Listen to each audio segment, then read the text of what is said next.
ECOWAS, says Russia has been recruiting Nigerians and other Africans in its war against Ukraine. Minot spoke on Tuesday during Channel Television's program, reacting to the Russia-Ukraine war that is currently in its fourth year. Earlier this month, Abubakar Adamu, a Nigerian man, appealed to the federal government to urgently move for his repatriation from Russia over claims that he was lured into the Russian army under the guise of employment as a security guard. Adamu's legal representative said he traveled to Moscow on a tourist visa issued on October 16, 2025 by the Russian embassy in Abuja. When he arrived in Russia, his travel documents were reportedly confiscated and he was forced to sign enlistment papers written entirely in Russian language without an interpreter. Adamu later discovered that he had been enlisted into the Russian army. Adamu's appeal came as investigators uncovered dozens of cases of Africans allegedly recruited by the Kremlin into the war. Reacting to the reports, Minot noted women have also been caught in the reported shady deals. There is another important phenomenon which is impacting Africa. It is the recruitment of African men and women by Russia. Women to be sent and work in military plants in Russia and men to be sent as cannon fodder on the front. Of course, they are being lured with job promises. Minot equally said the EU had received testimonies for quite some time, but noted that the validating global reports by civil society organizations showed that the situation is a growing phenomenon. Russia is also running out of soldiers, and this is extremely cruel, sending these people who have absolutely nothing to do with this war to die on the front. He added that some recruits have already been captured by Ukrainian forces. The Defense Intelligence of Ukraine had said it found bodies of 2 Nigerians in its Luhansk region who were allegedly fighting on Russia's side in the ongoing war. The Nigerians, identified as Hamzat Kazim, 42 years, and Mba Stephen, 38 years old, died in late November 2025, few months after joining the Russian army. Russia has denied the allegations, calling them unfounded. However, Minot noted that testimonies from African recruits support the claims and said Russia's denial reflects an unwillingness to stop the practice. Meanwhile, the federal government warned citizens against illegal recruitment into foreign armed conflicts, citing rising cases of Nigerians allegedly being lured abroad under false pretenses and forced into combat roles. Let's move on. Premium Times. Real reasons Egbetokun was told to resign. Sources. Contrary to the official narrative that ex-police chief Kayode Egbetokun resigned for family reasons, sources in the presidency told Premium Times that President Bola Tinubu asked him to resign for 3 main reasons. On February 24, Mr. Egbetokun resigned as IGP at the request of President Tinubu. The presidency confirmed his resignation, announced the appointment of Olatunji Disu, an Assistant Inspector General of Police AIG, as the acting police boss. President Tinubu appointed Mr. Egbetokun as the 22nd IG on 19 June 2023. His substantive appointment was subsequently confirmed by the Nigeria Police Council on the 31st of October same year. Mr. Egbetokun, who was 58 at the time of his appointment, was expected to leave office upon attaining the age of 60 in line with the Police Act. The law provides that officers must retire upon reaching 60 years of age or after completing 35 years of service, whichever comes first. Before he reached either the age or years of service threshold, the National Assembly amended the Police Act to grant IGPs a fixed 4-year tenure, regardless of age or length of service, unless they resign or are removed by the president. So in the case of this, they won't have to do anything. The law has already been amended. Amendments effectively prolonged Egbetokun's tenure, allowing him to serve a full 4-year term that would have ended on the 31st of October 2027. The move triggered criticisms from segments of the public who questioned both its legality and timing. In response, the presidency insisted that his continued stay in office was lawful, citing provisions of the amended police law. Egbetokun left office at 61, a few months after marking 35 years in service in 2025. So, why was he removed? Although the presidency said Mr. Egbetokun cited family reasons for his decision to resign. Sources with direct knowledge of what transpired said he was asked to resign for three main reasons. One source said the former police boss was removed from office because of his stance on state policing, an initiative the presidency believes would positively impact national security. He is not in support of the creation of state policing, the source said, adding his stance conflicts with that of the government. Another source corroborated this, saying Mr. Egbetokun did not believe in the signatory policy of state police. President Tinubu has repeatedly advocated for the creation of state police. Speaking at the National Dialogue on State Policing in April 2024, the president said his commitment to reforming the Nigeria police force and enhance national security is unwavering. Well, represented by the Vice President Kashim Shettima, President Tinubu describes state policing not just as a policy idea, but as a potential milestone in the evolution of the nation's law enforcement that would allow policing to be more responsive to local needs. At the same event, Mr. Egbetokun took a position opposed to that of the president. He argued that Nigeria is not mature to adopt state policing. The former police boss, represented by Ben Okolo, feared that the system could be abused by state officials. It is the submission of the leadership of the Nigeria police force that Nigeria is yet to mature and ready for the establishment of state-controlled police. There is the potential of abuse of power by the state political leadership. State governors could use the police force under their control for political or personal gain and undermine human rights and security. Egbetokun's position did not stop the president from canvassing for the creation of state police. While hosting the leadership of the Christian Association of Nigeria, CAN, Mr. Tinubu reiterated his position on the matter.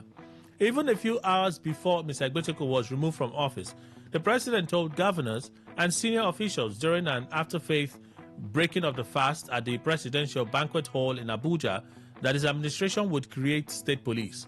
What I promise you is not to be postponed, the president is quoted as saying. Another reason given for Mr. Egbetokun's removal was a presidential directive on the withdrawal of police officers from VIPs. President Tinubu issued a directive at a security meeting in November 2025 ordering that VIPs seeking security protection request well-armed personnel from the Nigeria Security and Civil Defense Corps. Well, sources say the president was concerned that compliance with the directive was too poor. The rate at which he has succeeded in withdrawing police officers from VIP is very low. On the third reason, a source briefed about the matter, noting that the president removed Egbetokun because of his blacklist by the International Press Institute, IPI Nigeria. The government felt embarrassed about the situation, the source said, adding that Mr. Egbetokun was earlier advised to resolve the matter by ensuring that attacks on journalists were stopped under his watch. Concerned about the spate of attacks and harassment of journalists, the IPI Nigeria blacklisted Mr. Egbetokun, adding his name to the book of infamy.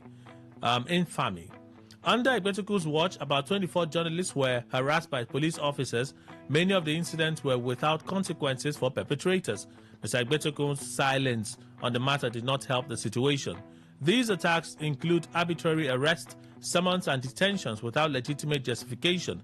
Despite the recent amendment of the law, the police, reportedly under elite influence, have continued to weaponize the Cybercrimes Act against journalists and dissenting voices. The IPI cites lack of visible corrective action under Mr. Egbetokun's leadership as a key reason for its decision. So that's what Premium Times are reporting. So this is for Real Talk this morning. With impeachment threat over, Fubara pledges to work with Rivers Assembly. Governor Siminalayi Fubara of Rivers State says he's now ready to work with the State Assembly 5 days after lawmakers withdrew their impeachment move against the governor and his deputy, Ngozi Oju. Mr. Fubara stated this while congratulating the candidates of the All Progressives Congress APC, Napoleon Ukalikpe and Bulabari Henrietta, on their victories in last Saturday's by-election held in 2 constituencies in the state. The governor's congratulatory message to the APC candidates and lawmakers-elect was contained in a statement on Tuesday by his spokesperson, Onwuka Nzechi. I look forward to working with Rivers Assembly. While congratulating the new elected lawmakers, Mr. Fubara said he's now ready to work with all the members of the Rivers State House of Assembly. It is a beauty of democracy when people believe in your capacity, they will give you their votes. I look forward to working with the APC candidates and their colleagues in the State House of Assembly. The governor described the victory of the two APC candidates in the election as well-deserved, given their popularity in their respective constituencies. He applauded residents of the two constituencies for the peaceful manner with which they conducted themselves before, during, and after the election. So based on this, I asked a question, very simple question. We've been talking about this matter for quite a while. The state of affairs in Rivers State, apparently we're here now. So I asked this question, just give me a moment. A new era, has it come too late in his first term? Well, if he decides to surprise me and go for a second term, because I really will be surprised that Governor Fubara has an ambition to return for a second term. I really see, beyond the political drama, his posturings haven't suggested it at all. So I, Kelly, will be really surprised if the governor has a second term ambition. However, he has about 1 year and 3 months left to be in office as governor. No impeachment, no sudden dramas, nothing. He has about 1 year and some, I think 2 or 3 months to remain in office as governor. So has it come too late in his first term? How much can he accomplish between now? The commissioner lists were still waiting. The state is, was it a few days ago I was saying the state is quiet. When the state is usually quiet like this, the next thing you hear is a loud bang. That bang can be quite unsettling, but the state has been quiet. State Assembly, about this time last week, yes, about this time, it was a Thursday now, they sat and decided that, okay, we're not proceeding further with the impeachment. Okay, that's the most we've heard. The governor has not even been seen publicly for well over a week now. Has not been seen publicly for well over a week now. So we don't have to see him every day. If the state is moving forward, you don't have to see the governor every day. But he also owes a duty to the people to be speaking. So of late, I think yesterday there was a statement from his chief press secretary. This one is also signed by his chief press secretary. The one of yesterday about the Ministry of Health. Okay, that's the one of yesterday. Performance in the health sector of the state. So the governor is well, I should suppose. If he's not well, somebody would have hinted me. Something happened. He don't travel, but the governor is in good health. It's not just has been seen in public for well over a week. Anyway, I asked you. I look forward to working with Rivers Assembly, Governor Fubara. A new era. That's my first question. A new era. And does it come too late in his first term? Oh, by the way, Ministry of Transportation, the permanent secretary in particular, that put out that message about VIO. I understand there's a lot of politics in our state. So I got yesterday a legislative correspondent sent me a message to say, Kelly, are you aware that the Rivers State House of Assembly has even asked VIO to get their men off the roads? I said, no, that's not the information I got. I said it said that I had a meeting with the chief VIO in his office, right? At Olu Obasanjo. No, Waterlines. I said Olu Obasanjo. Right? I had that. And he shared with me that legal advice from the Ministry of Justice that they took with them to the House of Assembly. Because if you recall, sometime in October, November last year, the House of Assembly had raised a query that they were acting as louts on the road. They were unruly, causing embarrassment and so on and so forth, which we suspected that either one of them or their family members would have been harassed. And then they just went home, who's can VI your people be this? Who's can VI? Just said, don't shout. I'll look into it. And then they looked into it as quickly. That was how they withdrew VIO from the road. So he said, well, we've resolved with the House of Assembly based on the legal advice because we're asked. So were we affected by the court rulings, the Court of Appeal rulings and so on? Well, he showed me the legal advice And he said, yes, based on legal advice, what they argue is, since nobody in Rivers State has sued them to court and got a judgment against them, that's what I've been saying consistently, and got a judgment against them, they are right. They are legally allowed to operate in the state. So you are doing the same thing that the courts in other states have seen and said, no, this action violates the Constitution. That's the funny thing. This action violates the Constitution. And you sit in your offices with air conditioner, you say, for the fact that nobody has sued us in Rivers, we'll continue to do it. That's the part that beats me. I'm like, how can we be? Like, a man can just be in his house and be beating his wife, be raping his wife, be doing that. Another person, they catch him and arrest him. You say, for the fact that my wife has not taken me out, I'll continue to do it. Oh my goodness. Anyway, the legislative aid sent to make, well, Kelly, the House of Assembly resolution is quite different from what the VIO person told you. The House of Assembly resolved and passed a warning to VIO to stop harassing people in the city. Leave the roads. Leave the roads. And stop flouting valid court judgments. Somebody that covers River State House of Assembly sent me this. Legit. Leave the roads and stop flouting valid court judgments. VIO is state operated, is executive operated. Doesn't mean that the legislators cannot raise their voice when there is an issue. Leave the roads and stop flouting valid court judgments. See, I tell them, I don't ready for now. When I say ready, I don't ready for now. Now go sue me, now carry me your court, now go beat me. Anything I go do, now go do me. But see this ready, I'm ready for you people. Okay, so that's my 2 cents for VIO and Rivers State government for today. Let's continue. We still have some more stories. We'll read those stories and keep making progress. Oh, by the way, before I leave Premium Times, they've carried investigation to another man. They're carrying an exclusive now about John Soho. John Soho is the head of the Federal High Court. Yeah, I think he's the president of the Federal High Court. Premium Times say Federal High Court Chief Judge Soho operates undeclared accounts, violates Code of Conduct law. An exclusive from Premium Times. Is he among those that the high-powered panel of the NJC, head by the, what's her name again? The Chief Justice of Nigeria is investigating? I don't know. But that's what Premium Times is reporting to us this morning. Okay, so let's move on. Let's look at more stories. Daily Trust. So all of the stories from here are stories I should have brought to you yesterday, but for time constraints, I was unable to do that. So let's continue. FG rejects U.S. Congressman's stance on religious persecution.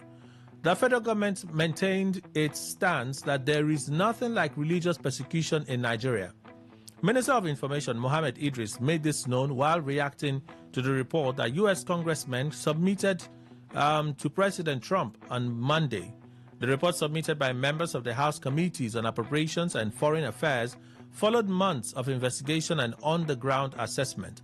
It outlined findings on alleged persecution of Christians and broader extremist violence.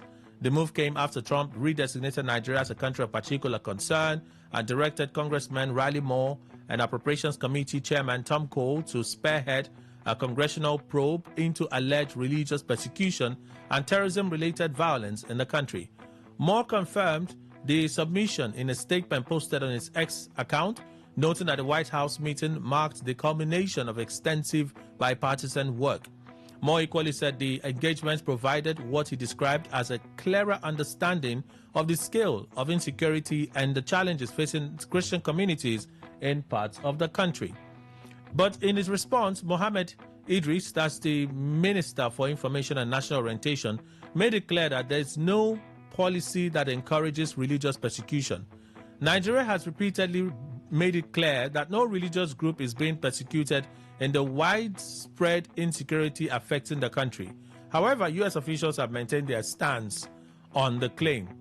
The federal government of Nigeria has taken note of recent statements and recommendations emerging from engagements within the United States Congress, contained in a joint report on Christian persecution in Nigeria submitted to the White House on Monday. At least they didn't call it genocide. They didn't call it genocide in Nigeria. At least, even if for anything, the plus side for the Tinubu government is that they are no longer using the term genocide. They are now calling Christian persecution. And even with that, I suspect, Trump has been quite distracted in the last 1 week after the Supreme Court hammer that he got. He's being defiant, I must say so. He's being defiant. He's trying to show strength. Oh, we're going to impose 15% global tariffs. He said, we'll do 10%. Okay, that 10%, when is the date for the takeoff of the 10%?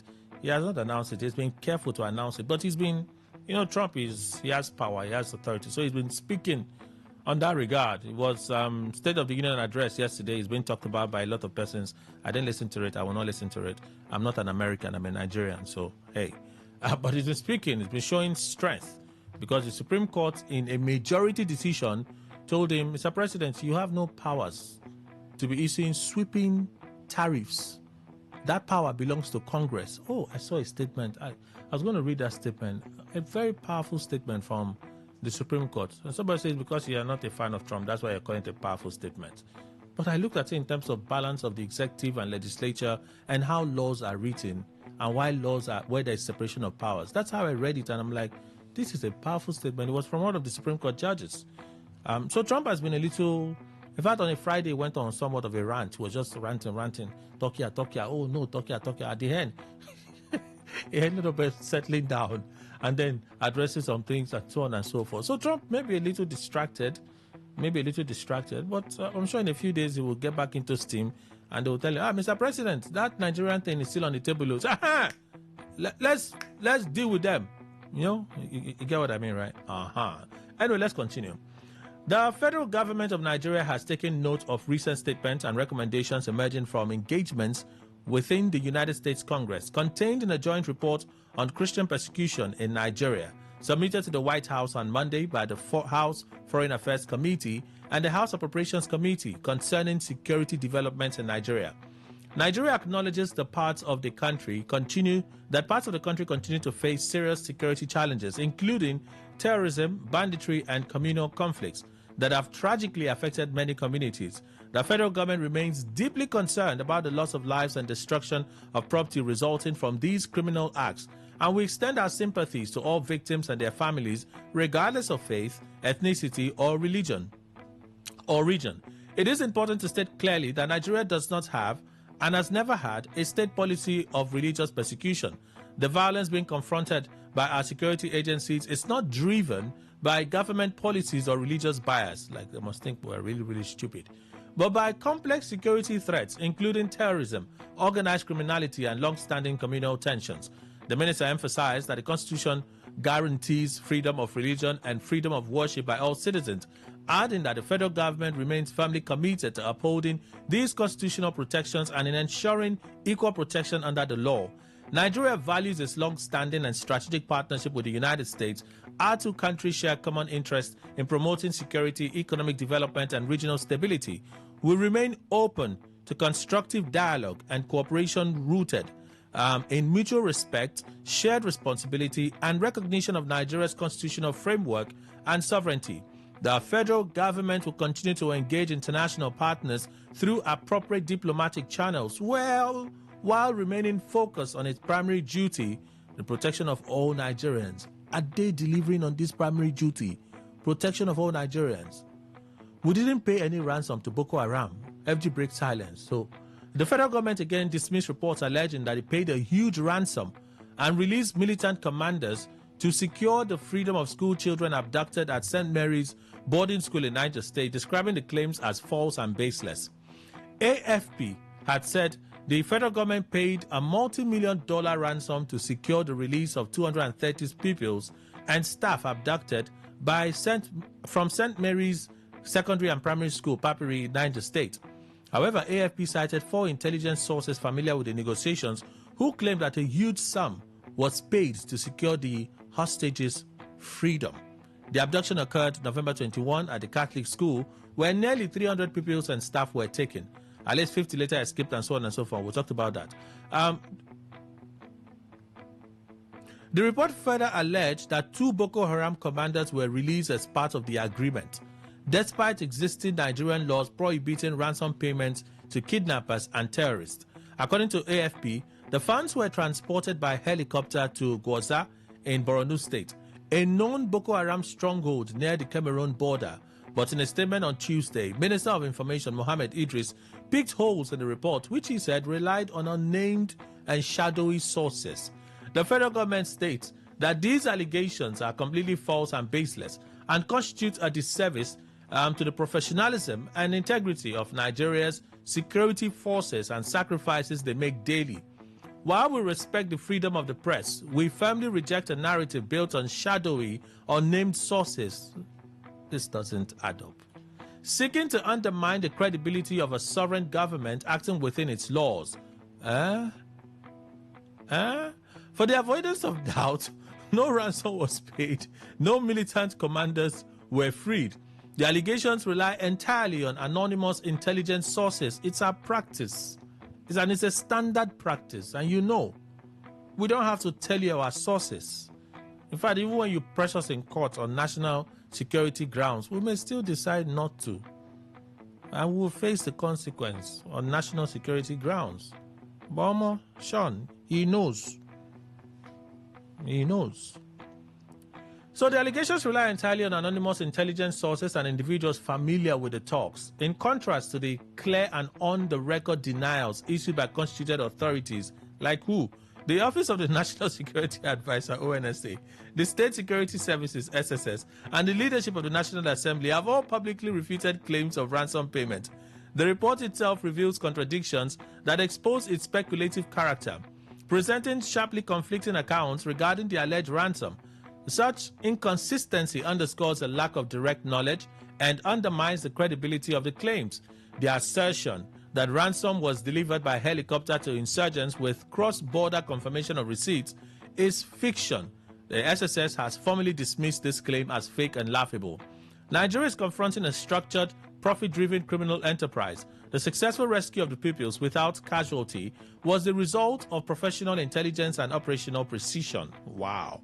The federal government remains unwavering in its commitment to security and urges the media to verify facts before publishing speculative reports that risk emboldening criminals are undermining troop morale. Well, at least they have denied. So when guests would insist, like our in-house analyst, say, no, I insist that, they did it. Me, I will not drag with him. I say, no, federal government said they did not pay ransom. You understand? So at least they give me something to use and drag. When I drag with them, they say, Kelly, you are speaking for the government. So government released a statement. Somebody now say, Kelly, you can't drag. I say, yes, all of us, let us drag together. You get it, right? If you don't get it, drink water. I'm about to do mine too. El-Rufai alleges or challenges SSS in court. That's the next story. Former Kaduna State Governor Nasir El-Rufai has asked the Federal High Court in Abuja to squash the criminal charges filed against him by the State Security Services, SSS, describing them as incompetent, unconstitutional, and an abuse of court process. El-Rufai, in a motion filed before the Federal High Court, charge number -- dated February 16, 2026. The matter is slated for hearing yesterday, before Joyce Abdul Malik. Of course, it has been adjourned since the SSS was unable to present him in court. In the application, El-Rufai is seeking an order striking out or squashing the charge on the grounds that it discloses no offense known to law, lacks a prima facie case, and constitutes a gross abuse of court process. He also urged the court to discharge him entirely. Additionally, the former governor is asking the court to award 2 billion naira in cost against the SSS, accusing the agency, through its prosecuting counsel, of abusing and misusing the criminal justice system to harass, embarrass, and publicly victimize him. According to court papers, El-Rufai's motion lists 17 grounds for seeking the dismissal of the charges. His legal team also formally notified the Director General of the SSS of the processes filed in the matter through a letter dated February 18 and provided details of his legal representatives.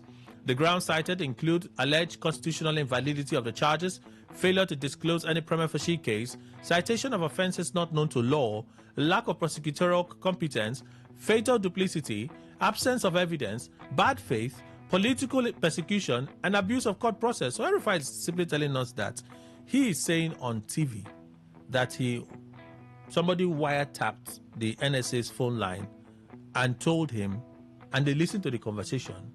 He said he has not committed any crime. It's not a crime. Well, the courts will decide. We're not the ones to decide. But I think it's something we can talk about, Sha. As on the surface of it. El-Rufai further argued that the prosecution violated his fundamental rights under the 1999 Constitution as amended, including the presumption of innocence, the right against self-incrimination, and requirement that offences be clearly defined in written law, as well as his rights to freedom of expression and freedom of association. The application was signed by Muyiwa Adeke, media advisor to Malam El-Rufai, and dated February 24, 2026. So there you have it. Guardian: El-Rufai did not suffer nose bleeding in custody, says ICPC. Officials of the Independent Corrupt Practices and Other Related Offences Commission, ICPC, have denied claims by former Kaduna State Governor Malam Nasir El-Rufai that he suffered nose bleeding in its custody.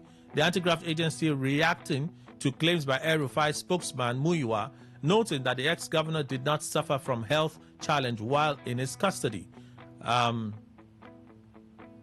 we read Adeke in a statement on Tuesday where he said El-Rufai's legal team had not been shown any remand order authorizing his continued detention in ICPC's custody beyond 48 hours without charge. But the ICP said on Tuesday that Adeke's claim is not true.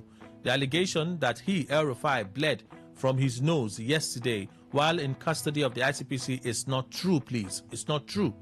Okoyode, spokesperson for the ICPC, said on Tuesday. Final story, and then we get into our gist.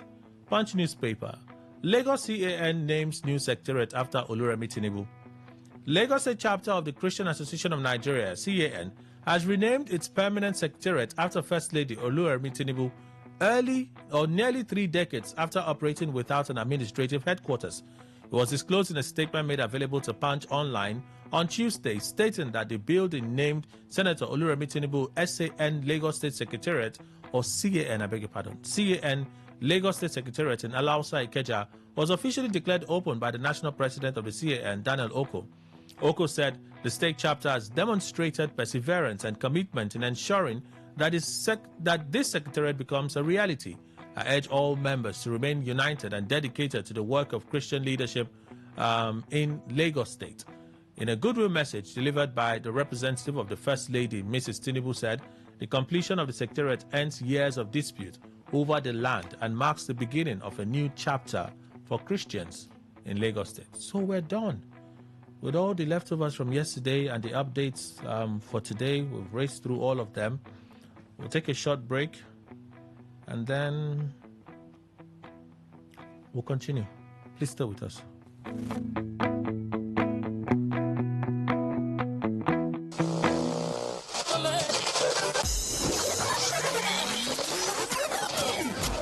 Hello, join us Fridays, 7:30 a.m. on Our Top Picks, and together we'll review the big national stories of the week, all in 30 minutes. It promises so much fun. Our Top Picks, Fridays, 7:30 a.m. Don't miss it.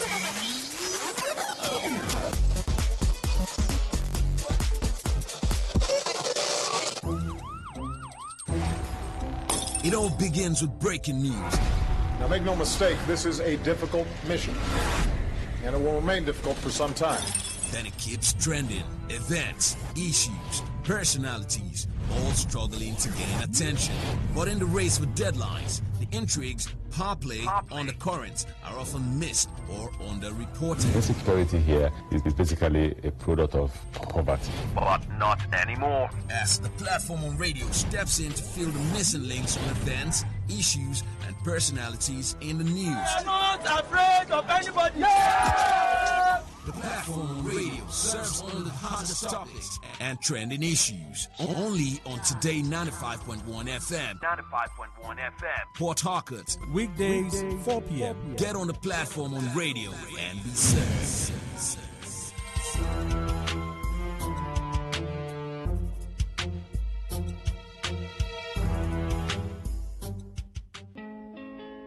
Waiting they happen late. They say wahala didn't finish. Now this one wahala be like bicycle. They just say waiting they happen. Now for today 95.1 FM, 5 p.m. Monday to Friday, bomb quem. Now here you go here. Waiting they happen for Niger and Obodo the world. Now that time where we they bring you Ogbonga to them, where go shock you. You go wonder say a person do like this. Now so we they bring them come give you acid the hot. Now where would they find way to sweep this country? Don't run. It goes their blood. They chopper. You say this one. No worry.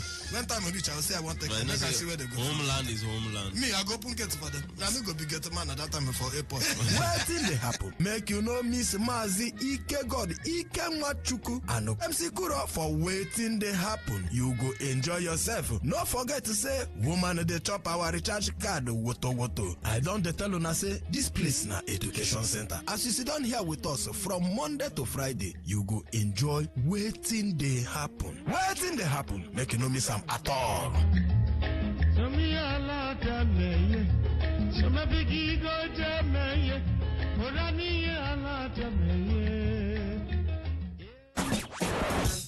Live your truth. Express your love. Share your enthusiasm. Take actions towards your dreams. Talk your talk. And walk your walk. It was years ago. There's a statute of limitation on this stuff. Make today worth remembering as we discuss issues as it affects Nigeria moving forward. Talk that talk. Weekdays, 2 p.m. Exclusively on Today 95.1 FM Port Harcourt. Voice of the people.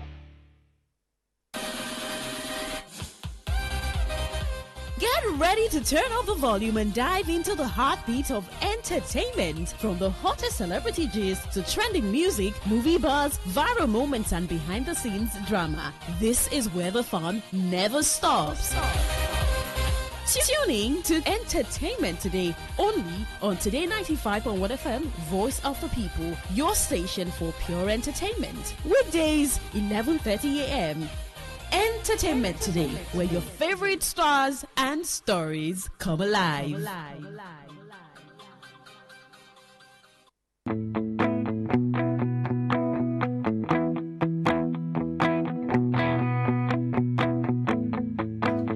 All right.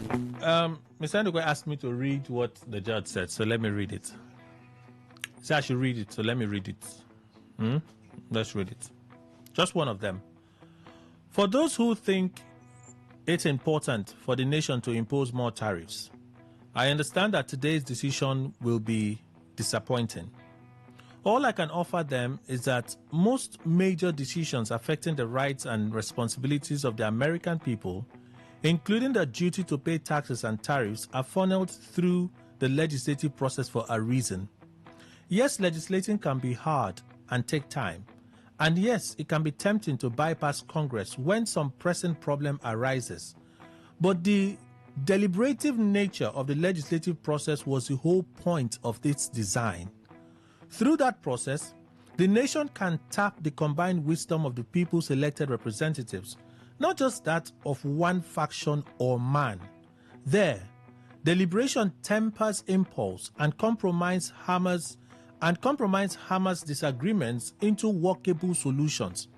And because laws must earn such broad support to survive the legislative process, they tend to endure, allowing ordinary people to plan their lives in ways they cannot when the rules shift from day to day. In all, the legislative process helps ensure each of us has a stake in the laws that govern us and in the nation's future. For some today, the weight of those virtues is apparent. For others, it may not seem so obvious. But if history is any guide, the tables will turn, and the day will come when those disappointed by today's result will appreciate the legislative process for the bulwark of liberty it is. So let me now introduce him. His name is Mr. Emmanuel Indukwe. He's our in-house analyst. So do you see why I was... Good morning, sir. Welcome, sir. Good morning, Kelly. Good morning, Nigeria. So you see why I was particularly excited by that piece. It's not because it knocks Trump, but it talks about how important the legislative arm of government is in our representative government. You know, this this arbitrariness with executive powers. The president wants to do this, Pia, he does it. The president wants to do this, Pia, he does it. It is the wisdom seemingly of one man. But when you pass that thing through Congress or the legislature, you know, the minority will push their argument. The president may still get what he wants, but to a large extent, it may not be the way he presented it. Yeah, there could be little modifications. There will be some compromises here and there, but the president will still get what he wants. Yes. In that way, it may not be as severe in terms of effect as it would have been if it was just the president sitting in his office, and if he wakes up happy, he says, okay, let's do it like this. If he wakes up so disappointed, he says, okay, let's do it like this. And when I read that, I'm like, this is such a sound thing for a judge to say, looking at the nation today and the nation in future. And he said, those that are hurt by this today will be disappointed, but I can assure you tomorrow when it turns, you look at this judgment and say, indeed, it was the right thing to be done. Well, Kelly, you know that truly... And I'll still send it to you. I know you said I should send it to you. So yeah, do so, please. Mm-hmm. You see, the legislature is truly the engine room of what is supposed to be democracy. Yeah, because in our country, we have something of force, which I have not come up with a name for it, because it's not democracy. However, we claim to be practicing democracy. And in practicing democracy, we should understand that the legislature is very important. I mean, overridingly important. Because if you check, of all the arms of government, it is the legislature that can even, when push come to shove, tell the president, you are wrong here and all that. If you don't agree, they will override him. If a continuous boiling, they could impeach him. That's to show you how that particular system values the legislature. So what this American judge, you know, that is where institutions speak and people will listen. Even the president of America, there's nothing he can do. He will obey them. It's not in Nigeria, where the president comes out, whether it's Senate president or whoever, will call her and then throw his line. No, that's America, where they respect the law. So I think we value democracy. However, you know that in our cruise system of practicing democracy, even the legislature, especially in states, could align with whoever has the greatest power of politics, and then they will indeed bring in something that is half-baked as it were. And it will sell through, especially with the power they have. I do agree with you. But it is the crux is in the message, the importance of the legislature. That's true. That's it for me. That's true. It's not really about... That's true. El-Rufai is still in ICPC custody. You don't pass 1 week. At least for human rights. It could be me tomorrow. That's still they hold somebody for our country. Yeah, but Kelly, you know that there's nothing anybody can do about it. I have said, you know, in this issue of the importance of legislature, I mentioned that our system is crude. You know, always, yesterday we were talking about that the president has the right to appoint whoever is the IGP and all that. True, all such things exist. But the way natural justice will look at certain issues, it may be why the people that the protagonists of this law, what were they having in mind in bringing it up to be among the body of our laws? Now, if, for instance, oftentimes we hear you don't stay, somebody will not stay like that for more than 48 hours or this and that. They give specific time. It's 48 hours. Though. Good.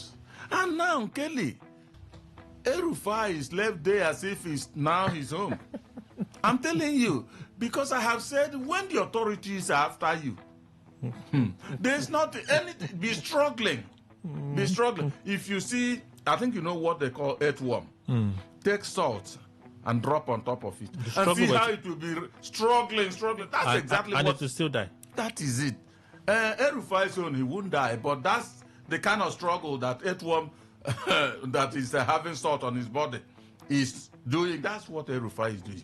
There's nothing anybody, except when the authorities also want to release him. And again, it expresses a very formidable lesson to us that if you want to pick your opponent, make sure your opponent will not make you maybe wee on your pant, as it were. Well, Arifai is a strong man. We're due for a commercial break, so we'll go for that break. When we come back, we'll continue. Please stay with us.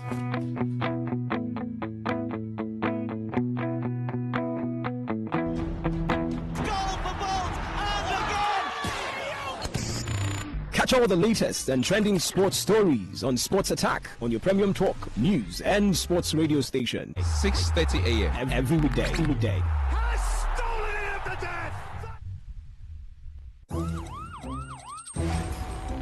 It all begins with breaking news. Now, make no mistake, this is a difficult mission, and it will remain difficult for some time. Then it keeps trending. Events, issues, personalities, all struggling to gain attention.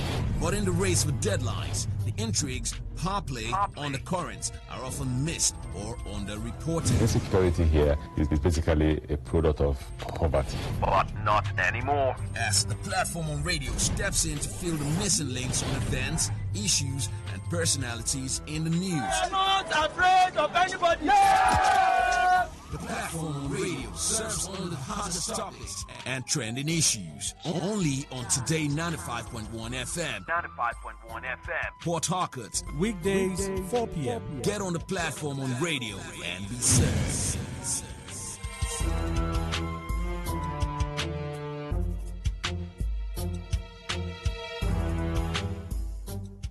Okay, all right. All you need to know about this one is that 95.1 FM.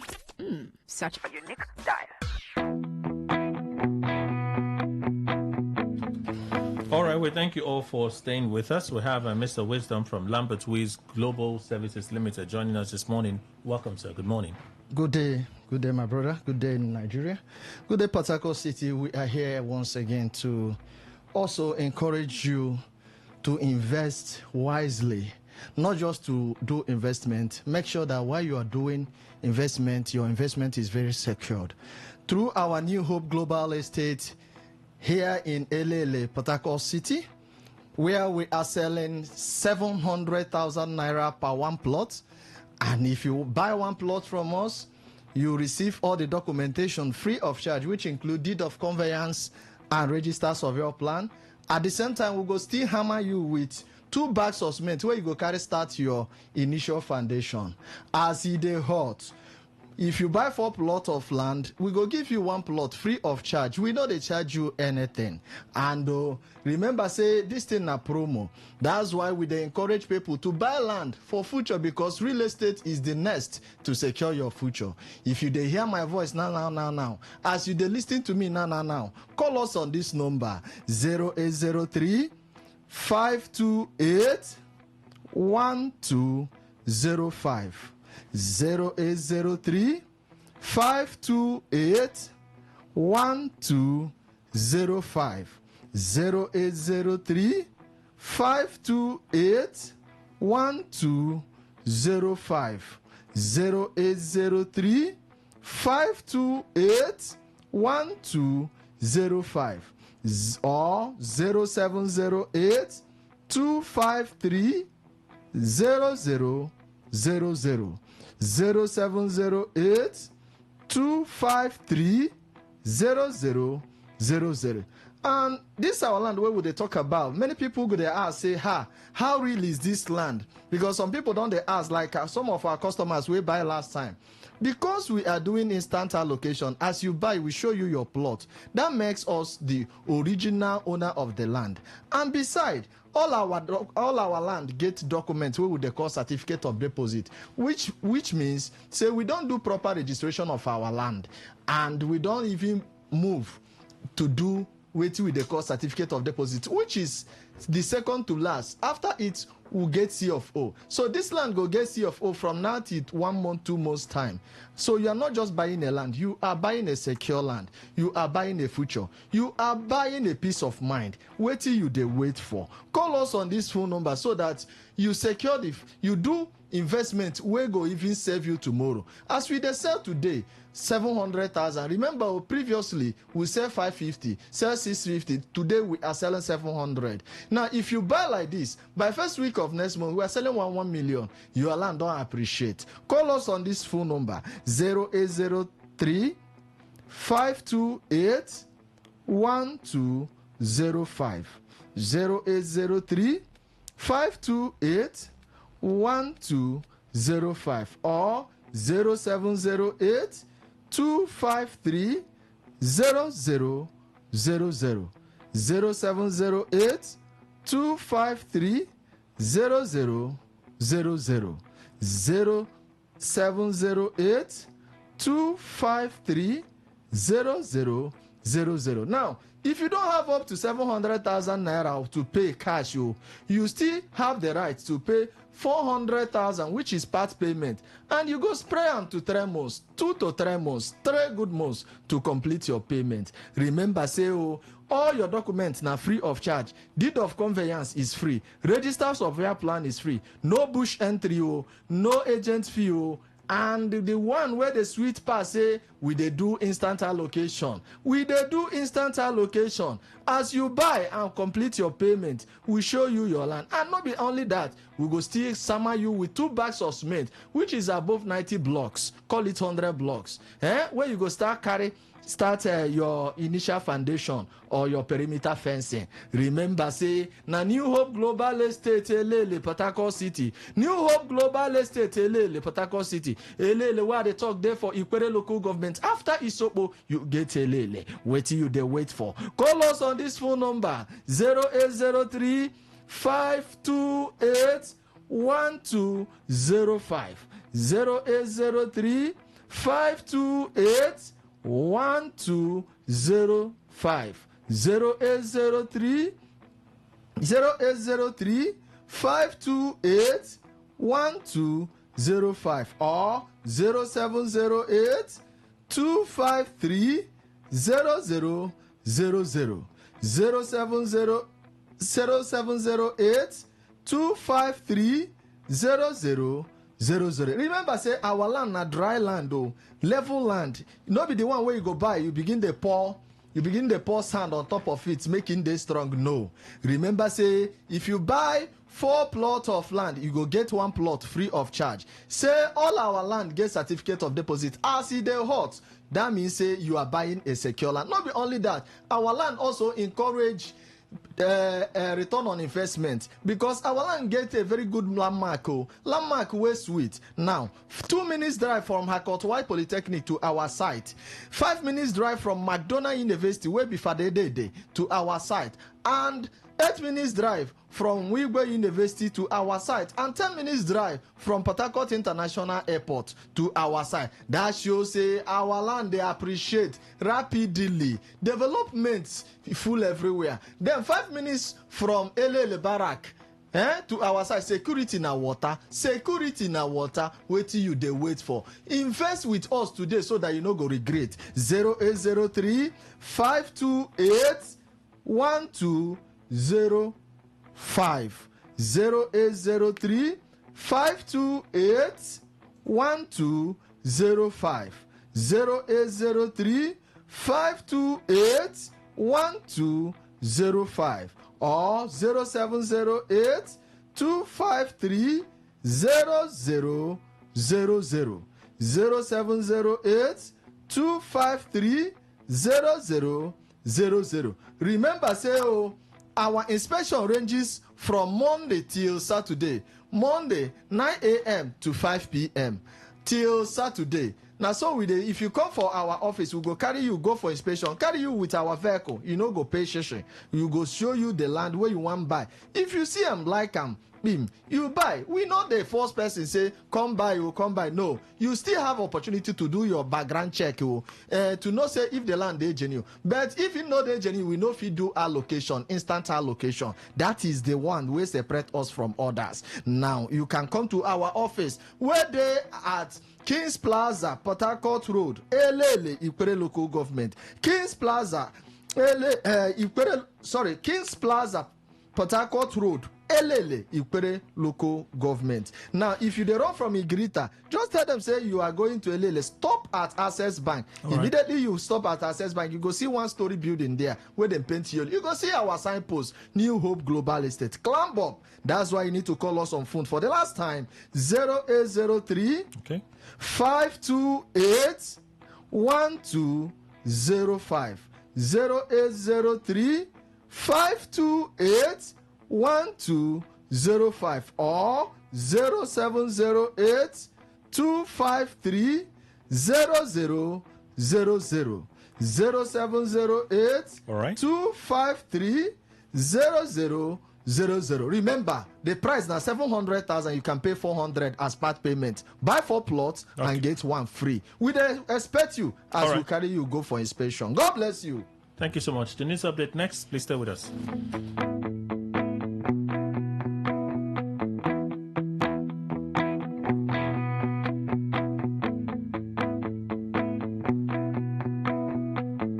Okay, all right. All you need to know about this one is that 95.1 FM. Such a unique dial. Whether it's happening in Port Harcourt, South South, Nigeria, or around the world, we've got you covered. On air, online, delivering balanced news and unbiased analysis. Today, 95.1 FM. Today, 95.1 FM, Port Harcourt. News update.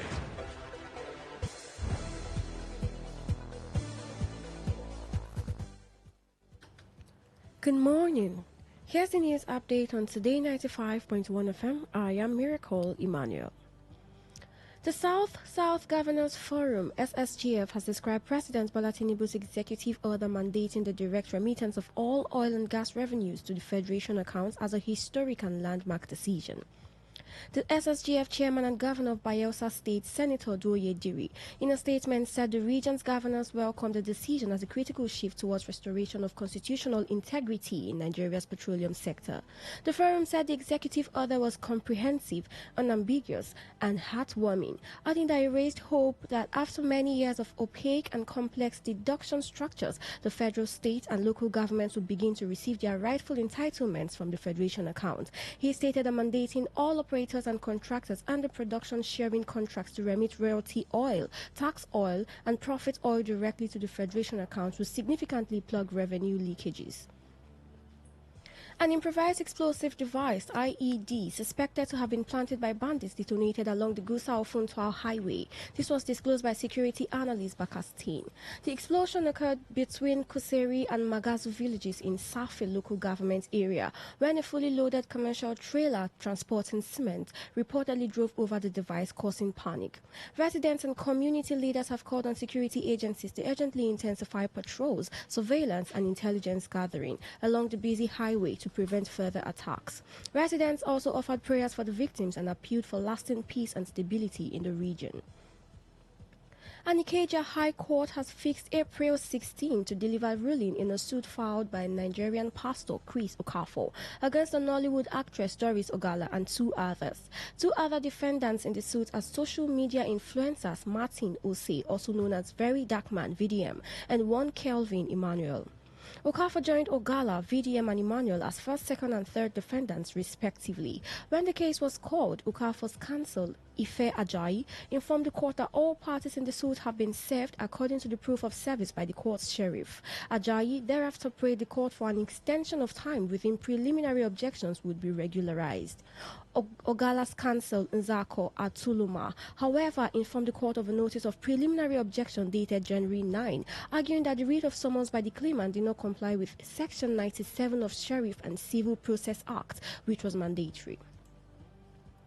And on the foreign scene, a Myanmar military airstrike on a village market in the country's westernmost state has killed 17 people. Myanmar has been consumed by civil war since the junta snatched power in the 2021 coup, pitching the military against an array of ethnic minority armed groups and pro-democracy guerrillas.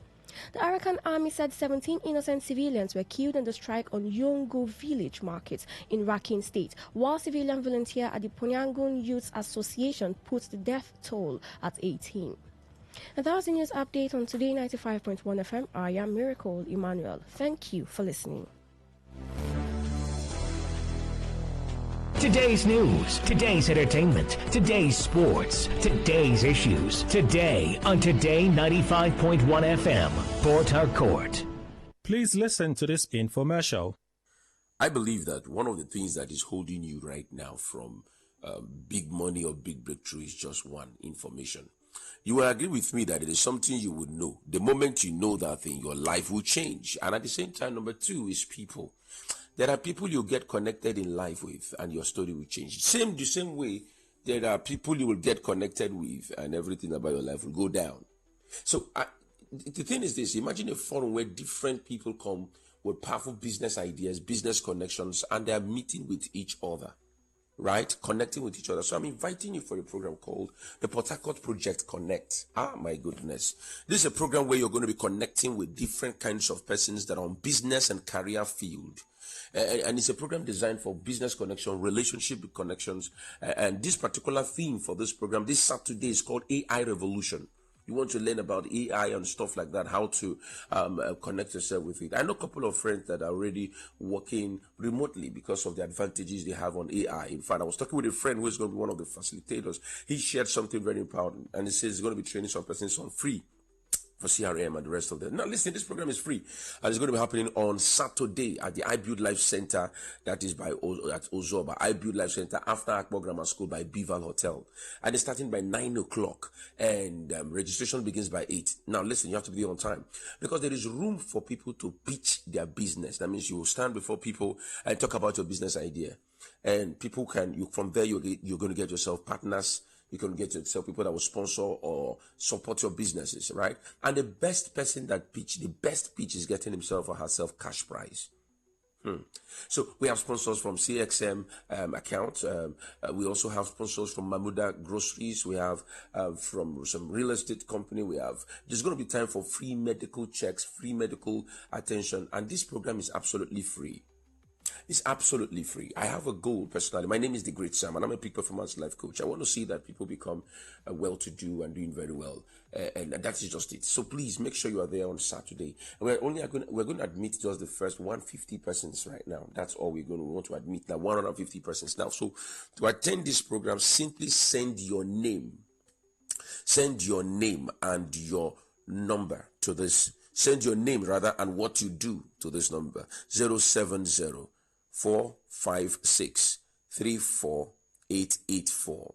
Send your name and what you do to 070-456-34884. Please let me warn, if you're not going to attend this program, don't bother sending your name so that we don't count you and block others who are ready to come in. So send your name and what you do to this number: 070-456-34884. Remember, the first 20 persons that attends the program gets themselves opportunity to pitch their business idea, and at the same time, one of them is going to go home with a cash prize. So is that okay? Do you understand me? So when you're coming for this program, dress well, look good, because you're going to be connecting with people, right?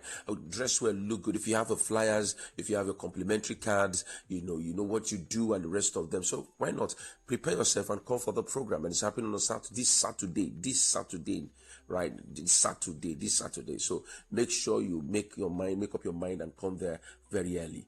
8 o'clock registration begins, 9 o'clock we start. First 20 persons that comes, will be giving the room to pitch their business, and one of them is going to go home with a cash prize. Is that okay? All right. So please prepare yourself while coming. And this program is free. You're not paying for anything, right? The Port Harcourt Project Connect. It's a high-class business meeting. So send in your name to this number again. Your name and what you do to 070-456-34884. 070-456-34884. You don't want your life to change, and every day you say your life should change and you're sitting down. When you pray to God, God directs you and tells you what to do.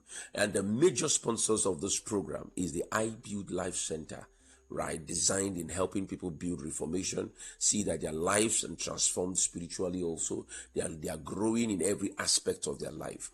And we are trusting God for divine transformation. So you too, be ready to get transformed. Send your name to this number, and what you do, 070-456-34884. 070-456-34884. First 20 persons pitching their business who attends for free. Everything about this program is free. God bless you and have a very wonderful time. Cheers. And that was a paid infomercial. Talk radio. I listen to a lot of talk radio.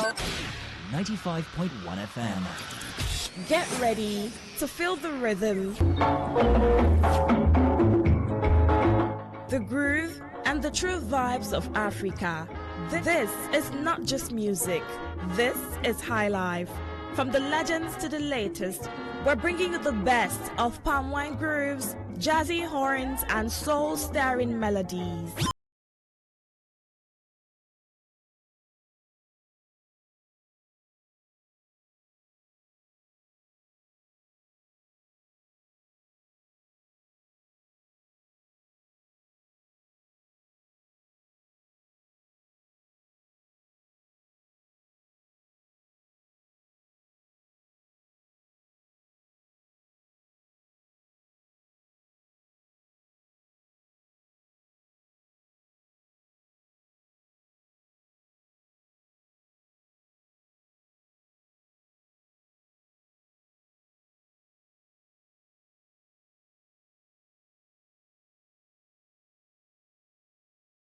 On FM, voice of the people.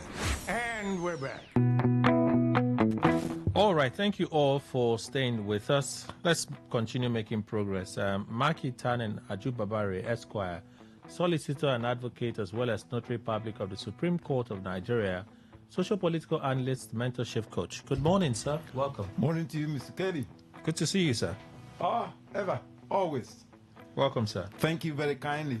Well, I have breaking now.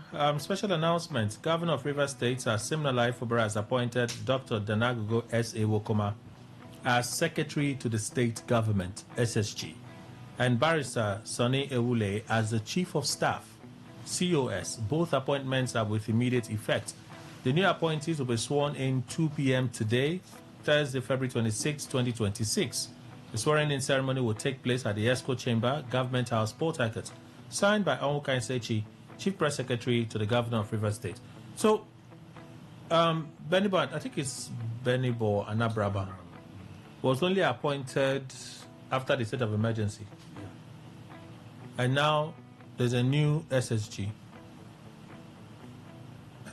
Don't we have too many things happening in the government, Adubabari? Does it seem like there's too many in and out? Would you understand there is a political scuffle? But then... Well, Kelly, you know, that American disposition on legislature that you read. Yes. I don't know where you had the privilege of reading this judgment by the Supreme Court of America, by Board of Education of Topeka and one other this thing. If you read that case and know the power of education, they were talking about, that case was basically anchored on racism.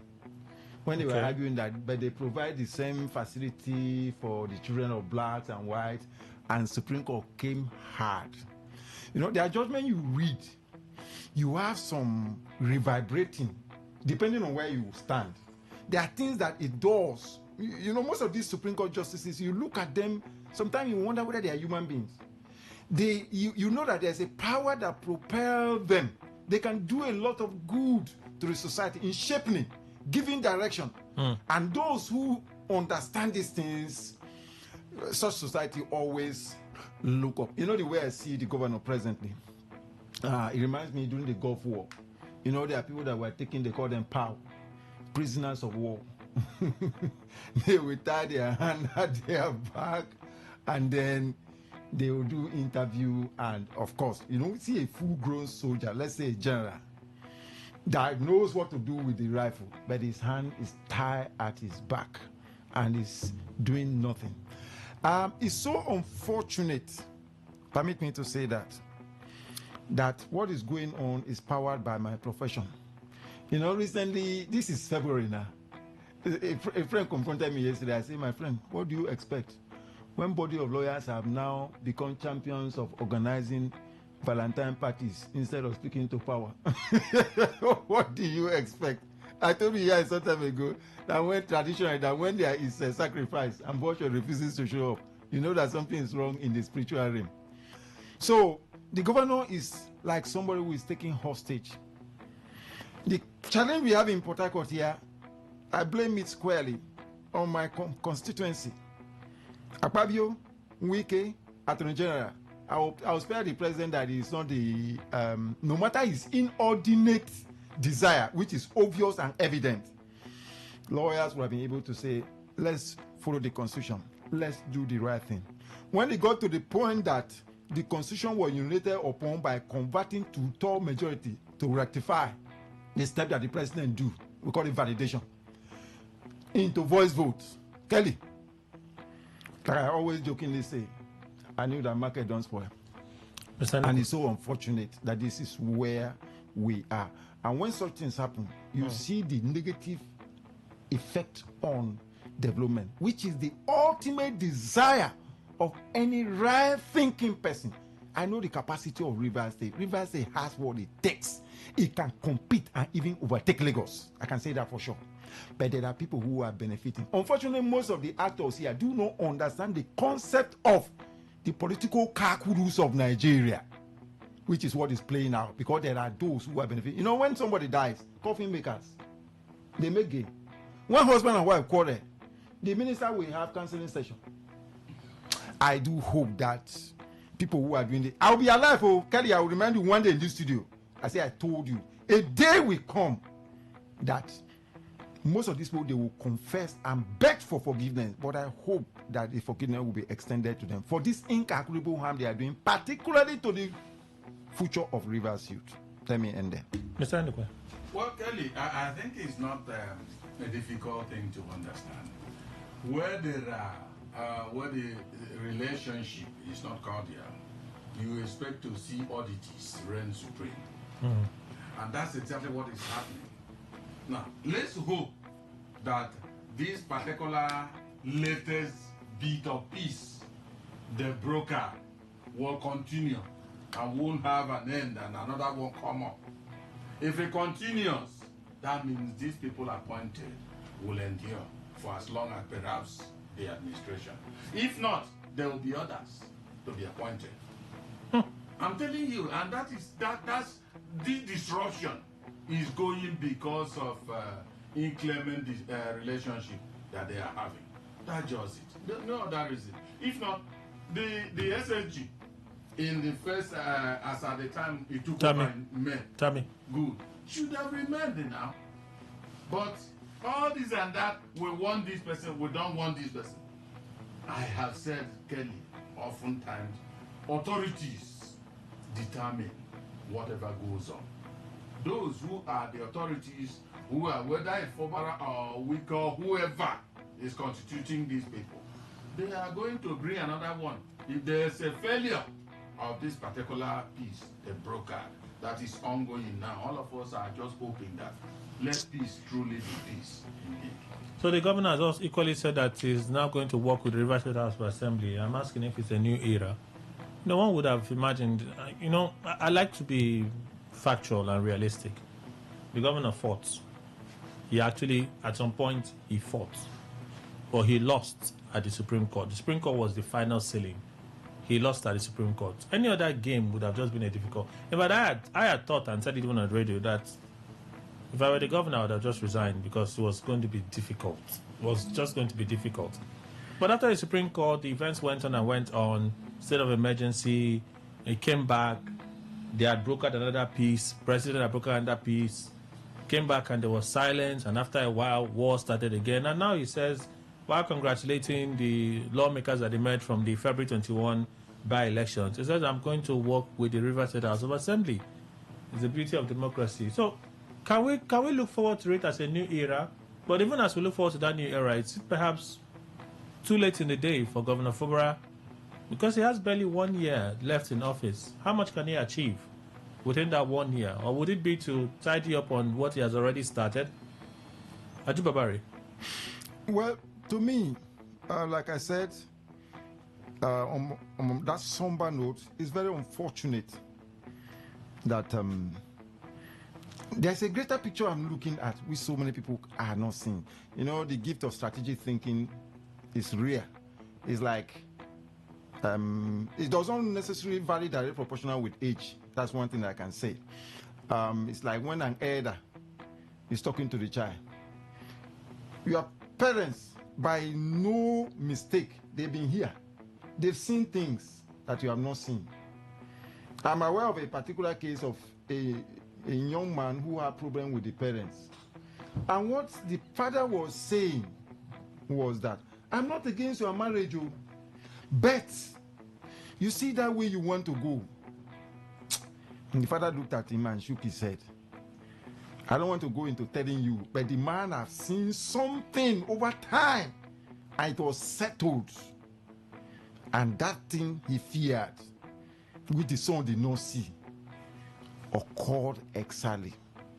I feel pain that these things that are going on are being done by supposedly Rivers' sons and daughters who are supposed to be delighted and gladdened by the fact of the development of the state.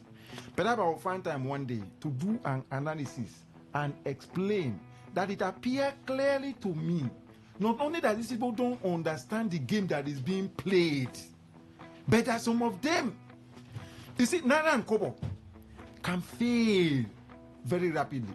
Look at what happened during state of emergency. Look at what they used National Assembly to do. Switching to top majority to voice votes. And all that happened. Even the role that played from my own angle on which the president anchored and said there was, bombing of, pipeline, yes, facility. And that was another actor who is now somebody that was not being allowed to campaign in this state that is now being used and enslaved by the protagonists of the crisis. I just hope that the governor, all that he can do, to me, some people are suggesting that he should loot as much as he can. There is nothing money can give you.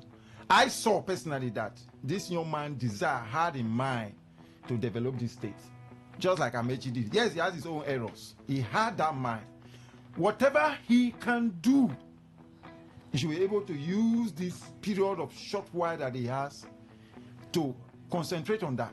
All whatever right. That is going on, one day is coming, and I know that there will be a day of reckoning. Today we can look back and see certain things that have happened in these states, but I tell you, there is a day of judgment for everything we do. Dr. C.A.J. Chinwo is also here. He's a legal practitioner, law teacher, writer, public affairs analyst living in Nigeria. Doctor, good morning. Welcome.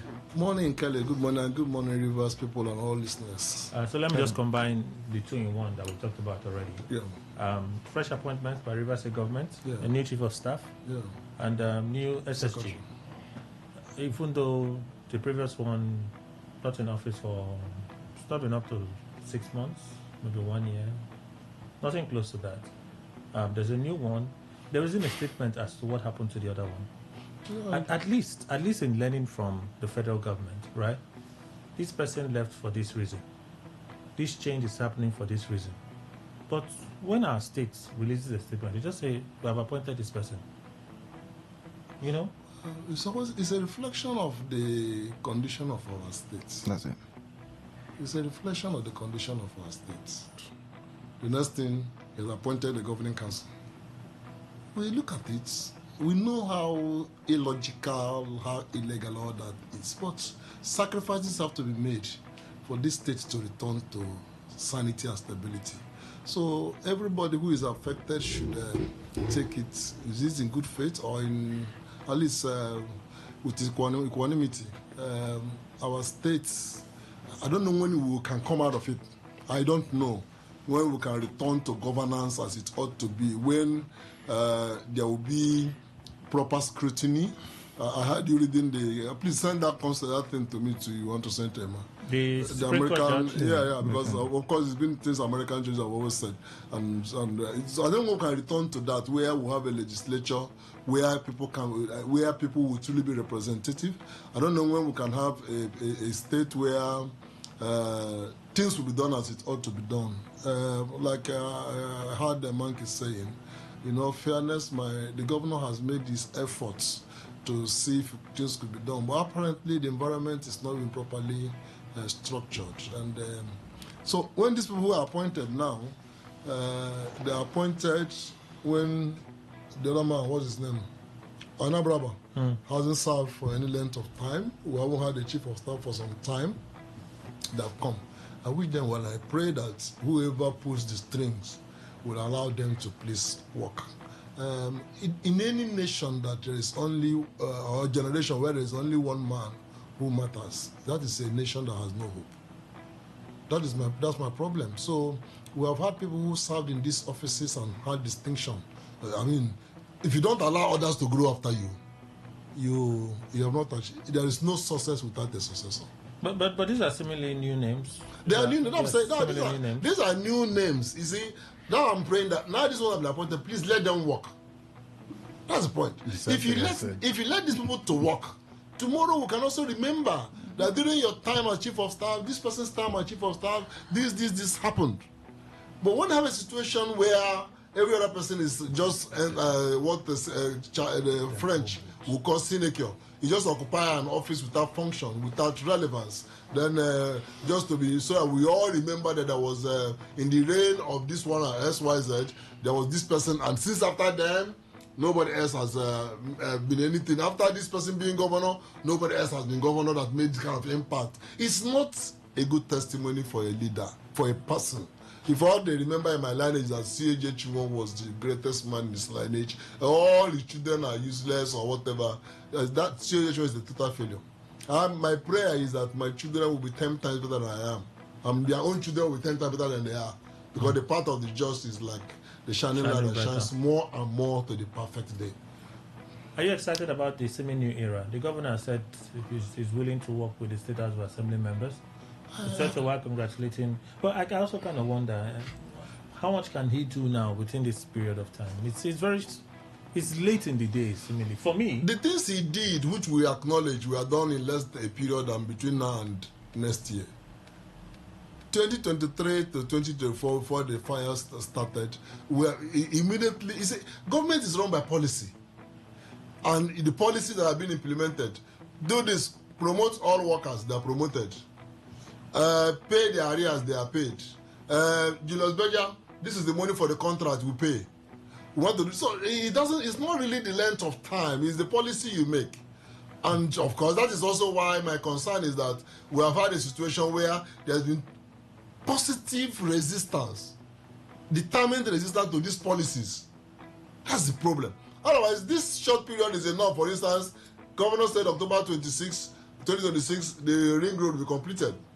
That can be done. If it is between now and then, it didn't take Wike 1 year to build law school.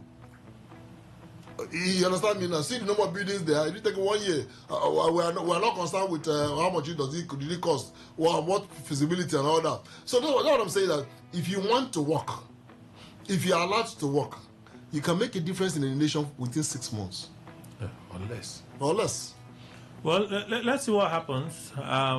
We had different parts of the states. Some roads are getting a facelift, especially in the old township area where the government government seems to be repairing. But Riverside government, NTA Road, yeah, that's small spot. How do you go road to? And I done the spot too. I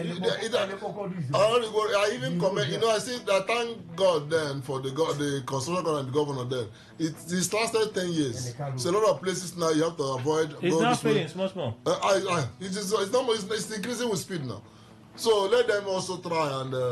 The NTA road here, this NTA road here. Yes, You know that place opposite is where you have that Majesty or Unity Estate. Yeah. Somebody, whether it's state government or the estate, managed to patch that place. The other side now is now failing. It's failing completely. Water gathers even When there's not no rain. failing. I've been talking about this one. There are other. Let me introduce Ward Chiminem Esquire, legal advisor to the Federal Commissioner to Mr. President on Christian pilgrimage, a South Zone, a temple chief and voice for Apara Kingdom. Welcome, sir. Good morning. Thank you, Kelly. Good morning, my fellow panelists. Quite a long time, my lecturer. I'm happy to see you, Chief, including you. Say, let me leave this space a little. It's good to see you. Yes, thank you. So let's talk about these appointments. So when I said there are new names, you said they have been around. There are new names. I've seen you doing like this now. No. I'll just something else. Okay. But you know them? I know them. Very well. Yes. Okay. Very well. One of them is a lawyer. They may be politicians, but we've not seen their names in government position. That's what I meant, new names. Right? And that is good. Do you welcome these changes to the federal government? Very, very. Yes. And thank you very much. This is the expectations, and this is what we have been breaking forth wilderness. And I think this is the wisdom we have. Some of us have been saying government should seek. We have been seeing old faces. And I think, like my lecturer said here, and for those that have shaded opinion, we need government to explore. It must not be Mr. A. It must not be one particular face. Like I saw breaking news, and I was very happy. These are people that at least one of them, I know him very well, even though both of them have been in the scene of politics. But I think they will do explore. And in the wisdom of the governor, let him allow them. And those that are within the sphere of politics, the bourgeois, they should also allow them. Let us look at other areas. There are people that can equally do well. You know, I don't believe that if you don't be a big name, then you can't come to the line of politics. These are people that within their field of studies, they've been there, they understand what politics is all about. I think they've been unannounced for quite some time, and I think they will do well. They have from the different field of studies. What again I will ask is that the governor should expedite action in terms of seeing how he could get some commissioners. Let it not be the kind of administration we saw in the last during the Buhari administration, where ministers, it took like some decades before we could even get ministers. We need commissioner for works. We need other places, other commissioners to come in so that the state can move. As I speak to you, there are other areas that have not been explored. As I speak to you, you can't move as a governor without having these commissioners around. People are asking. We need commissioner for work. We need commissioner for special duties. We need, including PAs and SAs. So for me, for these two persons, they are perfect. How about the new era? Do you think the governor can do much within this short period? He has declared that he will work with Rivers State House of Assembly. We're still waiting for that commissioner list. The composition of that list it's also another thing. Maybe we'll begin to see new names. For you, these names are not new. They've been around. But as far as government appointments and frontline politicians are concerned, it's new. Yes, right? It's new. Yeah. So maybe we could see a commissioner list that has a kind of composition. It's our prayers, because in politics, what you need, you can't take away Godfatherism, especially in this line of politics. Kelly, I can tell you that for you to be announced in any kind of politics, you need a man at your back who will continue to massage you and tell you how to go. It is not by, like I have said here, it is not by becoming Osumbo or having the best degree. You can be an illiterate, but once you have somebody at your back who will qualify you to say, look, this man speaks very good English, even when you speak your language as your lingua franca, then you will excel. So for me, my lecturer knows what I'm saying. He has been in the scene before. So it doesn't matter the stanzas of poem or poetry that you've written. What you need is somebody to be at your back. And for you to be approved, it's at the world level. From the world level, somebody may have been looking for you and say, look, this is my boy, let him go. It happened during the chairmanship election here. Okay. So I think you can't take away, that there will be mixed feelings and other people that will say, let our interests be protected. Look at what is going on. When a father leaves, he brings his child. When a child leaves, he brings his, great-grand or little children, even unborn, that he will succeed me. That is the politics we play here, politics of successor. So for me, let us look at the new areas, explore new people, get new faces. that will do the work. If we can, live by us and interest, we can get the best. Look at these names now. Somebody was calling me, this guy, he has been there for quite some time. Bringing him out. Now God, though.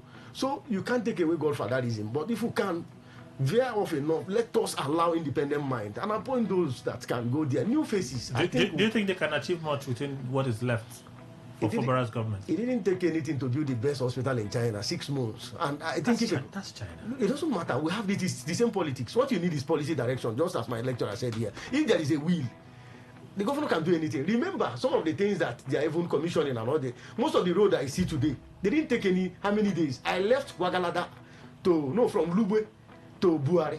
My brother, those roads were dead. How many days? How many months did it take Wike? Just 2 months. Have the policy direction. Give Julius Berger. Give them a timeline. Deliver this road. They will do it. The governor has the willpower. I don't know if for the last time I checked him, he was very weak, but I think he has woken up. Mr. Nukwe. Kelly, it's very easy to say all these things. It can only happen that there will be success when a man is allowed to use his creativity. If a man is brought and then sat down, he can't move forward, he can't go backward, he can't stand even stagnant. Kelly, that man, if he's truly a man, will say, I am no longer sitting on this chair. It's too hot for me. Because I am not a moron. That is the issue. So, if they will allow him, let us have it that, you see, the peace, this brand, the current peace, they said they've brokered. If he is allowed to succeed with some allowances of creativity of the person piloting the affairs, then you know what they call new era. I will see it as a new era because for now, it's just the same era. They are together on the same era. So the new era will only happen when truly we see things blossom in a successful way. That is it. And that is by only giving him freedom. I want to ask a final question before we move. I think Dr. Chinwe tried to answer, but he didn't stay on it. There's a pattern. Can we say that pattern is because of the crisis in River State? When appointments are announced, there should be a brief bio about the person. When announcements are announced, there should be a brief bio about the person. Yeah, of course. So that for the people to know. Just a brief. We're asking, for instance now, we're asking Wokoma, is he Okrika? Is he Buguma? Is he Ikwere? All these names. And what he has done. Where is he coming from? Yeah. That way we own the person. That's what public service is all about. So I think that is the people who manage information for the governor. They didn't do right. It's not enough. It's not right to just mention a name. Unless you're saying that you who released the statement don't even know the people. That which would be very wrong. You should do research. Please, sir, you want to go to the press, give us your little bio. And the person gives you, and you pass it to the public, because that is how we get to know who. We do a little assessment. Yeah, so I agree with you entirely. They should have a change to that. It's a poor communication method. Ajibabari, do you think that a brief bio is necessary? Well, you captured it when you said it. You know, those who are writing what I may prefer to call zigzag pattern of poetry, when they came under academic scrutiny as to why they were abandoning I would call the usual pattern, the Shakespeareans and the rest of them that are in order, they said they were merely reflecting the society. You bring in a Gen Z here, you look at you, say Kelly, you will explain tire. You know what you are better. You are better understand where they are coming from. If not, you will just get what do you call it, deflation for nothing. And they are going no. They are not moved. So I think Dr. Chimo said it all when he said that you capture this reflection. Do you understand it? When he used the concept of reflection, and what you are seeing is a reflection of, like I told you, have you watched these POWs, prisoners of war, when they are asked, or most of the people that are captured by these terrorists and are asked to speak to their relations to provide money, you can see that what they are saying is not from their mind, and they are saying it under threat or under duress. And there is no option, there's nothing. So what you are saying, even if there is going to be a correction, we are in a very serious state of abnormality. It is said in my place that when a chick is picked by a hawk, even when the mother lost the last chick to hawk and will be crying all over, sometimes you can see that human sympathy flowing in the direction of that mother hen that lost the last chick. It is said that the chick saying, crying, making that noise, is not to say that they should come for the rescue, but to signal to the world that his days are over. Okay. It's so unfortunate. This is Rivers. I always congratulate Amechi for describing Rivers State as rivers of possibilities. That's the best name I give to this state. Right. It has that capacity, but unfortunate. But I know a day, because the triumph of evil over good can only be temporary. Chimene, you also think is that normally, or I'm just wondering, a communication specialist would know that if I'm releasing a statement like this, there has to be a bio. 3 lines. If you look at Amipitan, the INEC chair, Amopiton. Yes, you will see the bio was there. In fact, most of the announcements by the federal government, yes, you see a short bio. Yes, in fact, some of us don't even know he was a lecturer. He was even part of the assembly, consultant who was contracted to come and share his opinion. Several things, in fact, activities that he has participated. I think, like when I showed my lecturer, he knows who is a lawyer and who is not a lawyer. I said, "Do you know him?" He was just. He said he has only heard this name, but he's not. So if they had put, he will know if he's part of his student. Yeah. And I now told him that I saw Sonny. Yes, I remember Felix. Yes, the elder brother. My classmates. I was wondering whether was that. So I said, Augustio. So he was. So if they had, I think it's important. You don't just go and bring somebody that read physics. He said that is the problem we have here. He said, come and work in the lab. So that is what is happening here. Like I saw a friend in one of the banks. I said, what are you doing here? He said he's working here for now. I said, sitting in the... He said he went to learn computer. A lawyer? You're calculating money. He said he can work it now. I said, you've gone yes. He said he did it for 6 months. He's a banker. So you see people, occupying positions that if you try them, you say, please, let us look at the litmus test of this character. They score 0. So for me, I think it is important. You look at where your heart even went to. Because I don't know, even the first person.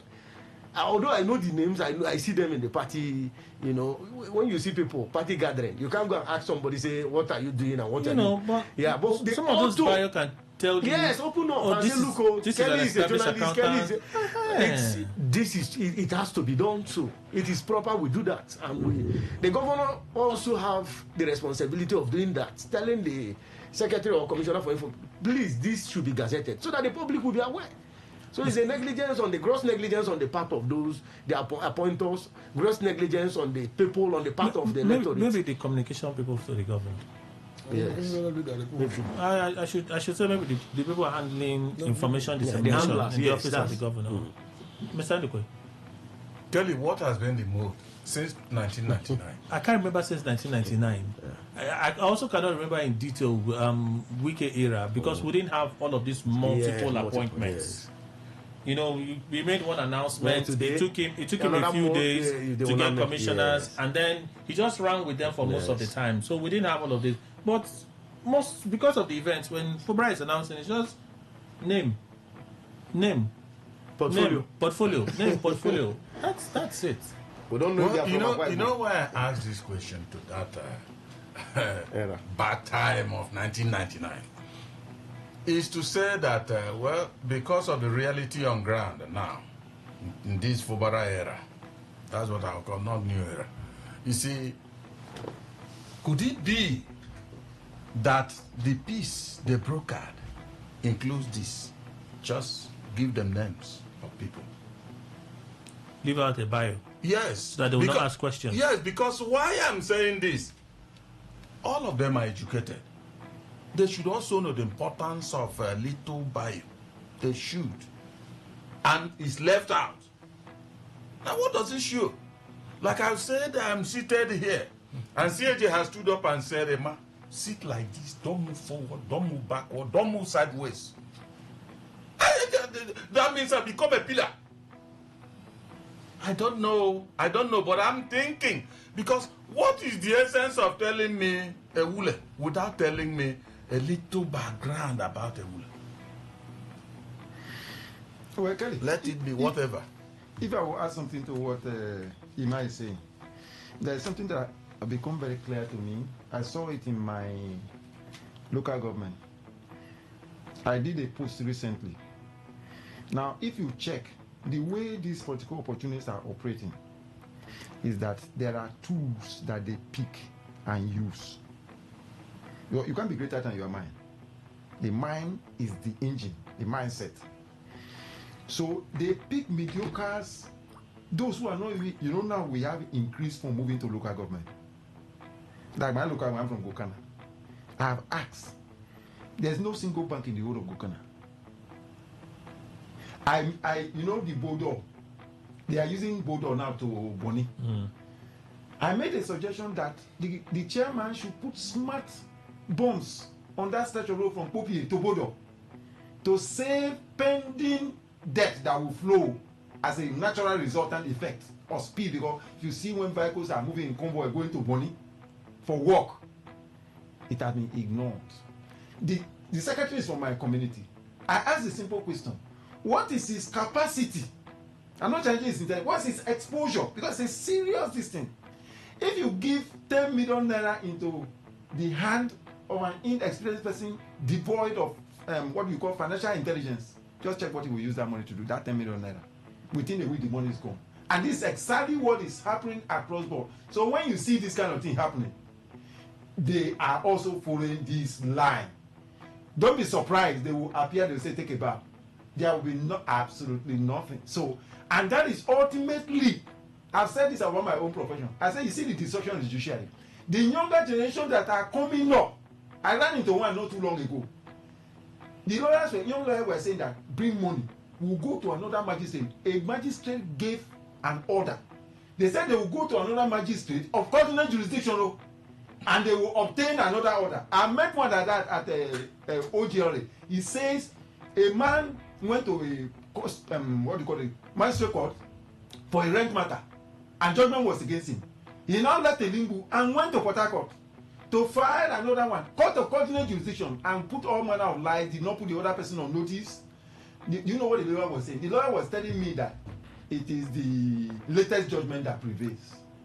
The doctor is here, and I tell people there is a danger ahead of wars. You see these things that are happening. When the resultant effect will manifest, people will run for safety.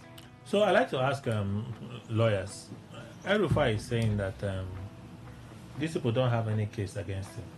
The SSS, they have no case against him.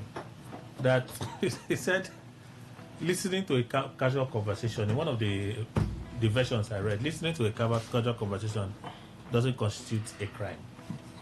It's his defense before the courts. The courts will determine whether he has a case or not. But what El-Rufai did and admitted on TV and proclaimed on TV, do you sense there was a crime may have been committed, Dr. Chimo?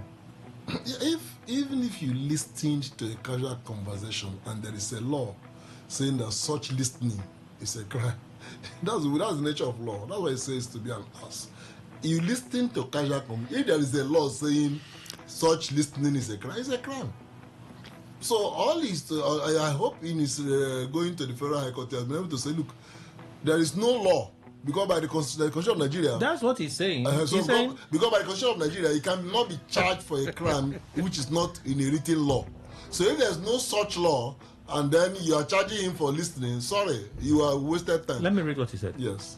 The grounds cited include alleged constitutional invalidity of the charges, failure to disclose any prima facie case, citation of offences not known to law, lack of prosecutorial competence, fatal duplicity, absence of evidence, bad faith, political persecution, and abuse of court process.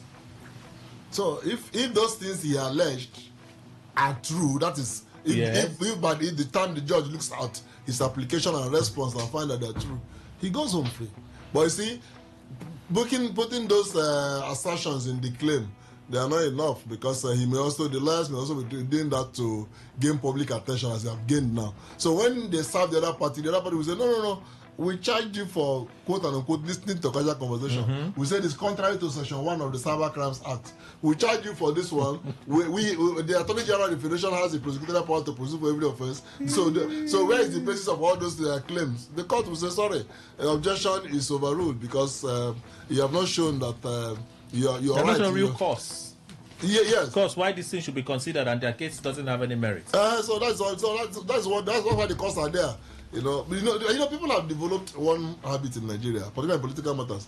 The attitude is let's drag it on so that the court never pronounce any verdict until government it goes and another government will either pardon, withdraw the charge. And unfortunately, it's been doing that. Mustafa, did you hear that any court convicted him for all the years he was hanged on in prison? And that was even what what's his name? Nnamdi Kanu was doing. All those objections here and there until James Omotosho said, I'm not interested. James Omotosho was like giving a definite decision, make sure you hear conclude this, and he didn't want to, he want to do anything, he gives on, he said, come tomorrow, I'll continue. So, people do these things now, just drag it on, even if you put me in prison, I'm still in political contention. People are talking about me as a hero who is suffering persecution until the time is over. So I pray that we'll begin to learn to push for determination matters. We have to go for a break. Take us till, 10, and then we'll continue. Please stay with us.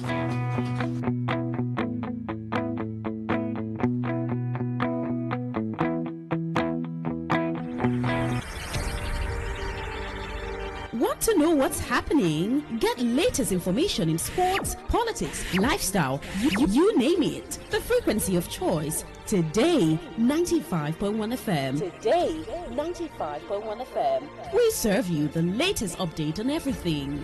Today, 95.1 FM. We are the voice of the people. The voice of the people.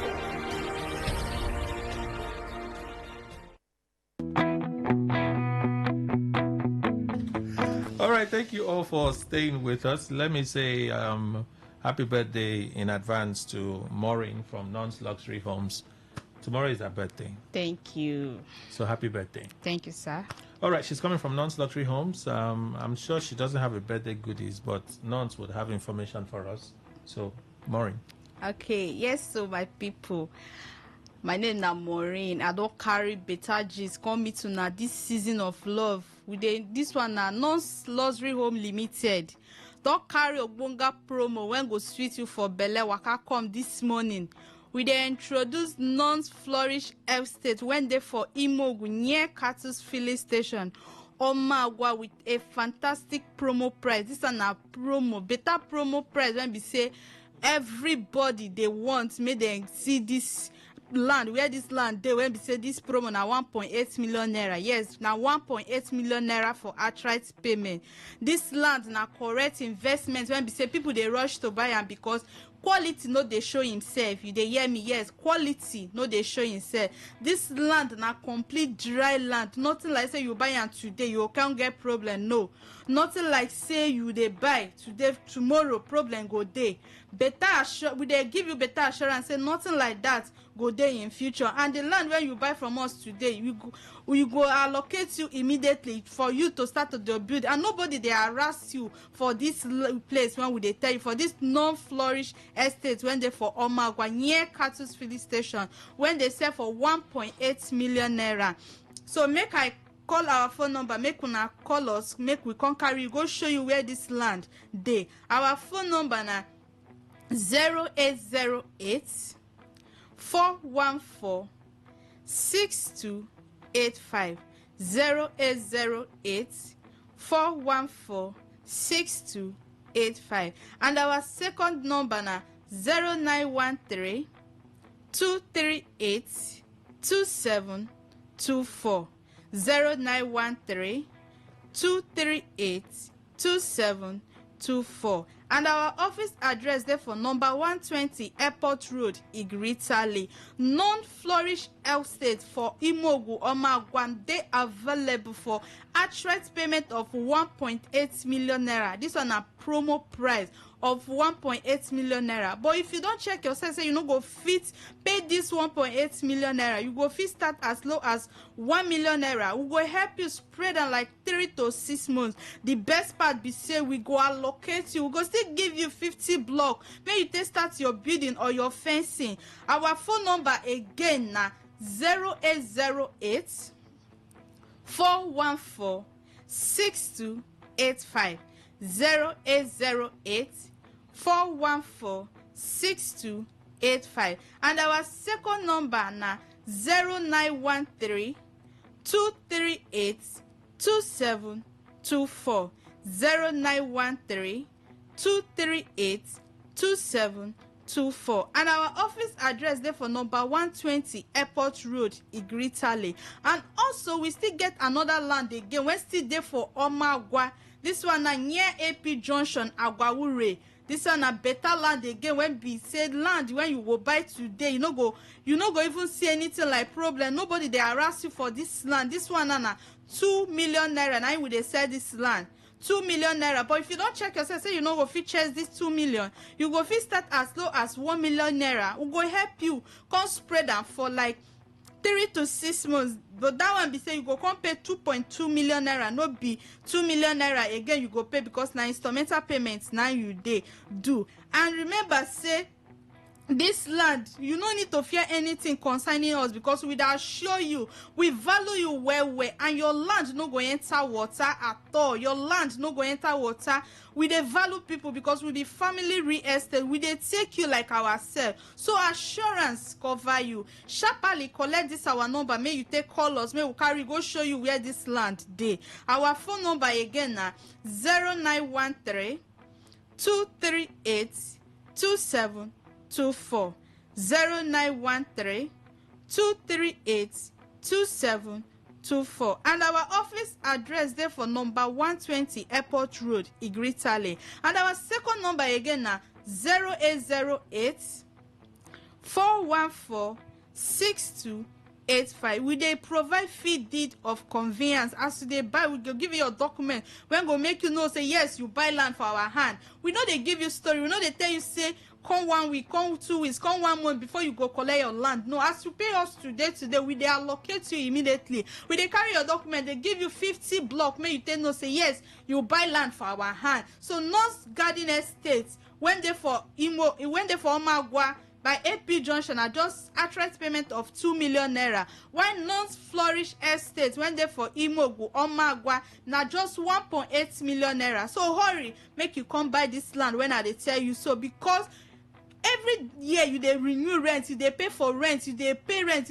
you go save money, go carry at the end of the year, go use and go pay rent. Why not carry this money, pull out that 1.8 million and reuse and come buy this land when they for 1.8 million naira? None they make landlord they take advantage of you every year, because land when you buy today, remember say land na asset while rent na money taker. And our inspection days na every day from Monday to Saturday from 10 a.m. to 4 p.m. As you buy, we go carry, go show you where the land dey. And remember say the land where you buy today fit increase for value within just 1 month. Why no hurry now? Call us, may you come collect this land when we dey tell you so. Our number na 0808 414 6285. 0808 414 6285. And our second number na 0913 238 2724. Our office address there for number 120 Airport Road, Igritale. This land when I dey tell you, no hidden fee, no community wahala, no bush entry, just come. The land na your own. So come now, come collect this land when I dey tell you, because this one na correct good road network na in this land dey. Na dry land, na buy and build. Na just 5 minutes drive from airport roundabout. From airport roundabout to AP Junction, then 5 minutes roundabout to Imogu community, the land gets better road. When we say if you come, we go carry, go show you the land. We don't dey tell you say make you use your money, take carry yourself, go where this land. Now we they transport you. Now we they carry with our vehicle, carry go show you where this precious land dey. Our inspection days now every day from Monday to Saturday from 10 a.m. to 4 p.m. Better soup na money killer. So make I call our phone number, make una call see where this land dey. Our phone number again na 0808 414 6285.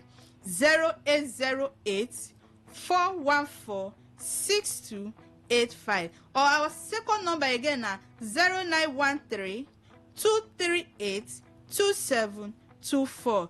0913 238 2724. Hurry, come see where this land dey, because me when be Maureen go carry you, go show you where this land dey. When I dey talk, so I know they tell you story. I know they tell you say I don't see am when I never see am. Now me when they talk to you, so go carry you, go show you where this land dey. Okay, so for those paying installments, how much are they paying? Okay, for those when be say you don't see yourself, say no go fit chase that 1.8 million naira, and you know go fit still chase the 2 million naira. Just bring as low as 1 million naira. We go help you spread them for like 3 to 6 months. That one that you don't go come pay 1.8 million again, wait till you go pay now 2 million naira. But if one of 2 million naira, you go bring 1 million, go see help you for to spread and like 2 to 3 months and 6 months. Then we go help you. That one wait till you go come pay again at 2.2 million. So hurry, may you come collect this land when I dey tell you. So our phone number again na 0808 414 6285. 0808 414 6285. And our second number na 0913 238 2724. Our office there for number 120 Airport Road, Igritali, for Port Harcourt here. Maureen from Nance Luxury Homes, thank you so much for making the time to be here. Thank you, sir. News update next, please station.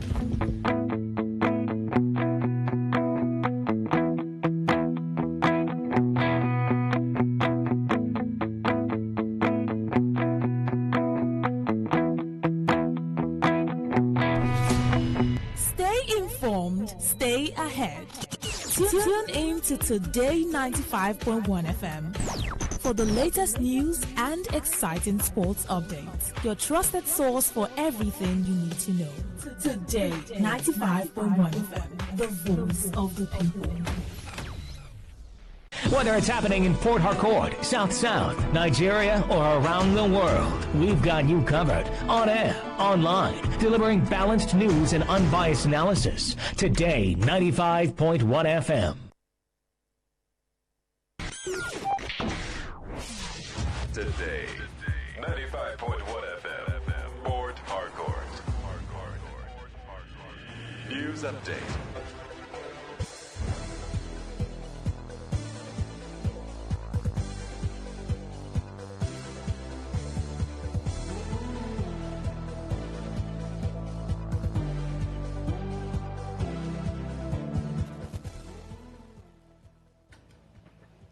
Good morning.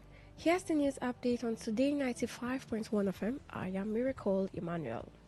The Senate Committee on Tertiary Institutions and Test Fund has met with officials of the Joint Admissions and Matriculation Board (JAMB), raising concerns over examination charges, recurring technical issues, and limited access to tertiary education, particularly in rural communities.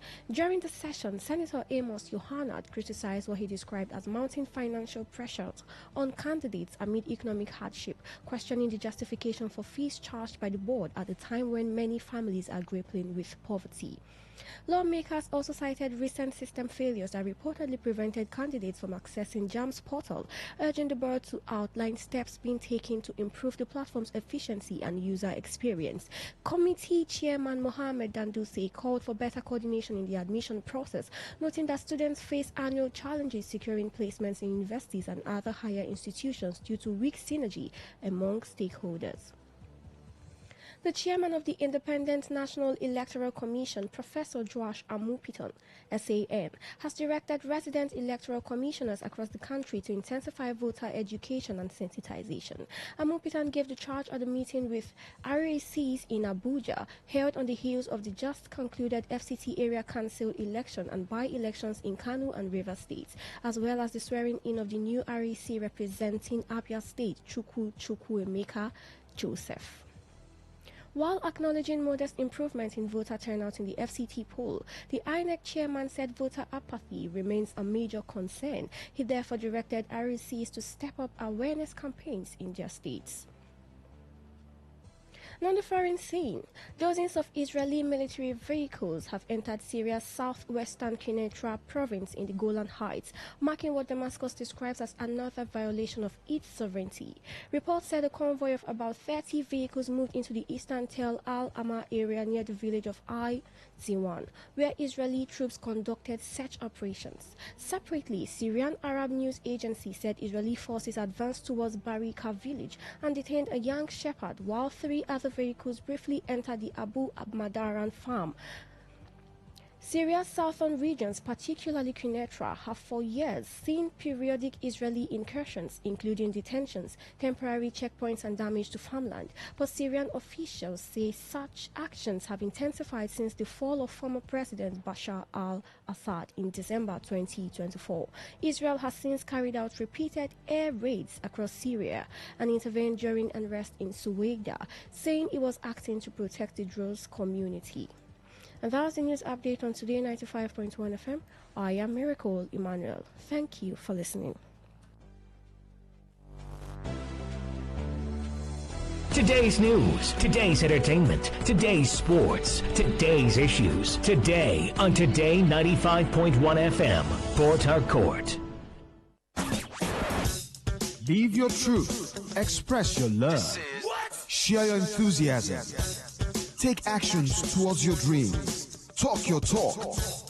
And walk your walk. It was years ago. There's a statute of limitation on this stuff. Make today worth remembering as we discuss issues as it affects Nigeria moving forward.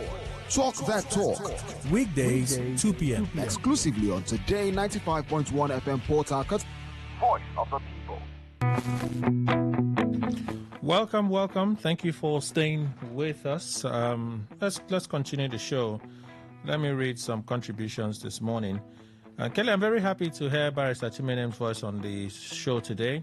I'm so happy. Today I must buy shawarma and eat. Captain Arolu from Rukboko. So you buy shawarma for yourself and eat. I thought you would send shawarma to the studio. Now that he's around, send shawarma to the studio so that we can all eat and be happy.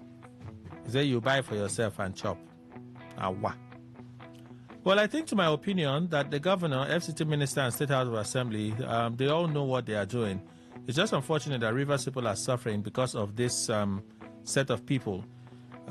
It just looks like every 3 months, new face of people will take over the affairs of the state, appointed by the governor, indirectly or directly approved by the FCT minister, for them to collect their own share of Rivers money. Solomon from Igboeche. You're not liking it at all, but okay, that's your opinion. Thank you. The appointment made by the governor, I know some people will call to say it's a welcome development, but they are sons and daughters of the state. And I ask, what about those that are dropped? Are they not sons and daughters of the state?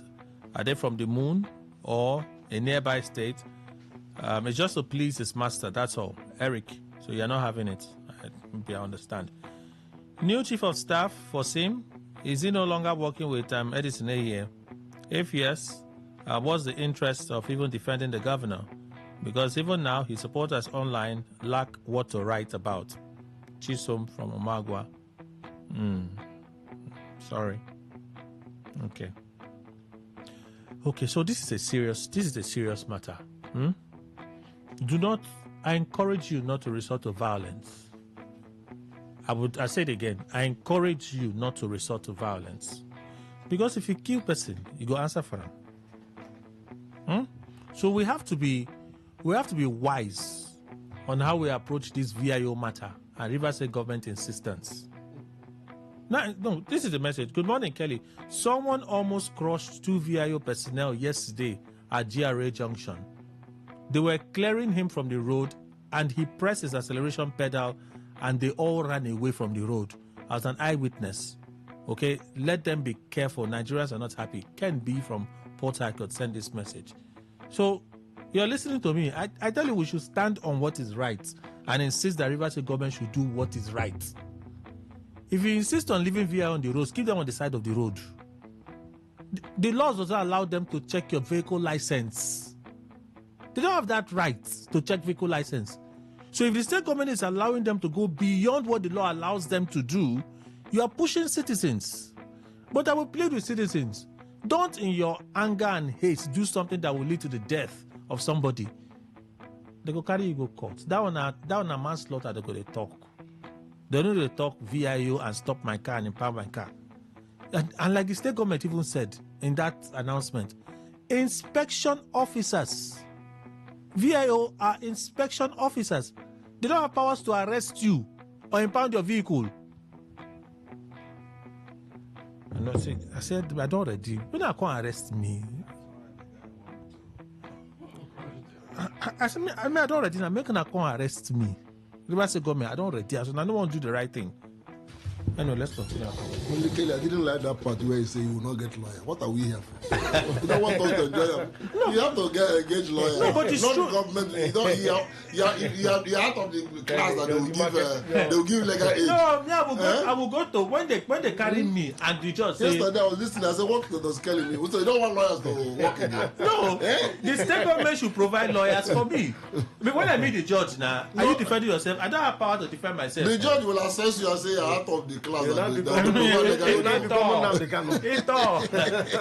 would ask that the state should provide a lawyer for me. Okay. Yeah, it's simple, but let's move on. That's just please. You have to apply wisdom in dealing with these things. Apply wisdom in dealing with these things. Don't be you do aggressive gragra, somebody die, and another matter entirely. Oh. It's another matter entirely. Use your head. Use your head. Please use your head. We can win this battle. We can win it if we apply wisdom. They won't have. For the fact that they responded means that they are feeling the pressure.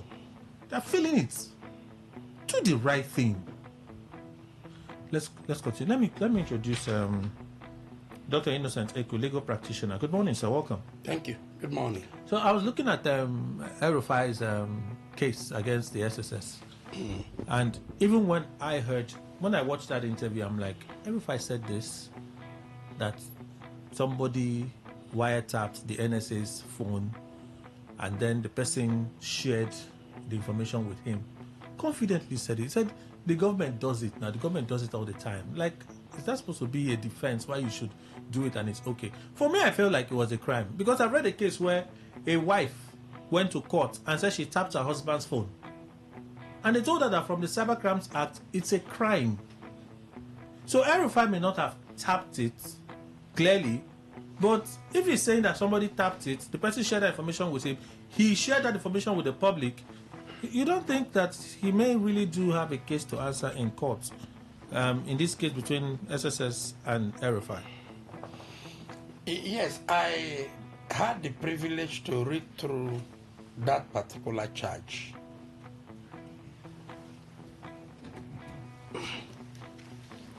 That particular charge of the SSS against El-Rufai. Yes. To be candid, there are many things wrong with the charge. With their charge? Yes, many things wrong with the charge.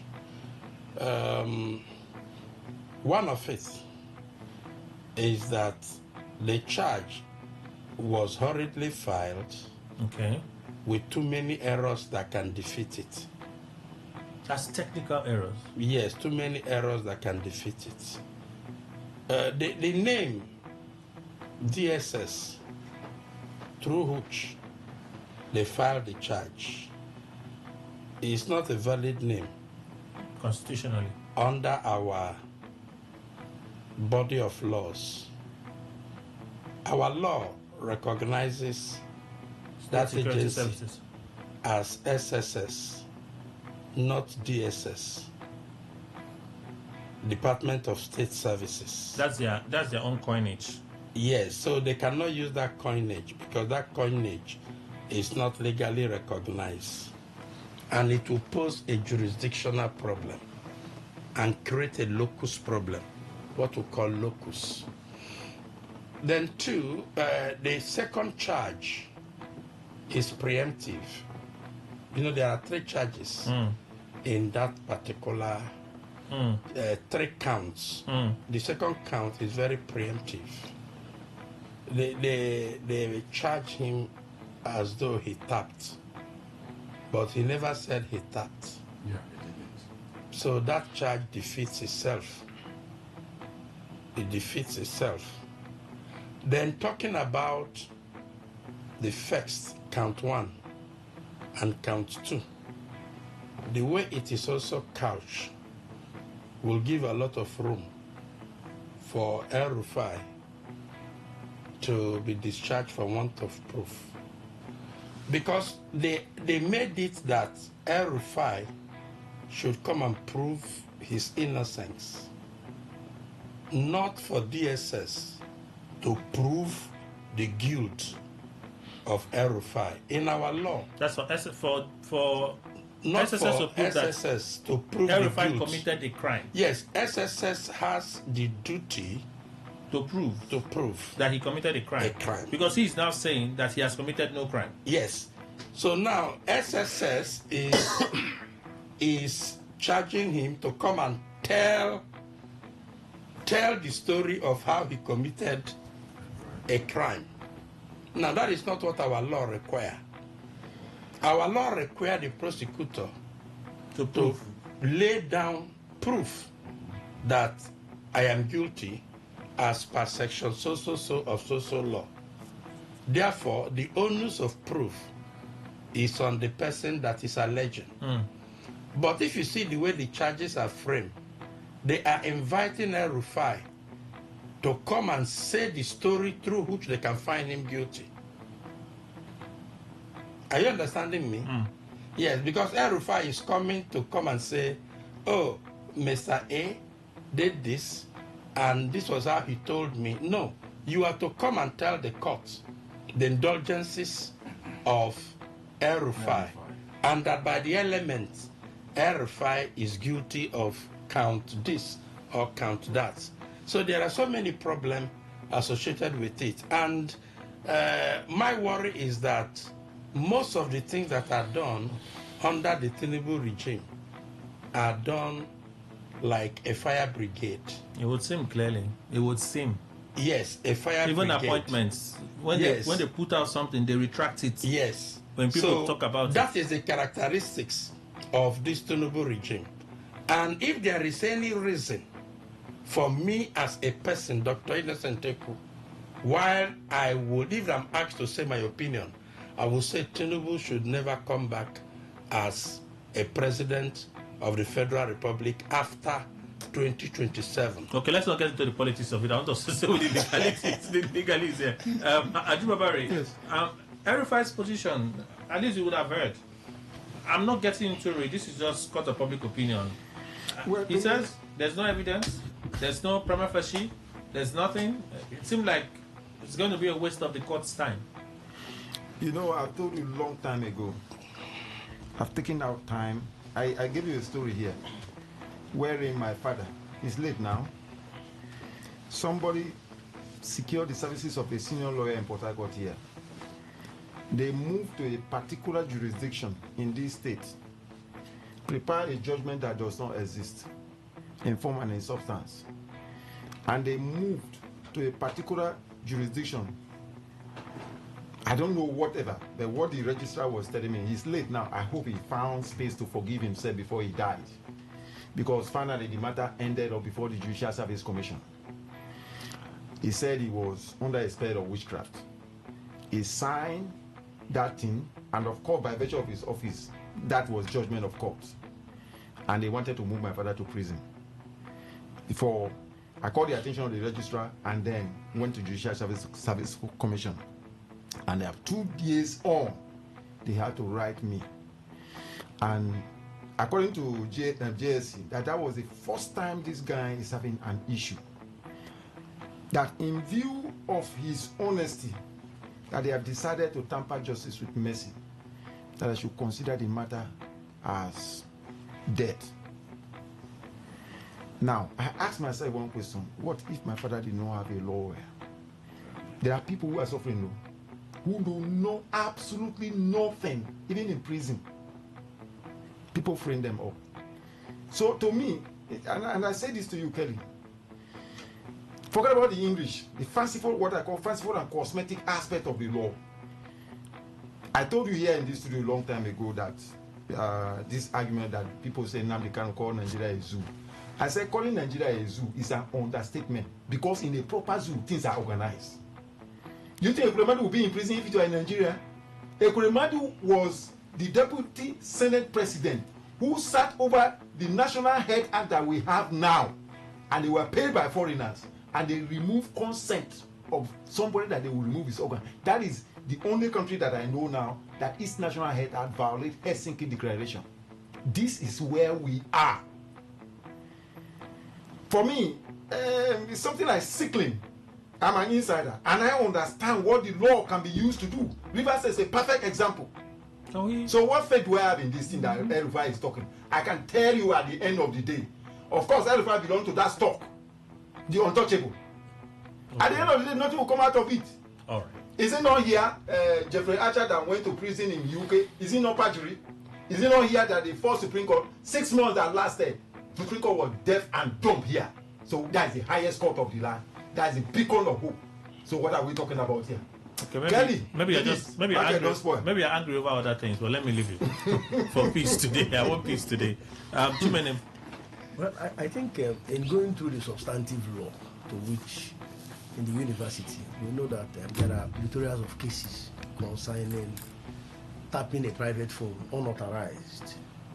And I know I didn't venture into looking at most cases, but I think it is, for me, it is, there are laws, cyber laws, to which... But he did not tap now. No, he didn't tap. I'm only just laying a background. I think from what I heard, I listened to that interview on Arise, where he said, after all, that the DSS does same. The government does same, and that they are privileged to. So why will he not? But I think there is a skirmish. For me, the onus is on the DSS to prove. I have looked at Odinkalu's position, although he was speaking from from an angry point where a journalist was. He would have been kidnapped, in fact adopted. He used the word adopted, but if not for God, they would have kidnapped him from Kaduna. He had a case with El-Rufai, something like that. And from that standpoint, he also raised the issue of Falan also raised the issue of the DSS being in the position of ensuring that they do the needful. For me, have they been able to prove, federal government? No, but that's a matter in court. That's what I'm saying. The case has been adjourned. Yes. Till April. Now, for me, I don't think there is any much. I think there is much of politics, ranging from apart from the legal aspects. Of course, coming out to say, look, we do this. Kelly, let's consider this if we don't even look at the cyber laws from NSA that we are listening to their conversation. In fact, it was rebutted. I found it troubling that El-Rufai would admit to that. That's what I'm saying. No, personally, I found it troubling.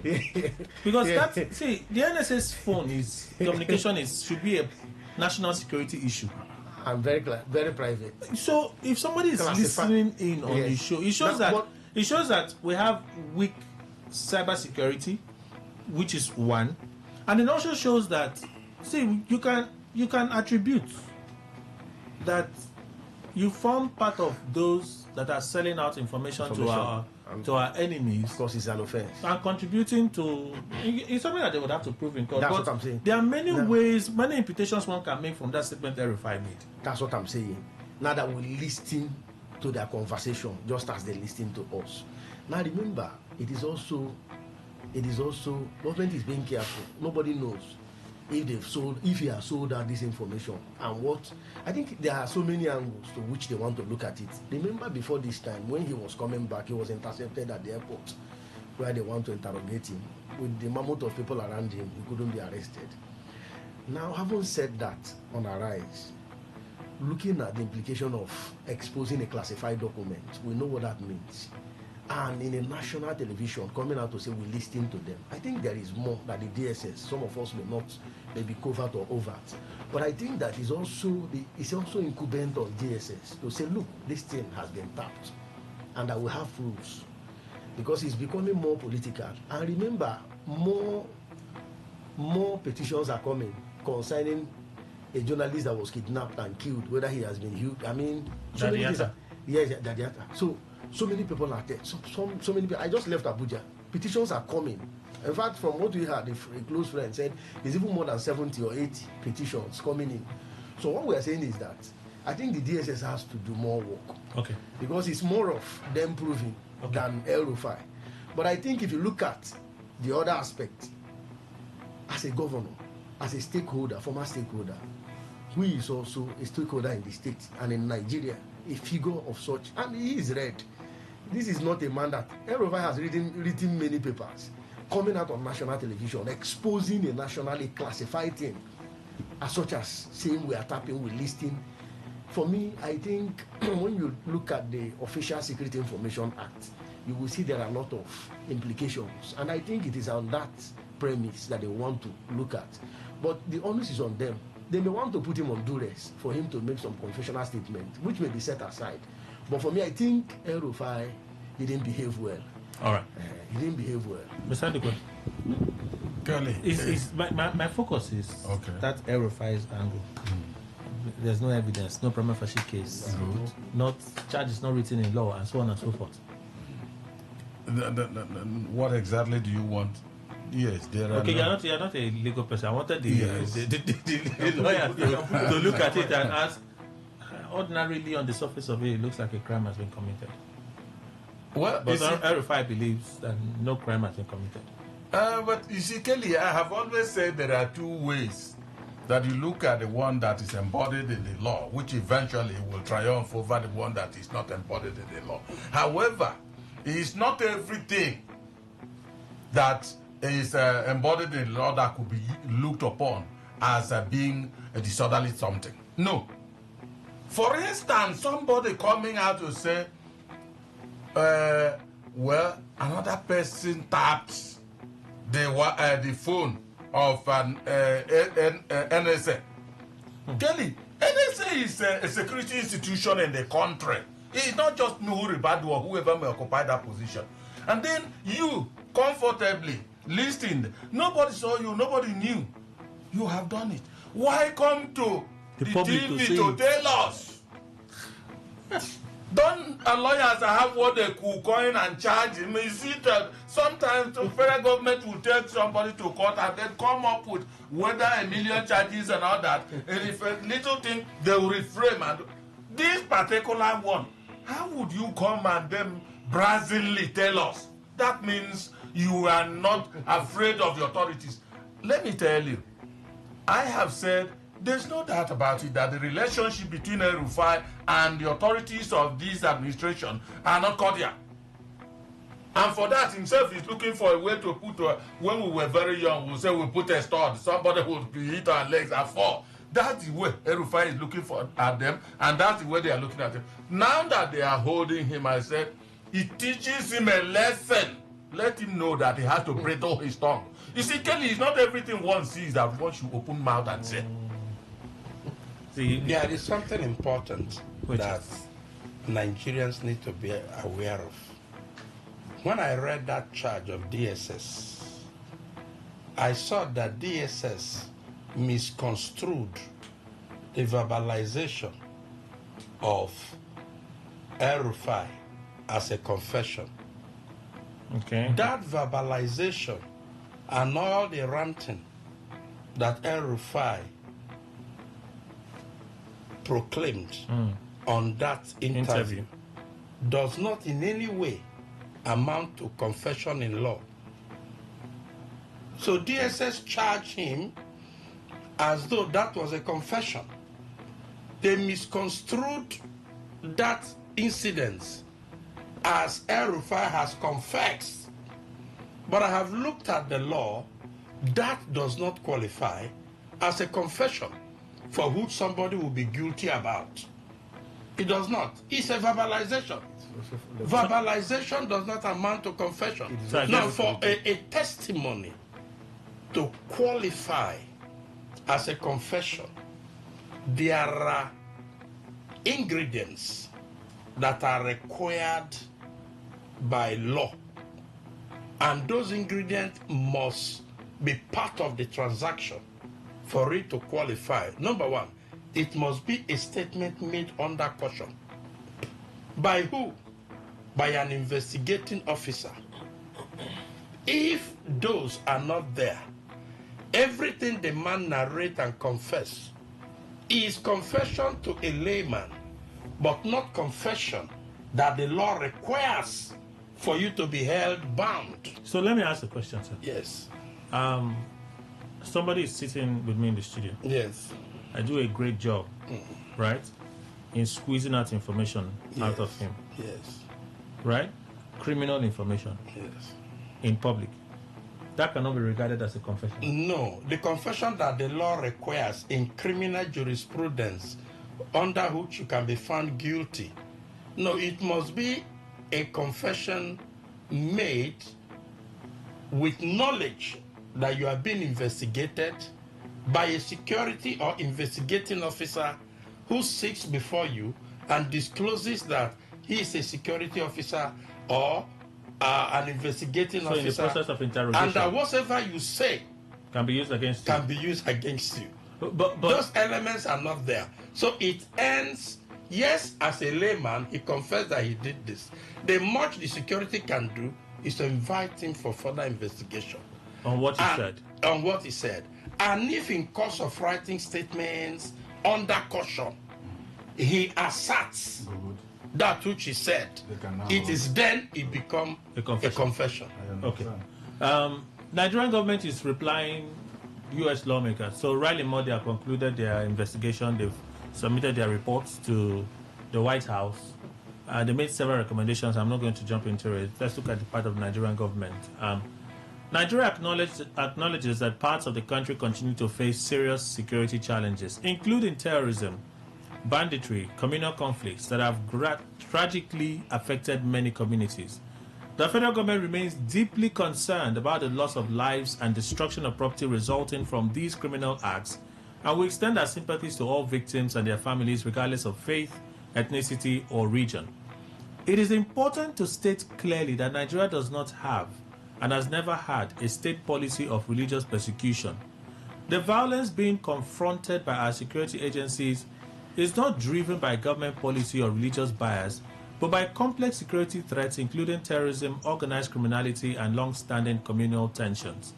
He emphasized that the Constitution guarantees freedom of religion and freedom of worship for all citizens, adding that the federal government remains firmly committed to upholding these constitutional protections and to ensure equal protection under the law.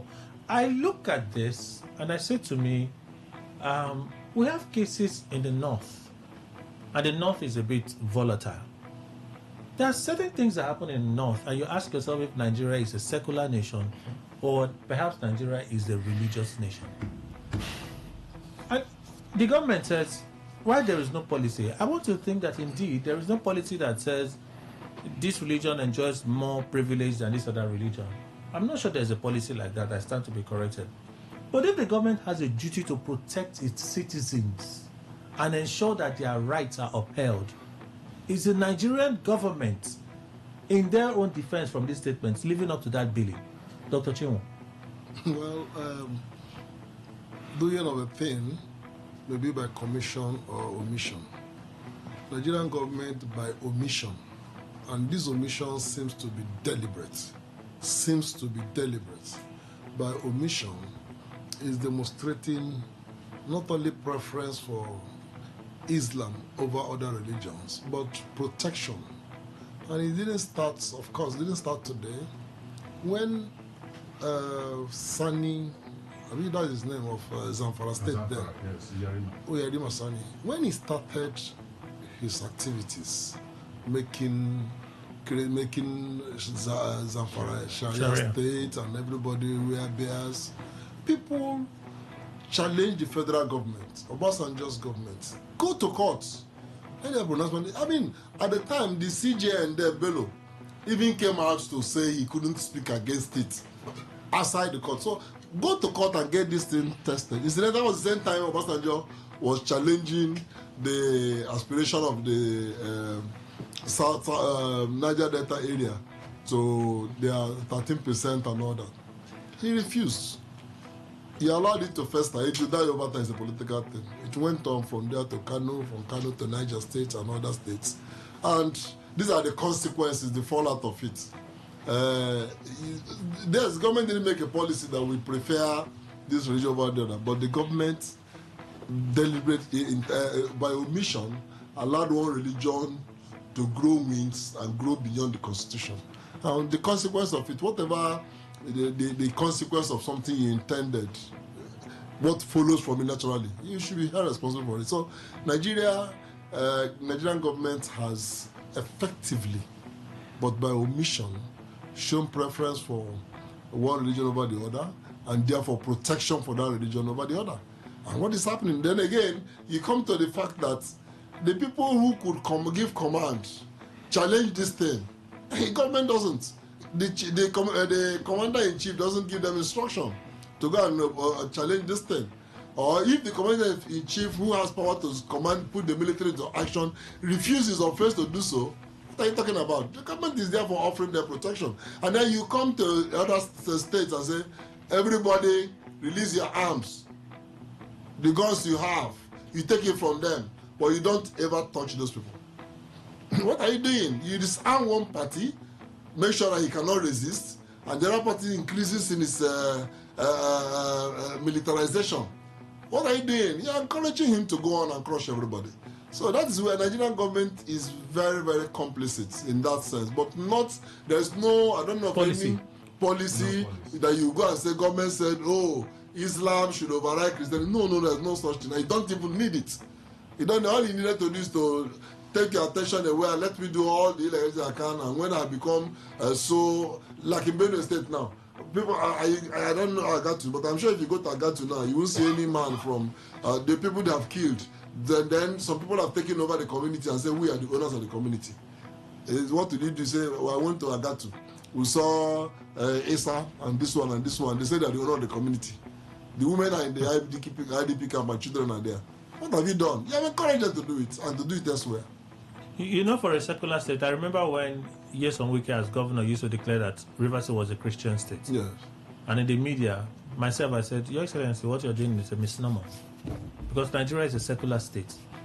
You can't be making this. He was making these pronouncements on air. You were making it loudly. It was an attempt to push back.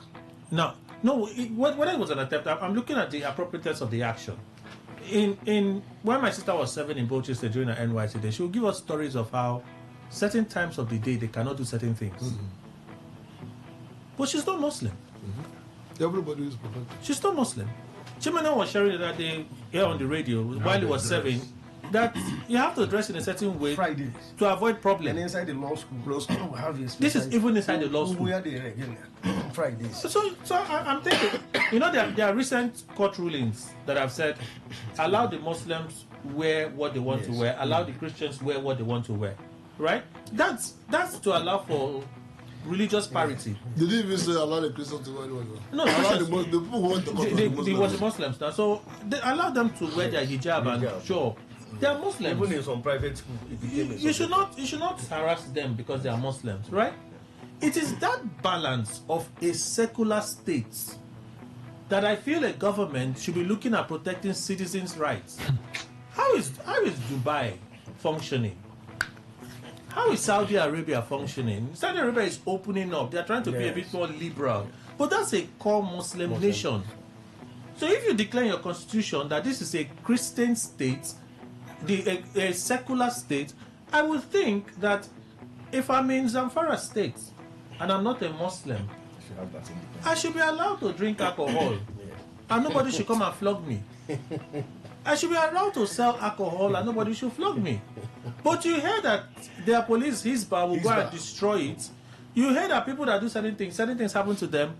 The state doesn't respond in protecting the rights of those that have been treated the way they are treated. Minister is telling us that there is no policy. The government is sincere in protecting the rights of all citizens. I beg, is there a better way to describe hypocrisy? Chimene? Well, let me just say this. I think we have in law school, I remember that there are some areas that even when you're drafting, you have the Akalis court, you have the Grand Kadi, you have the Grand Kadi, you have the Akalis court, you have the Hisba. On Fridays, it's even good you came up with this. Nigerian Law School is located in Bagauda. Now Fridays, from Bagauda to where they call Dakasele is not far. They drink there. Now you're not allowed on Friday. Friday is a very tempting day. We are asked not to go out, in fact. You don't need to go out anyhow. Now the reason is that you don't need to put on your jeans. You have to be careful. I say this and I can defend it anywhere. Sorry, now are there Muslims in America? They are. There are Muslims in America. There are Muslims in America. Yeah. Now let me even ask in Malaysia. Okay, there are Muslims in Malaysia. Yes, there are. And I would assume that there are mosques in America too. Yes, there are mosques. There are mosques. Now, even in laws, there are mosques. Now let me tell you what goes on. You have to put on your cap. We don't put on suit on that Friday as a law student. You just wear bouquet. Now this is just peace to maintain, to ensure that you don't look for trouble. Now he's back put on uniform. These are the enforcing officers, enforcers. When you're caught, you're in trouble. Now some of them put their beer in their kettle and they drink. We are not allowed. Some of us that take alcohol, we will not take, because if you're caught, you're already in trouble. So the only place you can feel safe is Sabongeri, where you have the multiplicity of some of us Igbos, and so you can just go to somewhere and you must be very careful. So we are not free. So what I'm saying is that there are some sections in the constitution which I may not. There are special courts in the north that if you're caught, they will take you to that court. Hisba will arrest you. So the question I ask, even though you're not a Muslim, Kelly, it's even good. You see, when you say this, even when you're caught in the act, and I know that they tax alcohol there. They tax the volume of money that comes from alcohol that side too. If you check VAT. now, is that what? VAT. That's what I'm saying. So where does it come? Is it that they do it on air? So we're not allowed. And the question you ask is that when you're caught there, you are arrested, you're taken to somewhere. In fact, you have to, by the grace of God. So some of us are free when we come to Abuja, because of the metropolitan nature. So what we need to do is that you're not free. Even as a student, there are areas you go to, they will tell you come back. That place is not like the Gwari axis. That place is populated by the Fulanis. And of course you have to be careful. You need to, even when you don't put on cap. Some of us have close to 30 caps. So you have to change one and put one in your pocket in case breeze, one flies over the bus, then you have to put one. It's not easy. The consciousness is too much. So including the police officers that are there, they don't say much. You can't report to anybody. So it's like living in another place, in another world. You begin to ask yourself, is this place Nigeria? So the only time, you could imagine 1 year in law school, the only time I tested beer was twice. And I was careful. I had to put it in a bottle that looks like a bottle water and made it look like a water. Because I need to test something. Even medically, you need alcohol in your body. So it wasn't easy. Medically? Yeah, medically, yeah. Sometimes the doctor will tell you. Leave that one. Nobody says you should not drink alcohol. Nobody says you should not drink. Don't bring medical inside. Please. So it wasn't easy for us. So it's something that has to. So when you have Nigerian government saying what they're saying, this is a reply to Riley Moore. Hypocrisy. This is hypocrisy of the highest order. Kelly, are you not here? Are we not in Nigeria? The only place you see survivor is even in Kaduna South, where you have populated Christian. You have some few Muslims who want to dominate. In fact, it's not been long I left Kaduna. It's not easy at all. There are things you saw on there to look as if you are trying to incite. But these are the things, independence, that you don't get.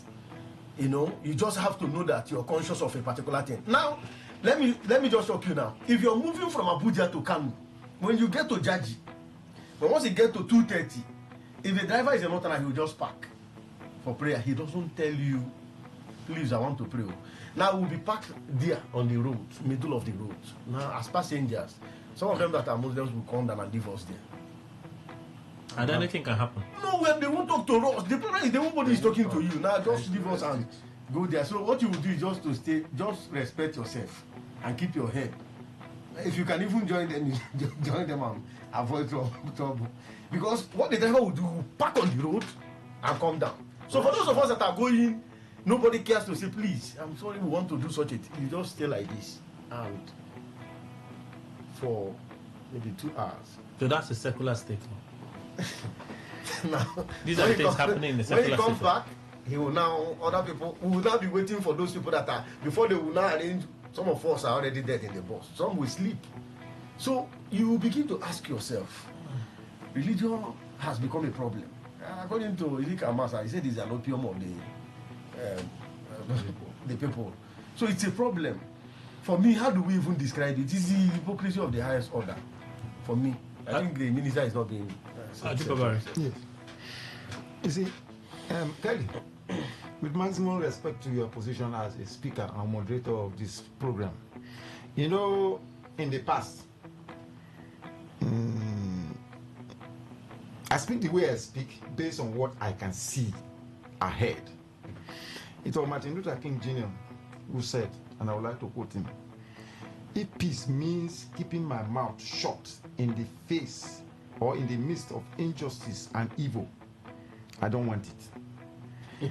If peace means willingness to be exploited economically, dominated politically, humiliated and segregated, I don't want peace. I just do a sharp reflection. Most of them will not understand what is playing out in Rivers State. There's this retired colonel that talks about that there is a grand plan to Islamize Nigeria, that he has been in security circles over time, and he can confirm Mujahideens, Pakistan, Turkey. Do you think President going to Turkey was normal? Like they say in Ashawo quarters, no be clear eye. Like they say in prostitute quarters. Prostitute quarters. Oh, okay. I shall not be walking.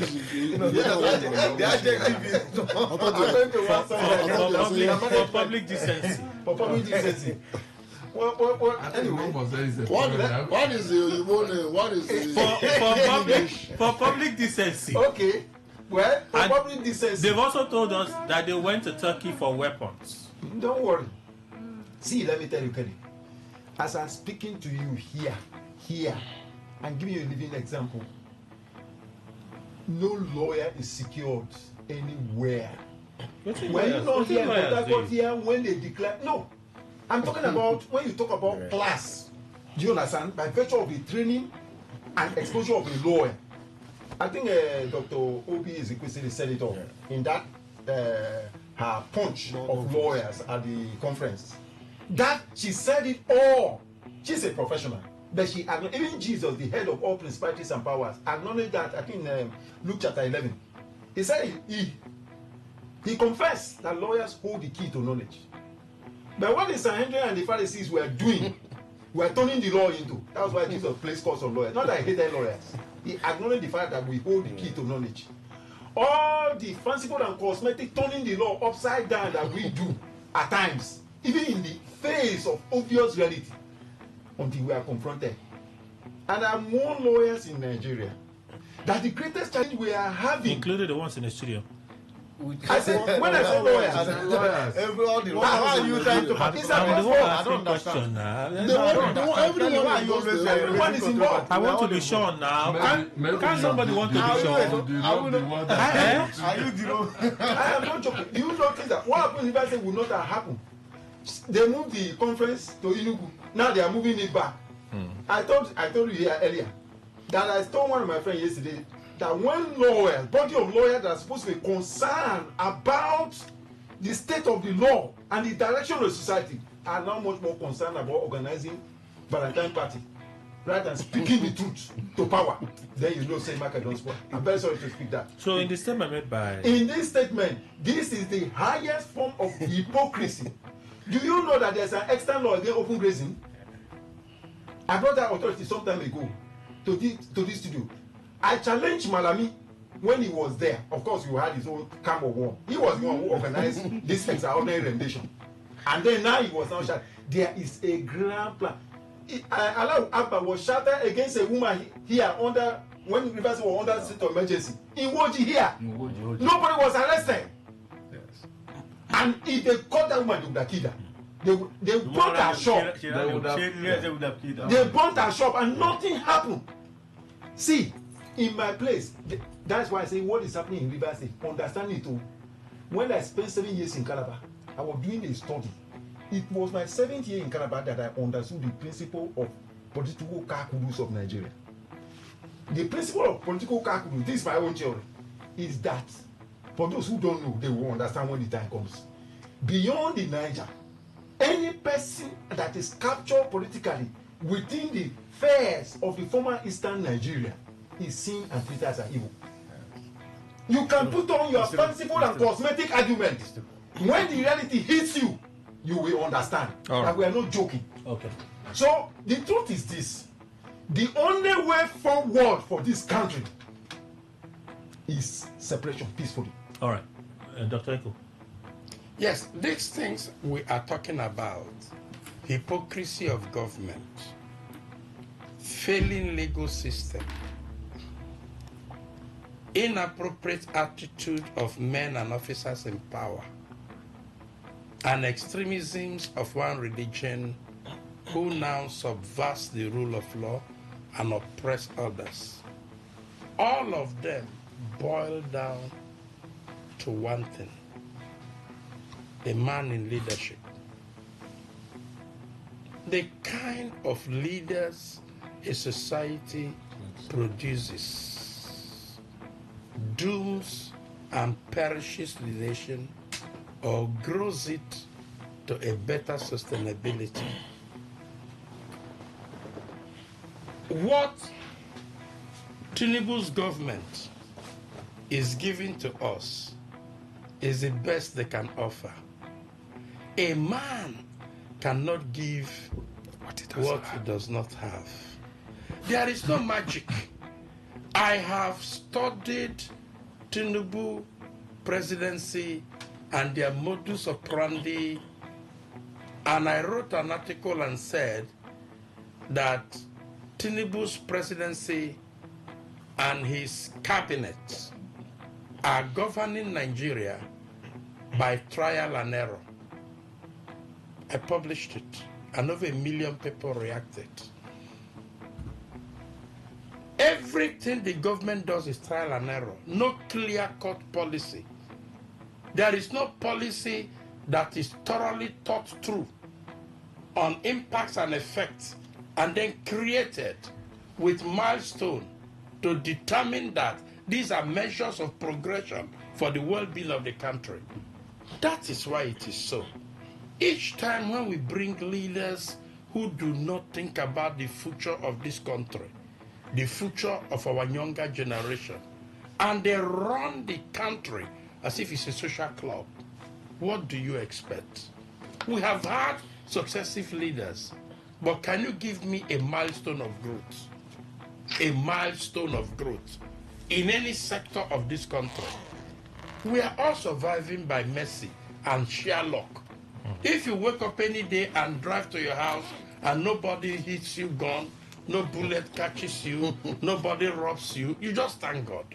Wow. Not that our society is safe, not that the government is functioning. Government is not functioning well. Now, are you aware that all the beautiful budgets that they made for the year just passed, fine budget, trillions of money, are you aware that no ministry have got up to 30%? No, that's even 2025. Yes. That is how it is. Everything is in deficit. But and they claim they are making a lot of money. Yes, I listened to the president in a recent speech where he said that Nigeria is good now. We have passed the danger time. Meanwhile, borrowing has skyrocketed. So this nation is not good. we have no future. We need to re-engineer our country by re-engineering the selection process of bringing our leadership so that we can bring leaders who are concerned about the development of this society. We are not developing. You know, now that you mentioned it, good thing you were here sometime last week when we were looking at the Electoral Act. Yes. And we ask ourselves how this is going to deepen our democratic journey, especially with our elections. We also give our different answers to it.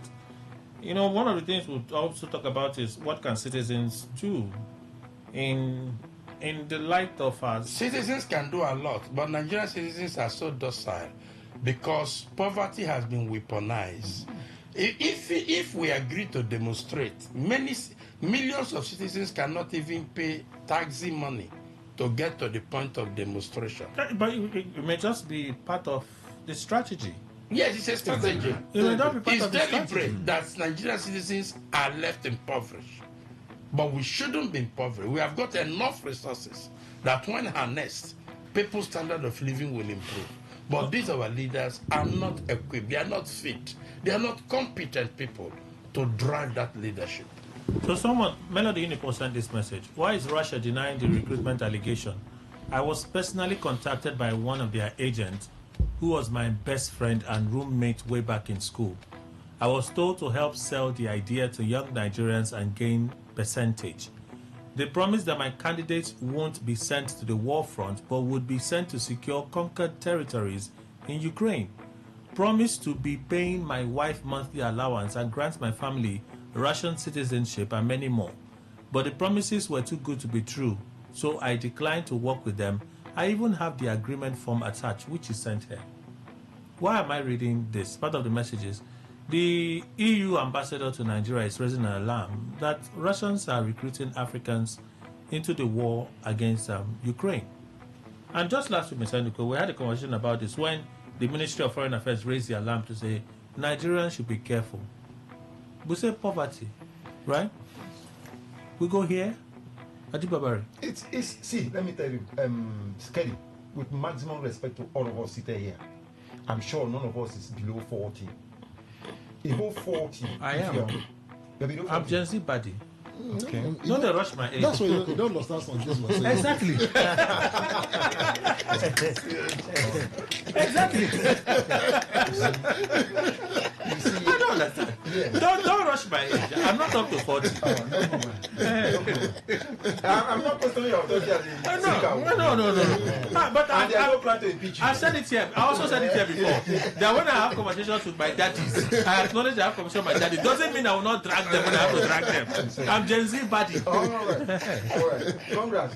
Thank you, sir. The choice on your side. Thank you, sir. For those of us who have spent several Christmas and have migrated heading. No, but I feel for them.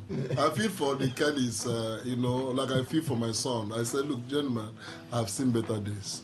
But you people have been completely deprived of the days. Yes, sorry to cut you, my brother. No, last week, Justice Daniel Kali was retired, and he wrote a book about the pristine years. And his son was revealed. He said he kept asking, Daddy, did these things happen? That you're in school, they made your bed. That you're in school, you ate this kind of food. Is this in Nigeria that you enter train? So I feel for your generation, actually. We have seen better days. That's why we talk culturally. Thank you, sir. Now, yeah. Going back to the issue. You see, this weaponized poverty, like I tell you, I did my research work on the legal framework for environmental management in Nigeria, the petroleum industry in focus. There's enough wealth in this country. In fact, I have proposed a line of argument that when the Committee of Nations gather before God, God has been accused of why he favored Nigeria the way he did. In terms of mineral resources, even manpower, youth. But there's a problem. The moment you are a victim of poverty, in political economics, poverty is a weapon of war, legitimate weapon of war, so to say. The moment you are a victim of poverty, your brain migrates from thinking significance to survival. And the moment survival becomes your concern, you wake up and survival are taking over. You are finished. So no matter the advice, Nigerians will still fall for offers like this. Yeah, because of the poverty, they give them. Do you know how they get this crowd you see in the politics? I have interviewed them. Now, this crowd you see, they have agents that mobilize the crowd in every local government. Then every ward is a bus. They have money for bus. It's 18-seater. And then ward that are 5 towns or villages is 5 buses. That is how they hire them. It's the same people that go to PDP. It's the same people that go to APC. They are not different people, gentlemen, because I've interviewed many of them right at the ground. Are you hearing me? And then some of them, they even trick them. The 2,000, many of them don't used to see.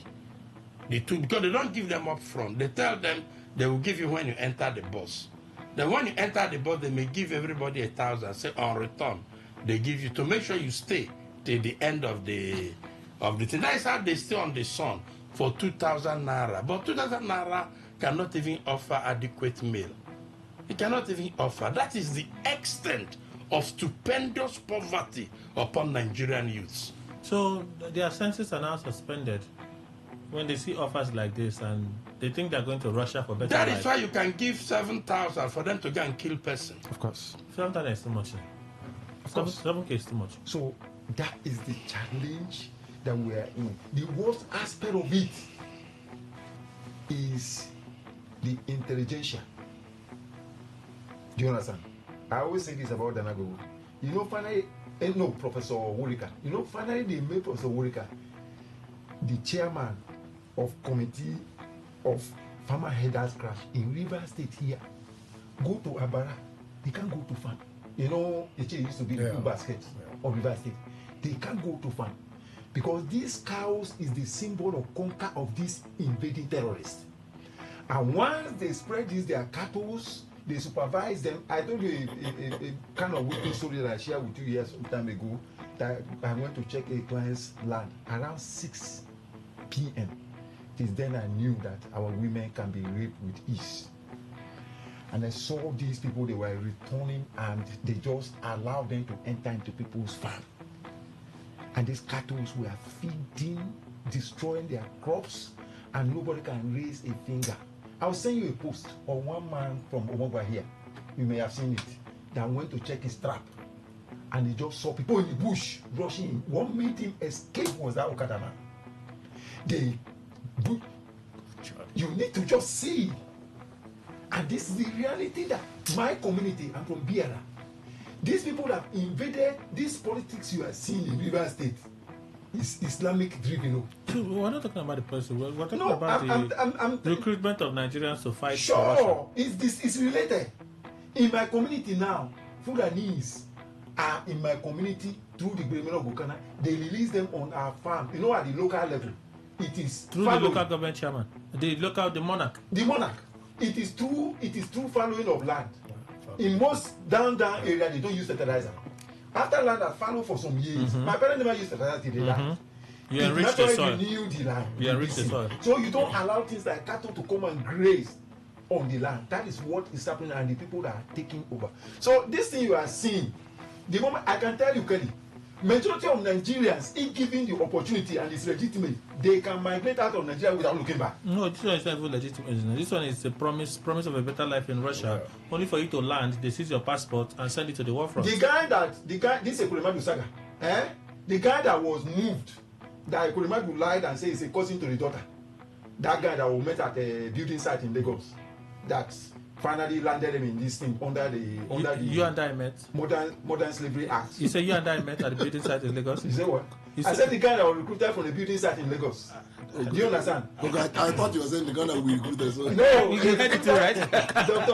Obina was the one who powered this thing. And by the time the other side they packaged it, got him visa and everything, and got blinded him, he didn't remember compatibility test. When they got to London, the doctor said before we remove the kidney, we have to do compatibility test. Lo and behold, they did not match.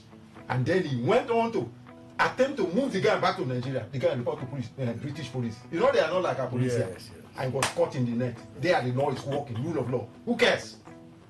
And he's there. They didn't say Attorney General the rest to go and move him. They remember Ibori case. They said no way, he must finish his time here. This is where we are. I can tell you, Kelly, I always jokingly say with my lbbl.com, if at times I'm tempted, market don't spoil though. Okay. You know, they've been here. You know, the Assam Gota, the Malian, the president of is it Mali? Yeah. Ture. Burkina Faso. Yeah, where you have Thomas Sankara late. You know, they've started recruiting Africans. We have child soldiers. You know, the essence of creating Prigozhin, the late Prigozhin, the Russian mercenary who was always fighting the Ukrainians, who was also assassinated, you know, allegedly by Putin. And of course, you know, those mercenaries, the essence was to they came into Africa and they were recruiting Africans. Remember 3 Nigerians, Al Jazeera just took it. They were killed in war fronts, inexperienced. They have been here. I was opportune to read about the CIA report concerning what is going on in Francophone countries. And that is why you see they are breaking out from, you know, the African Union. They have taken over. Russia has been here, even China. In part of what you see today, where you have Alassane Mnangagwa, president of Zimbabwe, part of what is going on in most of the industries, most of the big, huge industries in Zimbabwe are owned by Chinese people, private firms. What are they doing there? They employ Africans. You are in an African soil. You employ them, ensure that you give them condition, then you take them for training to China. What are they going to train them for? From there, they take them to Russia. Go and look at the good percentage of Russian soldiers, even though they are not gazetted. These are blacks, African, inexperienced. 2-3 weeks you are trained to be a soldier. Just go and fight Ukraine. You know, Putin predicted that the war was going to be 2 weeks. That's lasted 4 years. 4 years plus. Now, people are hungry. Of course, you weaponize the people by using the theory of hunger. And that is what is going on. In the international relations, we see all these things. It's an asymmetric war. But what is going on is that, is it only Nigeria? In Ghana, the same thing. In Cameroon, the same thing. How do we solve this problem? Africa will have to come together. And that was the essence of what even killed Mama Gaddafi. I think Gaddafi, there was a book he wrote, Green What. If you're able to read that book, Green Impact at the what, you look at how Thomas Sankara, most of the African leaders that were preaching that Africans should unite so that we can have a common force. It was as a result of that activism that some of them were hilded and killed. They have gained access. When you talk about sovereignty, is there anything like absolute sovereignty? No, but they're not challenging your sovereignty. They're just making juicy offers to your citizens. If there is no porosity of the border, where everything is tight, they can't come in. The immigration is tight in Africa, and there is a common force. These people are coming in. Do you know that right now, for you to be in Ghana, you need a citizenship card?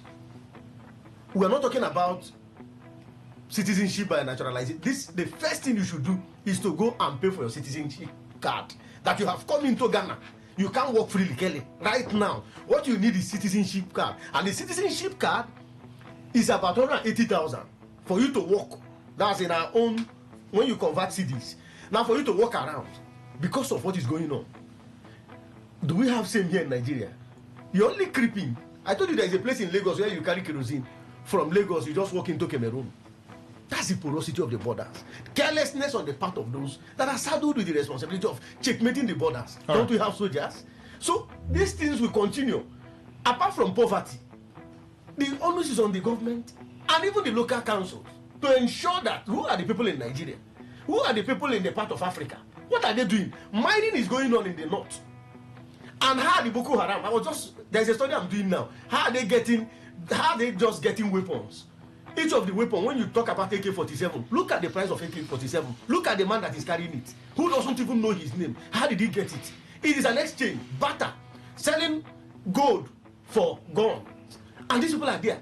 And while they are doing those battles, they are equally recruiting people. Most of the abductions that are going on, do you know who is abducted? Every day people are being abducted. Do you know the people that are doing it? And they will be there for some hours.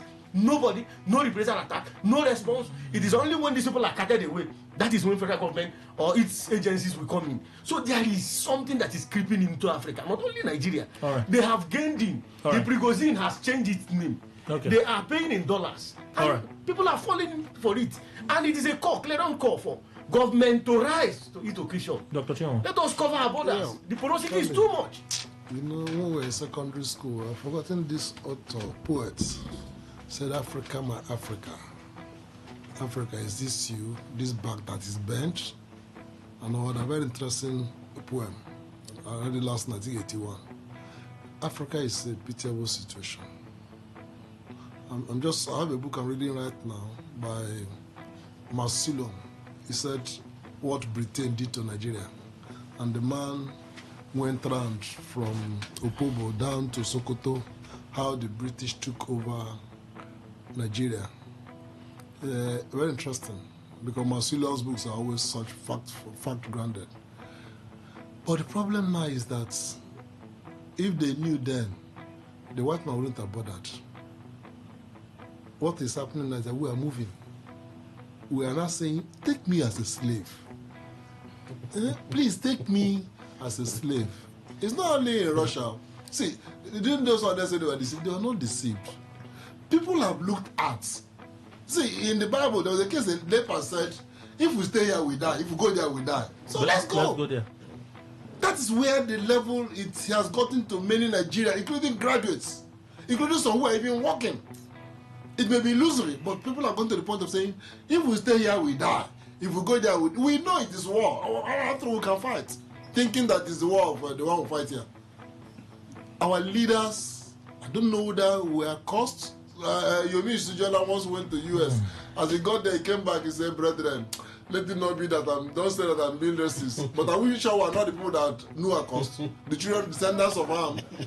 And when Yomi was saying that, I was laughing because in Kalmea's book... That's a reverend. No? Yes, Reverend. Yomi Sujola, Logos Ministry. Bishop. When he was saying that, he didn't know that in Kalmea's book, this house has fallen.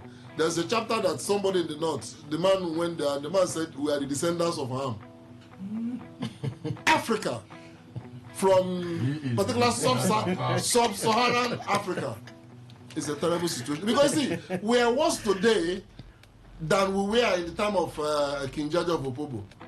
Reading that book, you see how we could even, we have some national pride, some racial pride, that the people, Arab people, and all that resisted. Today we are saying, please come and take us. The long juju. Our people are going to Canada and all. They know that they are going into slavery, at least compared to what is there. But they are saying that the slavery there is better than being the slavery at home. They know. I got to US and then that was 2008, and after going around, my in-law was showing me a prison. I saw how beautiful the environment is. I said, no wonder why the average Nigerian doesn't mind. and then I said, thank God I'm already old before I came here. Because see, I don't know if this thing was the prison in Norway. So clean. So then you ask yourself, are we the whole of what is not a prison? So clean. So we are our leaders, maybe if it's deliberate, but the thing is that prison is supposed to be a place of reformation. Yes, and that is where it is. Here we work ourselves as a correctional center. So what I'm saying is that this whole thing is pathetic, but it's not. I'm not blaming the white man. I'm blaming us and asking God, have mercy upon us by happy. I don't know how you will do it though, because if you are talking about changing the leaders. 50% or 60% of the users are saying those are the people we want. You people are talking too much. We don't want you. We want those who are dealing with us. They are the best people. So what are you fighting for? Sometimes you get yourself what? Look, they are saying we like the chain on our neck. We like the slavery. Leave us alone. We're enjoying it. But that's where it's getting us to.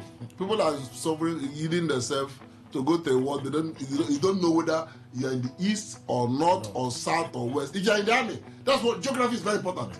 But you don't know. You just go there, they carry gun. Don't know whether the man is the Russian.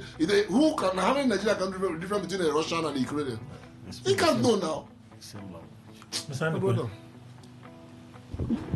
Well, Kelly, all said, I think in the first place, even when I was young, there's no way anybody could come and say, come and fight, and then I'll pay you these billions. I will not go. I will not. So I'm completely out of that. But I think it's hunger. That's the fulcrum of the whole thing. Because I know very well that if a man stays without a resource to buy whatever and eat, Kelly, that man becomes a lion in the bush. Especially when he knows that he's not the lazy type. He has looked for work, done everything is humanly possible for him, but he can't get anything. Why would he not become a weapon for anybody who wants to exploit others? So when federal government are saying that Russians are coming in, in fact, America may change tomorrow and start coming to take people from Nigeria. Because let them lead well so that people won't go hungry.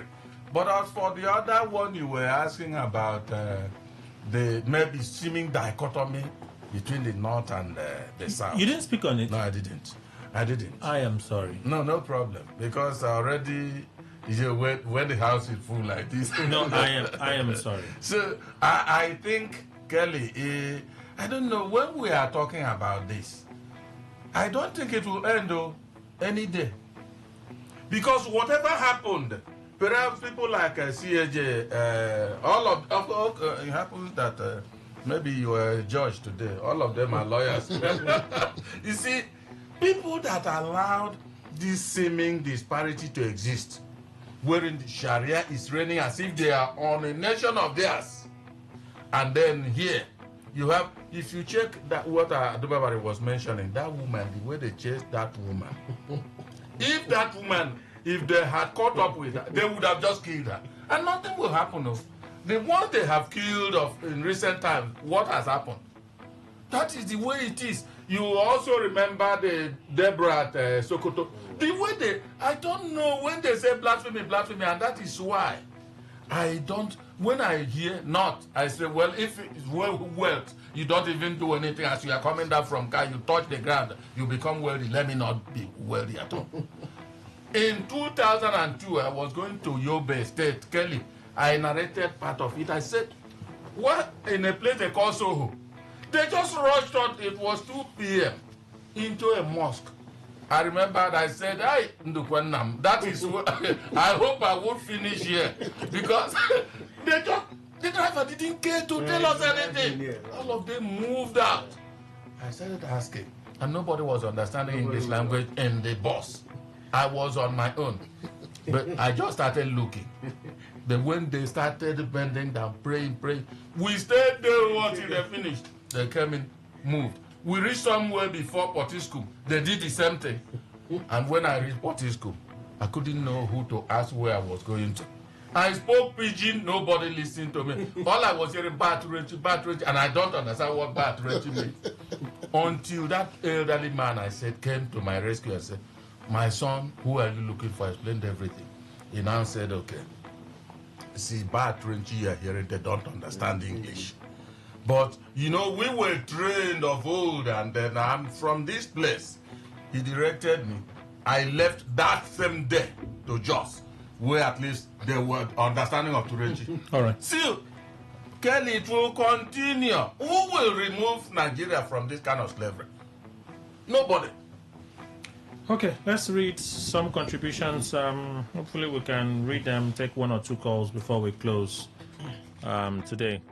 Hi, Kelly. There is nothing cheering about the riot acts read by Disu. For me, mere rhetorics and rituals by new appointees that do not translate to institutional reforms, curbing of police impunity and rascality, extortions and intimidation of the public. My opinion or my concern is the display of nepotism, prioritizing of ethnic interests above national interests in appointments into key positions by this regime, thereby making nonsense of the national character principle, which I suggest should entirely be expunged from our constitution at once. That's your contribution. Thank you. I almost missed your message, though. Good morning. President Tinubu to establish state police. For me, Nigeria is yet mature to practice state police. We should not talk about it. In the presidential system of government, police is necessary, but in Nigeria, governors will abuse it. They will use it to intimidate and harass political opponents. So, Wanatek Clinton West, that is your contribution. Thank you. Good morning, Mr. Kelly and the panelists. Why is Festus Okoye telling us this now? Why didn't he speak up when his former boss used network glitches as excuse to announce a winner in midnight? Please, you should leave us alone. Ujichi Debere from Oyibo sent this contribution. Okay, a voice message here. Chile Edwin. Greetings to you, the presenters. I think that it is sharing to learn that Tunji Disu, has attained the position of IG, and today his family must have been fulfilled, sending him, to work for Nigeria, which most other Nigerians are running away from. But I think that our youth should learn and aspire to serve their country. Congratulations to him. But for the governor, Sim Fubara, saying that he is ready to cooperate and work with the assembly members, let it not be to the detriment of Rivers people, because if you look at the roads, all the free buses have disappeared, and I'm wondering if that is part of the peace deal. And let it be that it is not, and let him return this singular thing that the Rivers people are enjoying from his government. My name is actually Edwin. Good morning, Kelly. This is Innocent speaking. President hammering on the state police. I think in as much as it's welcome development, I think this is politically motivated, because they know they have the governors now. Nigeria have become, since the regime of APC from Buhari, Nigeria have become for this state police, but they refuse. They say the governors are going to use them against opponents. They are going to destroy the state. This one. Now that they have the governors, they want to implement it. I think what the president is trying to do, because he knows that come 2027 is going to be a serious distant battle between them and the opposition. So what they are trying to do now is to recruit boys to work for them, all in the name of state police. And that is your position, that's your thinking. All right, so let's leave WhatsApp. We've been reading messages from here. Let's go to the traditional SMS channel, read a few. All right, my name is Adewale. Mr. Kelly, you're trying, but you should please invite a Muslim or Northerners at times when discussing some of these sensitive matters. I served in Sokoto 2017. Most of these claims, I disagree with them. It's okay to disagree with them. Thank you, sir. Comrade Martinez, I have peace. It is only Wike, Sim, and Amewule that do not have peace. I have served the state for 35 years, but Wike and Sim refuse to pay my gratuity. Please tell them to pay us our gratuity. Let them not have peace. All right, thank you, sir. Morning, Kelly and the Temple Chief, longest time. I thank Governor Fubara for doing the needful. He should keep it on for peace to reign. Also for RFI, he will be learning the hard way. God's Time from Port Harcourt sent that contribution. We thank you, God's Time. Another one, good morning, Kelly and the guest. Almighty River State today is a misery, judging from the daily news. New appointments with immediate effect. I really feel for Governor, honestly. Mr. Auju, you sent that. Thank you. All right, this is a long one. Instead of allowing Nigerian governors to recruit police, let the federal government recruit and deploy the men and women to their state of origin. The commissioner should be an indigene of the state of his assignment. If there was state-recruited police, do you think Wike would have come to do thank you visit in River State without disruption of any of the occasions? Is that your name? The Truth? Okay, let's leave that. President Tinubu is behaving like a king in most of his decisions and actions, contrary to his belief as a Democrat. Bypassing National Assembly before seeking its approval. It's not good for a man who has been fighting for democracy for nearly 4 decades. Give a man position of authority, power, and money, then you'll be able to diagnose his real nature. His Eminence, Sir Manager, or Manager Sir Festus Tigbani, you sent that contribution. Thank you, sir. All right, Honorable Marlon, greetings. The political attack on Peter Obi and by extension the ADC in Edo State is never a good example of what we practice as democracy. No democracy is known as a major avenue for political contest where the popular views of people count. But here, in our present day, the democracy we all know has been transformed into dictatorial system and as well revamped as monarchical. What a pity. Honorable Marlon, I can't read the entire thing, but I guess the point is made. A very good morning to you and my respected guests. The issue of VIO is getting out of hand and something has to be done to get them out of the road. Motorists are very angry with them. Please, we're okay with the police. VIO should go. Austin George from Rumomoy send that contribution. Thank you, sir. The president charging DC to deal with banditry and insecurity, a funny statement indeed. They might kidnap from his community as to welcome him on board. Oh, Chineke. Mr. Dennis, that is your contribution, quite the contribution, sir. I think I've read most of the contributions from here. Yes. Somebody's checking when I was born. Go on. It's good. Keep it up. Keep it up, eh? So let's go to Facebook. On X here, Daniel Moses. Good morning, Kelly. Very late. Maybe now. He knows that the assembly isn't an appendage of the executive. In its usual manner, we pray they work together for the progress of the state. That's conversation for real talk. I look forward to working with Rivers Assembly, Governor Fobara, and I ask, the new era, has it come too late in... Oh, that's the error there. Has it come too late? It's supposed to be T-O-O. Too late in his first term. All right. Osborne Essian, hi, Kelly. I weep for the average Rivers man on the street because these people, politicians in power, have turned their commonwealth into personal enterprise without minding their sufferings. It's unfortunate. That is your contribution right there. All right, let's go to Facebook. Take a few from Facebook. If we reverse the order today, please bear with us here. Some days are like this. That is if we read more messages, and then we're able to do a few calls. Bear with us. Chris Hector, the governor should have a good working relationship with the legislature so the state will move forward instead of retrogression. This would have been long achieved if Governor Fubara had a good working relationship with the assembly members. Now that the governor has realized this, let's expect a progressing state. Peter says, it concerns you. If you like, walk. If you like, leave. All right, that's Peter. Kufre Okore, I've seen your message. You'd have noticed that I liked it, so let's move on. Next one. The creation of state police will not offer solutions to insecurity, but establishment of a well-organized vigilante groups at community levels in Nigeria. Criminal elements live and interact with the people, and unless their activities are exposed, they will remain a threat. Dr. Mrs. Emma Lebra from Owerri sent that message.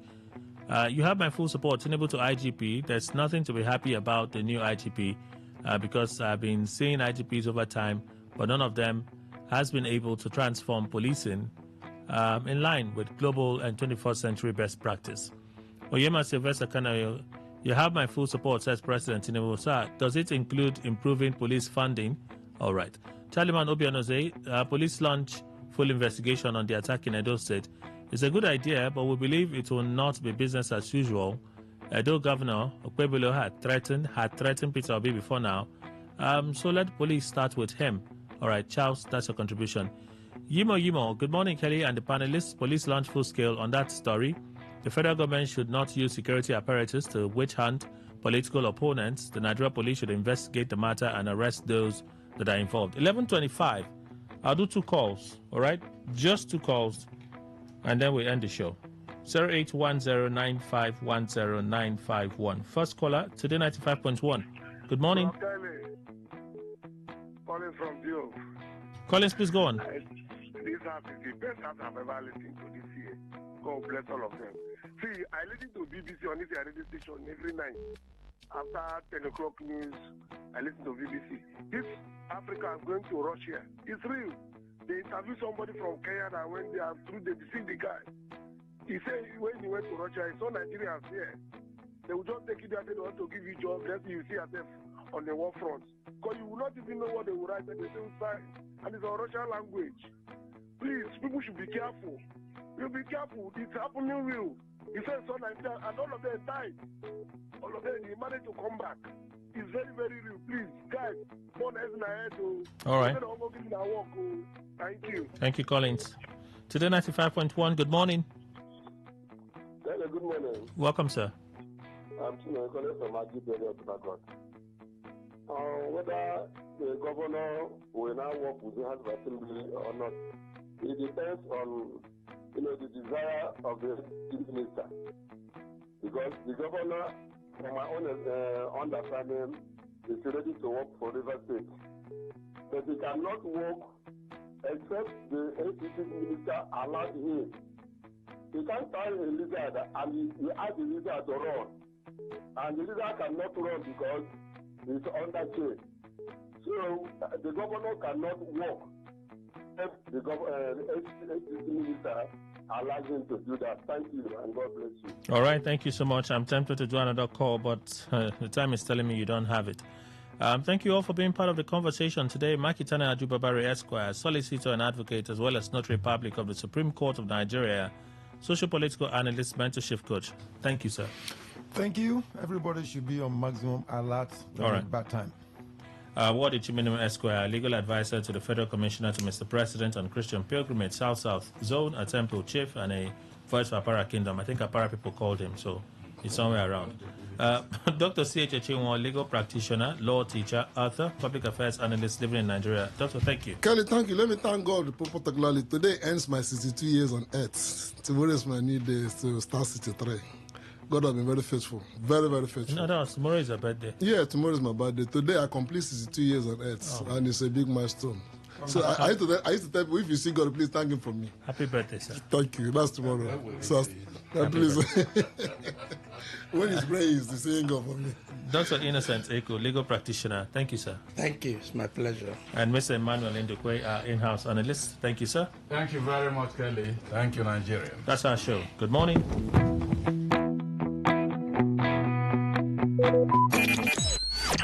Talk radio. I listen to a lot of talk radio. 95.1 FM.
Behind the talent. I'm Dr. Santa. Join me every Wednesday, 11:30 to noon on Today FM 95.1 for MTN Infocom half hour, The Last Planet. MTN, welcome to the new world.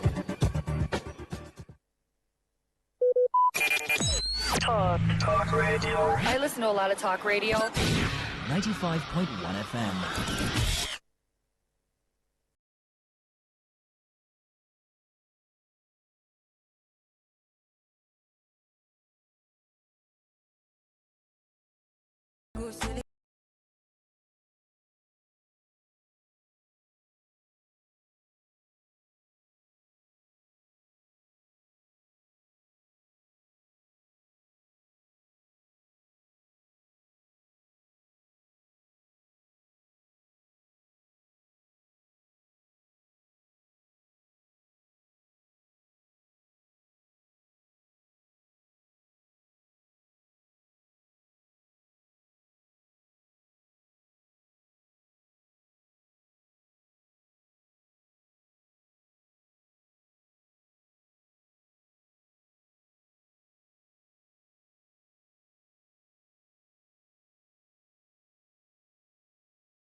entertainment. From the hottest celebrity gist to trending music, movie buzz, viral moments, and behind-the-scenes drama. This is where the fun never stops.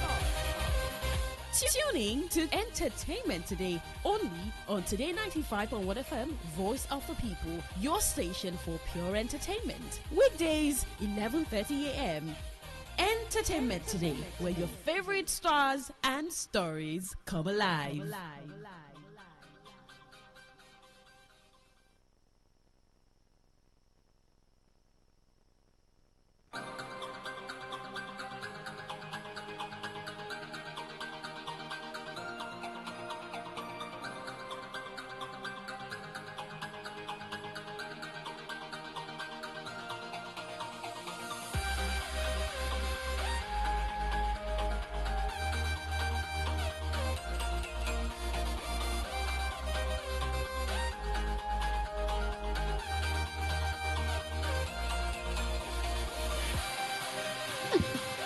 Well, thank you so much for joining us on Entertainment Today on Today 95.1 FM, Voice of the People. It's a beautiful Thursday morning, 11:34 a.m.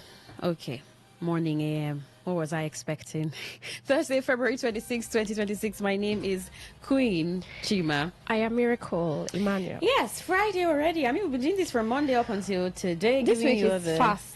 Yeah, you it think is. so too? Yeah, it is. All right, so we've been doing this from Monday up until this moment, giving you all the updates in the world of entertainment, the gist, the gossip. I know that it's quite entertaining for you. Thank you too for your thoughts, your comments, and the messages that you put out on the show. Absolutely.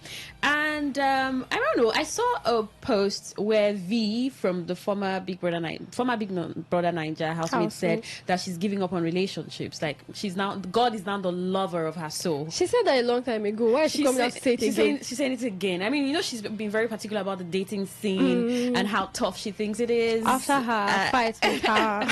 A lot. I mean, for people who would keep people for 12 years, you know, for 10 years or 5 years. After 5 years, are you not supposed to move out of that place? 5 years. Why will you be in a relationship for over 5 years and there's nothing about marriage from the guy? Why would you want to from remain? The girl? No, you know, normally girls are the ones who are very interested in marriage. That was on a lighter note. I mean, in this country, Nigeria and Africa, most times men ask the questions, pop the questions.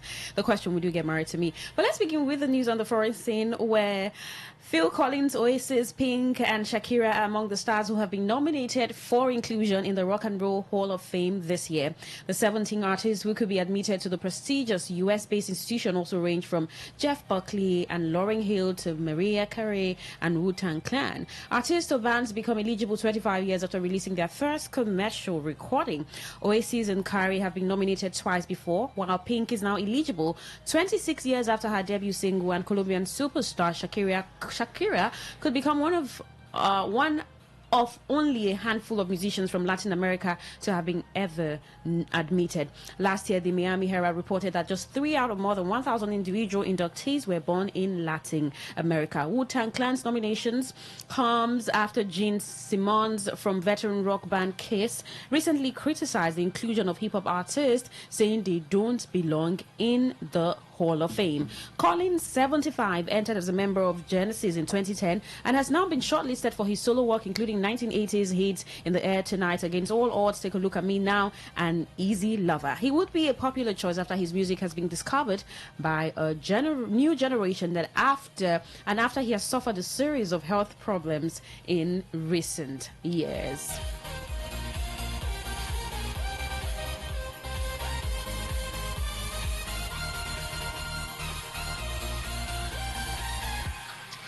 Well, in Nigeria, where Nigerian Afrobeat star Tiwa Savage has unveiled a new initiative aimed at nurturing emerging African creatives, announcing the launch of the Tiwa Savage Music Foundation and a landmark partnership that will bring the prestigious Berklee College of Music to Lagos for the first time.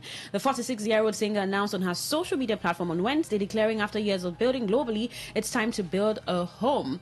She introduced Tiwa Savage Music Foundation as a new initiative dedicated to empowering emerging African African creatives through access mentorship and world-class music education, adding that for the first time ever, Berkeley comes to Lagos with the Tiwa Savage intensive music program empowering Africa's next generation of talent. Berkeley College of Music, based in Boston, Massachusetts, is the world's largest in music and a broad range of genres, including rock, hip-hop, reggae, and more. In an interview with CNN, the Malone singer explained that while Afrobeat has gained global prominence, the industry requires more structural support to remain sustainable. This is such a huge feat. Yes, Tiwa Savage she has done so much. You know, when I was going through it, I remember the conversation we had sometime about the government not being so invested in our entertainment, and it struck me, if they are not interested, maybe those in the system should do something about it. And this is absolutely applaudable. With their influence, this is great. And beyond supporting vocalists and performers, the foundation will also focus on producers, composers, sound engineers, and music business professionals.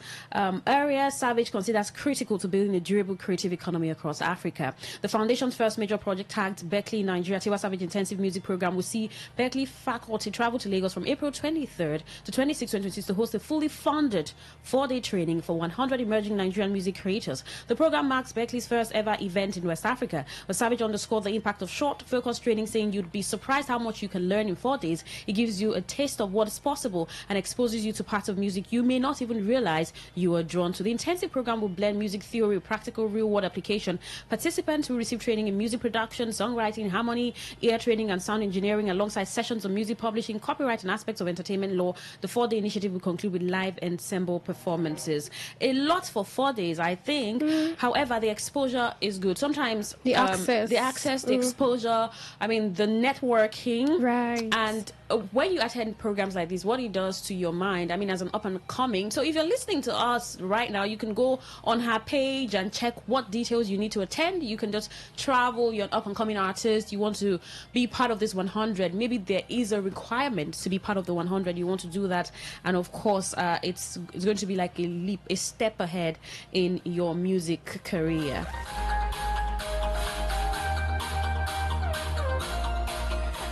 Prime Boy pleads for Mohbad's burial nearly 3 years after death. Close associate of late singer Mohbad Primo has appealed for the artist's burial nearly 3 years after his death. According to him, Mohbad's body remains in the mortuary since September 12, 2023, pending burial arrangements. In a video message, Primo urged the family, public, and government to permit the burial, stating it's been almost 3 years since Mohbad left us. His body is still in the mortuary. I'm begging the family, I'm begging the public, I'm begging the government. Please, let's bury our brother. He deserves a befitting burial. Mohbad's death sparked public outrage, protests, and investigations. Ongoing autopsy examinations, police inquiries, and legal proceedings have delayed burial arrangements amid family disagreements and public scrutiny. I just hope he's not been forgotten already. I hope they've not forgotten his body has been in the mortuary. I remember Iyabo Ojo carrying this whole thing on her head. So I don't know what's been happening with Iyabo. And why they've left Mohbad's body there for a very long time. Yeah, Tonto Diketu was in that, was also joined Iyabo. I just really hope they've not forgotten. You this remember whole thing. that, what's his name? The Malian guy, Naira Mali. Right. Yes, he actually sued Iyabo Jo. I think they settled out of court because she was questioning him directly, because when this happened with Mohbad in 2023, his passing, there were allegations that he was being brutalized, molested by his former record label, and social media was agog with blaming the Malians and Naira Mali for having made life miserable for him when he was alive. Putting out, we saw videos of, attempted molestations, even molestations, beatings, and all of that. But there has been a number of cases in court. The father today wakes up and says, after they exhumed his body and had to go through a post-mortem and discovered the substances that they said he had taken before he passed, and also convicted the nurse. The nurse that gave him the injection, because even this Prime Boy was arrested. Now, it's been issues after issues, DNA conversations with the father and his wife, Bumi, the widow, Wumi rather. So I don't know why a family would want to keep their son for that long, 3 years after he was buried and exhumed. The body was exhumed for a post-mortem, and 3 years, they should just put this guy to rest.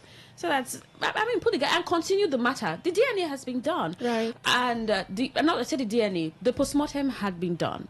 Right, and investigations All just of the continue autopsies on. have been done, actually. Absolutely. So I don't know why the father is not giving the go ahead, and it's a lot. The wife had come out last year to say that Nigerians should beg her father-in-law so that her husband can just finally rest. That sometimes she doesn't feel like she's got over the grief because he hasn't been buried. And that's tough for her and her son. Well, moving away from that, Nigerian Afrobeat artist Divan Ikubo, popularly known as Rema, has opened up about his pre-show rituals. In an interview with Dazed on the sidelines of the Milan Fashion Week, where he walks the runway for Diesel, Rema revealed that he drinks alcohol, smokes cigarettes, and prays before going on stage to perform. He added that he also does sound check with his team to make sure modalities are in place for a good performance. A little tequila, a little cigarette, pray tapping with the team, and make sure everything is on cue, he stated when asked about his pre-show rituals. Rema said performing is more stressful than walking on runway, stressing that performing has a lot to do with your breath work and you have to keep the crowd going. On the music that has been inspiring him lately, Rema said, I have been listening to a lot of Sudanese cultural live music. He admitted that smoking cigarettes is his biggest vibe. Something for inspiration? Drinking and smoking before Alcohol, and praying before. something. That's what they will say. Yeah. They will say it's something for inspiration, but I don't see how drinking and smoking gives anyway. Those who wear the shoes know how. There's this know. girl on Instagram, I like her a lot. She does content in Igbo language. I mean, she uses this Igbo tone. She said, if you're not creative, you're not creative. Stop taking using substances as. But the thing is, I mean, some That's people who take motivation. substances tell you that it takes them away from reality, and then maybe it just clouds your sense of being and They makes know you better. just gives you energy. He says it gives him energy. I mean, to Because perform. he has to keep the crowd. He Keep has the crowd. to keep them It engaged. takes a lot to perform to that kind to the crowd. So I mean, it keeps him energized. But what do you think? I mean, that's some sort of inspiration, don't you think? Rama says, I smoke, stick cigarettes. I mean, little alcohol, then pray before I get on stage. That's some form of inspiration. I mean, in these days where we're talking about, young people abusing substances. Why do I want to say circumstances? Young people abusing substances. And for some people, we have these celebrities promoting it. I mean, pop culture, because you see these people on videos, they have like a stick of cigarette, they have alcohol on the other bottle and every other thing, and it's like, okay, maybe this is nice, this feels good, and maybe that's how to live life, actually. But what do you think? I mean, anybody can get inspired by anything. What do you think about this sort of inspiration that Rema says is the power behind his energy? But for why not pick a performances? side, though? If you want to drink, smoke, drink and smoke. Why do you have to add prayers? If you want to pray, pray. Why? So you mean you cannot drink, smoke, and pray? I thought he said smoking and drinking gives inspiration. So why do you need prayer? No, he added prayer too. It's part of it. It's collabo. The They're three all of them. together. You should pick a side, though. Why? Because Prayer is prayer. Smoking. It takes him away. It takes them, according to them, it takes them away from the natural and takes them into the supernatural. Yeah. So if that is enough to do that, why do you have to add prayer? You have to put everything so that the energy is heated. When you put prayer, you put. Oh, really? Yeah. What do you think about it? I mean, such an inspiration, don't you think? Send us your messages to 0701-9339-962. That is 0701-9339-962. Text or WhatsApp message to that number will do, and let's get to know what you think. That's quite some inspiration, don't you think? It's entertainment today on Today 95.1 FM. Do stay with us.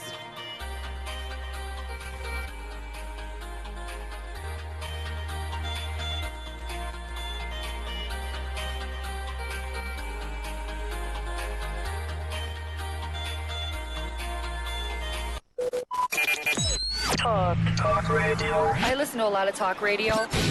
95.1 FM.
Well, thank you so much for staying tuned with us. Remember to send your messages. Tell us what you think. Rema says to get inspired, he takes alcohol, smokes, and prays before he gets on stage. Quite an inspiration, don't you think? 0701 9339 962. That's the number to send a text or WhatsApp message to. Well, footballer Lionel Messi has revealed that one of his personal regrets is not learning English while growing up, describing it as a missed opportunity despite his extraordinary football career. The Inter Miami CF forward shared the reflection during an appearance on the podcast Miro do Atras, where he spoke about moments in his life where he had the inability to speak English, which made him feel limited, especially in conversations with global figures. Messi explained that although he had the time to study the language as a child, he did not take advantage of it. You know, this just reminds me of I don't know if it was Ronaldo that posted that thing or someone. So there was a picture of Ronaldo and then he spoke English, but it was not correct. The English was not I've actually correct. watched a full interview of Ronaldo trying to speak English. Then it's funny. Then someone in the comment section said, I beg, which correction I won't give you? Me, where I speak English? Where the English don't lead me? How much am I making? But that's funny. Well, I mean, English is like it's a versatile yes, language. I think it's the world most spoken language. About 20% of the world population speaks it. That's about 1.something billion people, followed by Mandarin Chinese. Although English, you have a combination of non-native speakers and native speakers. But for Mandarin, because of the population of China, you have about a billion people speaking. So, I mean, learning English is not a flex. It's important. And then for a game as football, where, I mean, some pitch conversations are in English, right? So I can understand what Lionel Messi says, but like some people will say, Lionel Messi, who English help? English help people, please. Well, he has said that he's going to teach his children. He will make sure his children learn English. So at least mistakes made, lessons learned. Move. We're talking about moving. What's her name? Actress Uche Obodo says that as a mother, you should take care of yourself. I mean, don't just relax. Take care of yourself so well. And I was wondering, this is a lot of information for taking care of yourself. I mean, for someone who just got her body done, I mean, looking all hot and bang. That's part of taking care of herself. That's looking all hot and bang. I mean, but I think she's one of the actresses whose BBL looks good. Good, right. Right. I mean, it just suits her body, everything that her body size and all. You don't have the bum bigger than the leg. I mean, the leg's tiny and the bum. Everything is. I was about to call it. You were about to call the name. Call the name. I think I know the person. She's a pretty actress. Is she? No, this one is not. Okay, this one is not pretty. This one is not an actress. Okay, this one is not an actress. Nkechi Blessing. No, not Nkechi Blessing. What's this? Uche Montana. The one who said she responds to trolls by just keeping quiet. Nance Mirage. Okay. Whoa. Okay. But then, I mean, for Uche, I think it just everything is kind of like sits right. And she's saying to mothers, prioritize self-care amid motherhood challenges. She had her first baby, I think, within her first marriage or outside the first marriage, and then got married to this guy who people told her like, oh, he's younger and all, and they've had 2 kids. I'm sure they're like, okay, it's time to just concentrate on myself and enjoy everything that my body brings. Well, music executive Olumide Ogunada, popularly known as ID Kabasa, has challenged the common belief that wisdom automatically comes with old age. On a recent episode of the Clarity Zone podcast, the 50-year-old insisted that experience and longevity do not guarantee sound judgment. The assumption that the older you get, the wiser you are is an assumption that has never been true. I am not saying older people are not smart or wise, but most times people see themselves as wiser because they are more experienced, not competent. And most of the experience that you are bringing, a lot of them are obsolete. He clarified that while older individuals can possess wisdom, it should not be measured simply by age. If you're growing as a person, there's a tendency that as you get older, you're going to be wiser. But that isn't the case if you're not growing but just aging, he added. Adi Kabasa emphasized that wisdom should be based on competence and sound judgment rather than the number of years a person has lived or the sheer volume of experiences accumulated. This just reminds me of when I was in school. There was something that happened once. My friends always say, Miracle, you think this person, as tall as he is now, he says to be as tall as he is. But when you have a conversation with this person, you will just be so disappointed. And my friends took it upon themselves to always engage tall boys in conversations, in intelligent conversations. And they were always disappointed. It reminded me of that time. it's not always the case. The Nigerianness in me is almost saying I don't have anything to say about this. It's not, it has nothing to do. Age, wisdom, they don't work together. Because I've had conversations. I've even had an encounter with and not apply it. You could know so much and not apply. I've had an encounter with several older ones who I was disappointed. Honestly, older ones. I was very there disappointed. There are a lot of very wise, old, mature people too. We have some text messages we'll take, but before we take the text messages, they booed through bottles of me. Thames recounts initial rejection in music industry. She said that in her early career challenges she faced, revealing that she was once booed out of stage while performing at a school event. I remember one time I was going to perform at my school as an up-and-coming singer, and I thought I was going to receive a standing ovation, but I got booed. They even threw plastic bottles at me, she recalled. Thames explained that despite the embarrassing incident and other such rejections, she remained determined to pursue a career in music. She admitted that some of the initial rejections she faced could be due to her conviction to stick to her originality instead of doing covers of familiar sounds like most of her peers. The Grammy-winning singer said, looking back now, she's glad that she didn't compromise her style despite the initial pressures. There's always, it's not always a smooth start. I mean, most times it's not always a smooth start, and these stories are always good so that people get encouraged that whatever you're doing, I mean, just put your mind to it. Seriously, keep doing it. Yeah, she's Grammy award holder and a lot more. I mean, one of the biggest in Nigeria as long as music and female in the industry category, right? Yes, is concerned. So I mean, congratulations to Thames and all her wins, and it's a beautiful story that we get to hear so that people can learn from it. So learn to work hard and not give up. Start and stay where you are and continue doing what you are doing. Let's take some text messages as we wrap these up. Hi ladies, that kind of drug-induced inspiration is abnormal and irresponsible. Thank you, Mr. Lucky. That was from Mr. Lucky. This one says that ritual Rema does is rubbish. How can you smoke and drink? It destroys the heart. Make it stop. They make music. They nonsense. Okay, that's your take. And the last one. Good morning. A good performer doesn't need all that smoking and alcohol consumption to keep the stage fired up. Celebrities should be mindful of their actions because we, the youths, are watching. You don't inspire yourself into a good performance and inspire manners into the society, Mr. Rema. Thank you. Oh, it's better than Mr. Rema. No, okay, addressing Mr. Rema. All right. Away from that, Tonto gives her son a luxury duplex worth 350 million for his 10th birthday. I mean, this 10th year celebration is big. It comes with a lot. It comes with her new faith. It comes to reconciling with her husband.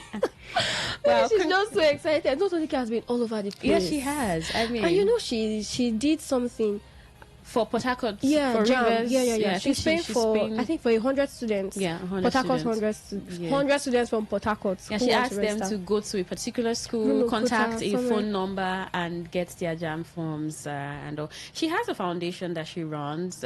She's always been humanitarian. She calls herself someone who's humanitarian too.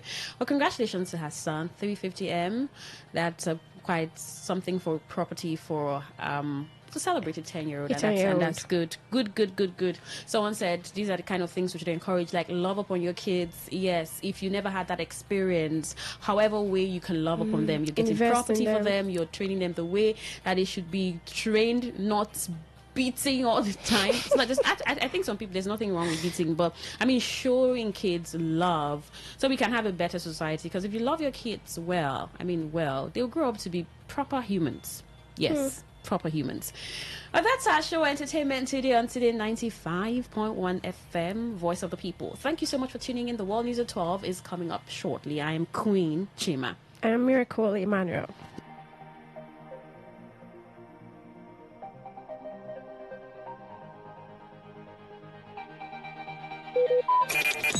Talk radio. I listen to a lot of talk radio.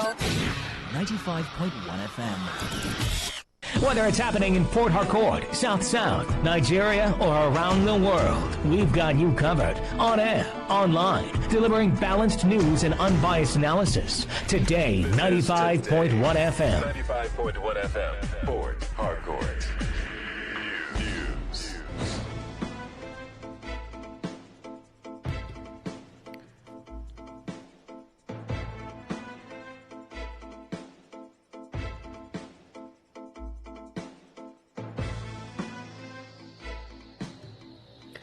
Good afternoon. This is the World News on your premium talk radio. Today 95.1 FM Port Harcourt.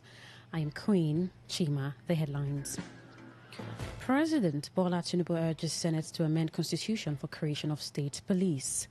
Senate questions JAMB over fees, technical glitches and rural access to tertiary education. River State Governor Siminalayi Fubara appoints Dagogo Mukoma as Secretary to State Government. On the foreign scene, DR Congo forces launched drone strikes on M23 positions near strategic Rubaya mine. Now the detail. President Bola Tinubu has called on the leadership of the 10th Senate to initiate constitutional amendments that will provide a legal framework for the establishment of state police, describing the move as critical to tackling rising insecurity nationwide. In a statement by his special advisor on information and strategy, Bayo Onanuga, President Tinubu made the appeal during an interfaith breakfast with senators at the presidential villa in Abuja. According to the statement, Tinubu said evolving security threats, including terrorism, banditry and insurgency, require a decentralized policing structure that would empower states to respond more effectively to local challenges and strengthen grassroots intelligence gathering. He urged lawmakers to begin the process of amending the constitution to incorporate state police, stressing that such reforms would help secure forests, curb criminality and protect citizens. The president also commended the cordial working relationship between the executive and the National Assembly, describing unity as essential in confronting security challenges. He thanked the Senate for backing key reforms of his administration, particularly the removal of fuel subsidy and tax reforms, which he characterized as bold but necessary steps that have curtailed corruption and improved fiscal stability. Meanwhile, President Bola Tinubu has charged the Acting Inspector General of Police Tunji Disu to make the Nigeria Police Force better than he met it. The president, who decorated Disu with his new rank at the State House Abuja, said the appointment comes at a defining moment for the nation's security, just as he expressed confidence in the new police chief's ability to restore public confidence in the force. He stated that Nigeria is challenged with banditry, terrorism and all sorts of criminal activities. The president, who drew on his personal knowledge of Disu from his tenure as Lagos State Governor, said he believes in the dedication the new IGP exhibited while serving in Lagos. Tinubu outlined specific expectations for the new police chief, emphasizing discipline, professionalism and interagency collaboration. The Senate Committee on Tertiary Institutions and TET Fund has met with officials of the Joint Admissions and Matriculation Board, JAMB, raising concerns over examination charges, recurring technical issues and limited access to tertiary education, particularly in rural communities. During the session, Senator Amos Yohana criticized what he described as mounting financial pressures on candidates amid economic hardship, questioning the justification for fees charged by the board at a time when many families are grappling with poverty. Lawmakers also cited recent system failures that reportedly prevented candidates from accessing JAMB's portal, urging the board to outline steps being taken to improve the platform's efficiency and user experience. Committee Chairman Mohammed Dantus Dusi called for better coordination in the admission process, noting that students face annual challenges securing placement in universities and other higher institutions due to weak synergy among stakeholders.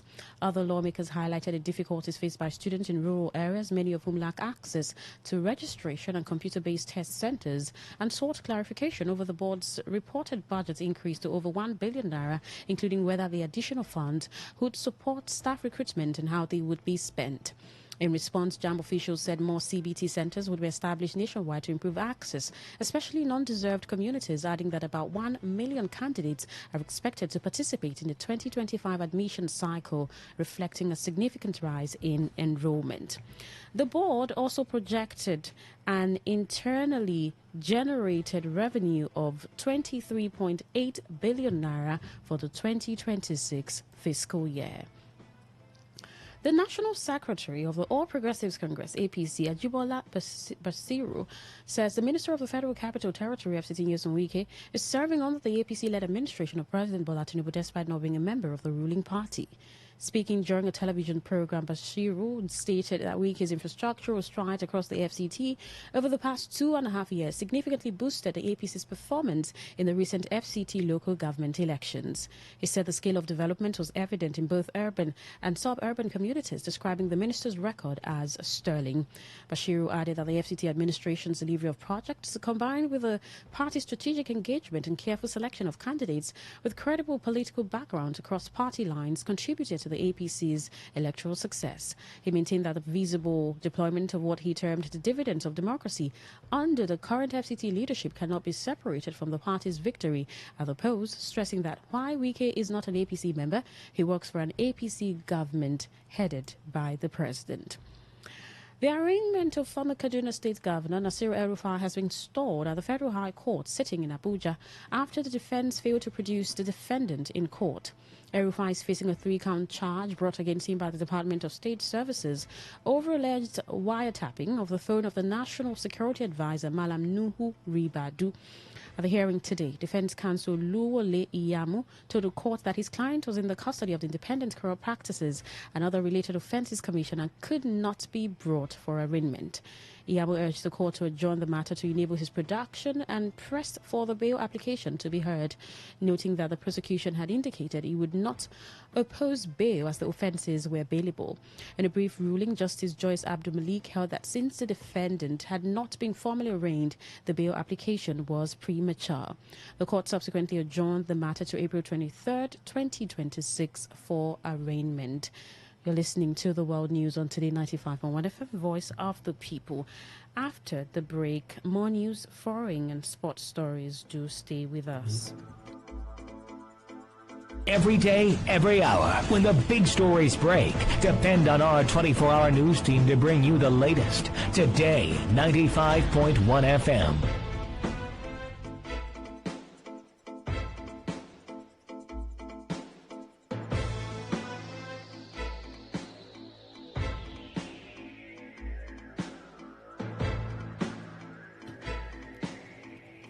Well, thank you so much for staying with us. Now the rest of our stories. The chairman of the Independent National Electoral Commission, Professor Joash Amopitong, has directed resident electoral commissioners across the country to intensify voter education and sensitization. Amopitong gave the charge at a meeting with the RECs in Abuja held on the heels of the just concluded FCT area council election and by-elections in Kano and River States, as well as the swearing-in of the new REC representing Abia State, Chukwu Emeka Joseph. While acknowledging modest improvement in voter turnout in the FCT poll, the INEC chairman said voter apathy remained a major concern. He stressed that every election offers lessons ahead of future contests, including the forthcoming governorship elections in Ekiti and Osun State and the 2027 general election. He therefore directed RECs to step up awareness campaigns in their states. The INEC chairman cautioned against absenteeism and dereliction of duty among staff. Looking ahead to the 2027 general election, he urged RECs to institutionalize post-election reviews and internal audits. The Labour Party, led by Senator Nenadi Usman, had refuted claims that it is struggling to fund its activities. Responding to remarks made by its former Publicity Secretary, Tony Akene, regarding the party's finances, the Usman-led faction stated that it has always operated on a limited budget. Senior Special Advisor to Usman, Ken Iluma Asogwa, explained that Akene's departure stemmed from unrealistic expectations about the party's financial capacity. He further stated that it is widely known that the party does not have the resources to spend like the People's Democratic Party or the All Progressives Congress, which are governing parties with access to power. River State Governor Siminala Yefubara has appointed Dagogo Wokoma as Secretary to the State Government, SSG, and Sonny Iwule as Chief of Staff. According to a statement issued by the Chief Press Secretary to the Governor, Onwuka Nzeshi, the appointments take immediate effect. The statement disclosed that the new appointees will be sworn in at 2 p.m. today during a ceremony scheduled to hold at the Executive Chamber of the Government House in Port Harcourt. Community leaders have been urged to properly profile herders before allowing them to operate within their communities as part of efforts to curb rising insecurity and safety concerns. The call was made by an Hausa community leader, Suleiman Ubali, during a security meeting with the indigents of Abo Kingdom in Obiakpo local government area of Rivers State. Ubali, in an interview with Today FM's Olawale Sanusi, warned that failure to scrutinize herders before granting them access into host communities could expose residents to avoidable risks. He stressed that profiling would help community leaders identify joining pastoralists and prevent potential security breaches. Ubali further alleged that some indigents collect money to harbor herders without conducting proper background checks, describing the practice as wrong and capable of undermining community security. They may think that the boys died. That is the reason why in the night they're not used to come this Choba and the Emoha. In the night, we are targeting them because immediately we see them, we want to arrest. If now one person I succeed or two person, I will hand them over to carry and to the DPO because they know they use that light. You can use motorway was coming from somewhere, jump out. So this thing has been happening. Now they are afraid. That's why they know they used to come for night. And what I'm assuring you that as we saying that yesterday, we pray with their leaders in Abu because most of them living in Rumekene, Rumusi, OPM, Emo local government. I personally told Sergeant Awusi he should not receive the Royal Majesty. He should not receive any Fulani in Emo local government, which he accepted my advice. On the foreign scene, government forces in the Democratic Republic of the Congo, DRC, have launched fresh attacks against the Rwanda-backed March 23 movement, M23, in the country's east, using drones to target rebel positions around the strategic mining town of Rubaya. Security sources said fighting intensified in areas surrounding Rubaya, North Kivu province, where M23 fighters were struck by a drone attack a day earlier. The Rubaya mine accounts for an estimated 15 to 30% of global coltan production, a mineral essential for manufacturing electronic devices such as mobile phones and laptops. Since re-emerging in 2021, the M23 has seized vast swathes of the DRC's mineral-rich eastern region, capturing the Rubaya mine in April 2024 with alleged support from Rwanda, further escalating a conflict that has spanned more than 3 decades and joining numerous armed groups and foreign interests competing for control of valuable resources. The rebel group expanded its offensive in December, launching an assault on the strategic city of Uvira in South Kivu province near the Burundi border, prompting condemnation from the United States, which has been mediating a fragile peace process between the DRC and Rwanda. To end the news, here is a summary of the major stories. President Bola Tinubu has urged the Senate to amend Constitution for the creation of state police. The Nigerian Senate questions JAMB over fees, technical glitches, and rural access to tertiary education. We told you that Rivers State Governor Siminala Ifura has appointed Dagogo Wokoma as secretary to the state government. The foreign scene, you also heard that DR Congo forces have launched drone strikes on M23 positions near strategic Rubaya mine. That was the news as edited by Stella Sesongo Okori. For comments and inquiries, please call 0818-389-2850 or send your emails to news@todayfmlive.com. You can also read our stories on www.todayfmlive.com, Facebook at Today95.1fm, Instagram TodayFM951. X Today FM 951. You can also join our YouTube Live Today 95.1 FM. My name is Queen Chima. Thank you so much for listening. Good afternoon. Today's news, today's entertainment, today's sports, today's issues. Today on Today 95.1 FM, Port Harcourt. Stay informed, stay ahead. Tune in to Today 95.1 FM for the latest news and exciting sports updates. Your trusted source for everything you need to know. Today 95.1 FM, the voice of the people. Please listen to this paid infomercial. Herbal Heritage International, the Gokoroko, for herbal medicine where they produce strong, correct medicine. They take it, they support with country healthcare system. Country man, correct, bekelistic, obonge herbal medicine. They we know they come out for public anyhow like a big basket. Food ground as every Christmas have been boundary. Seeking a self-sabi medicine will pass them. After all, monkey smart now because tree near tree is a forest. Heritage International will use the technology of computer testing machine to see and know before attacking that your health condition wey don become ogbarogba for your life with the correct treatment. Therefore, whether definition or without definition, make you visit Herbal Heritage International. Offices wey near you. Herbal Heritage International. Now we Hello and welcome to the program Roots and Herbs. Roots and Herbs is a program that discusses health-related challenges and suggests possible ways out from the herbal medicine perspective. Roots and Herbs is put together and sponsored by Herbal Heritage International, also known as Baba Yoruba. Baba Yoruba is currently having a special New Year promo package. This New Year promo package will give you the opportunity to enjoy 50% discount on all their products and services. This offer runs while the stock lasts. And at the same time, it will give you the privilege of meeting Baba Yoruba himself at the venue at number 24 Ikwere Road, Mile 1 by Education Bus Stop, Port Harcourt. For details and inquiries, the telephone number to call is 080-33-111-946. I repeat, 080-33-111-946. 080-33-111-946. On today's edition of the program, our topic for discussion is staphylococcal infection. And I have with me in the studio Dr. Otumba Abiodun. Sir, you're welcome to the program. Thank you, Mr. Moderator. Staphylococcal infections do occur in the body system as a result of invasion of Staphylococcus bacteria into the body system. Staphylococcal bacteria are of three different important ones.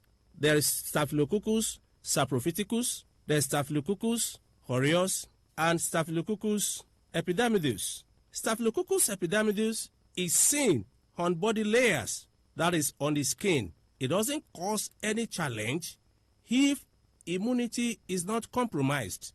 But if immunity is compromised, it can result to skin challenges like boils, blisters, and other problems. Staphylococcus saprophyticus can be found easily in the alimentary canal.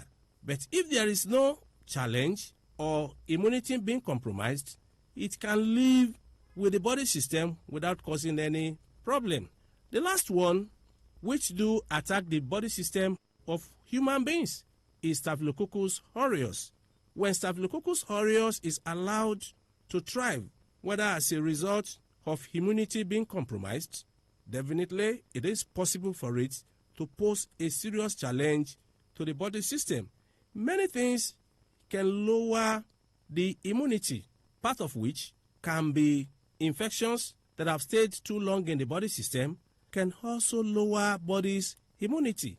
Malnutrition can lower body's immunity, and at times stress, starvation, and other things can make immunity to become very lowered to the extent that organisms that are able to live in the body system without causing any challenge will now start posing challenge to the body system.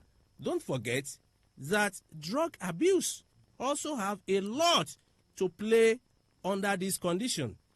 And when staphylococcal infections are able to thrive in the body system, there can be burning sensation that will be seen as internal heat. There can be serious night sweat that can start draining the body system, and you discover that you start emaciating, you start losing weight. It is possible, as you have lost volumes of water, to affect the blood volume. As a man, the ability of a man to satisfy his woman will disappear from that. When infections are able to thrive in the body system, nerves can be damaged. And when they are damaged, there can be loss of desire for opposite sex in a man that we call poor libido. Under that condition, definitely inability of a man to satisfy his partner has entered. Not only this, when staphylococcal infections are able to stay in the body system for longer period of time, they tend to open window for other infections to thrive as immunity is lowered. And that is why it is possible for one to have repeated boils. It is possible for one to have pimple-like eruptions. Some can even have boils all over the body from the head to toe as a result of manifestations that they get from lowered immunity.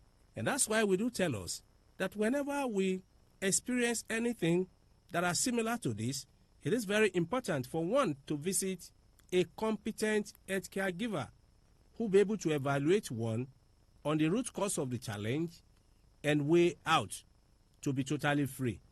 And that's why we're saying that in the face of challenges that have to do with staphylococcal infection, it is very important for one to avoid self-medication.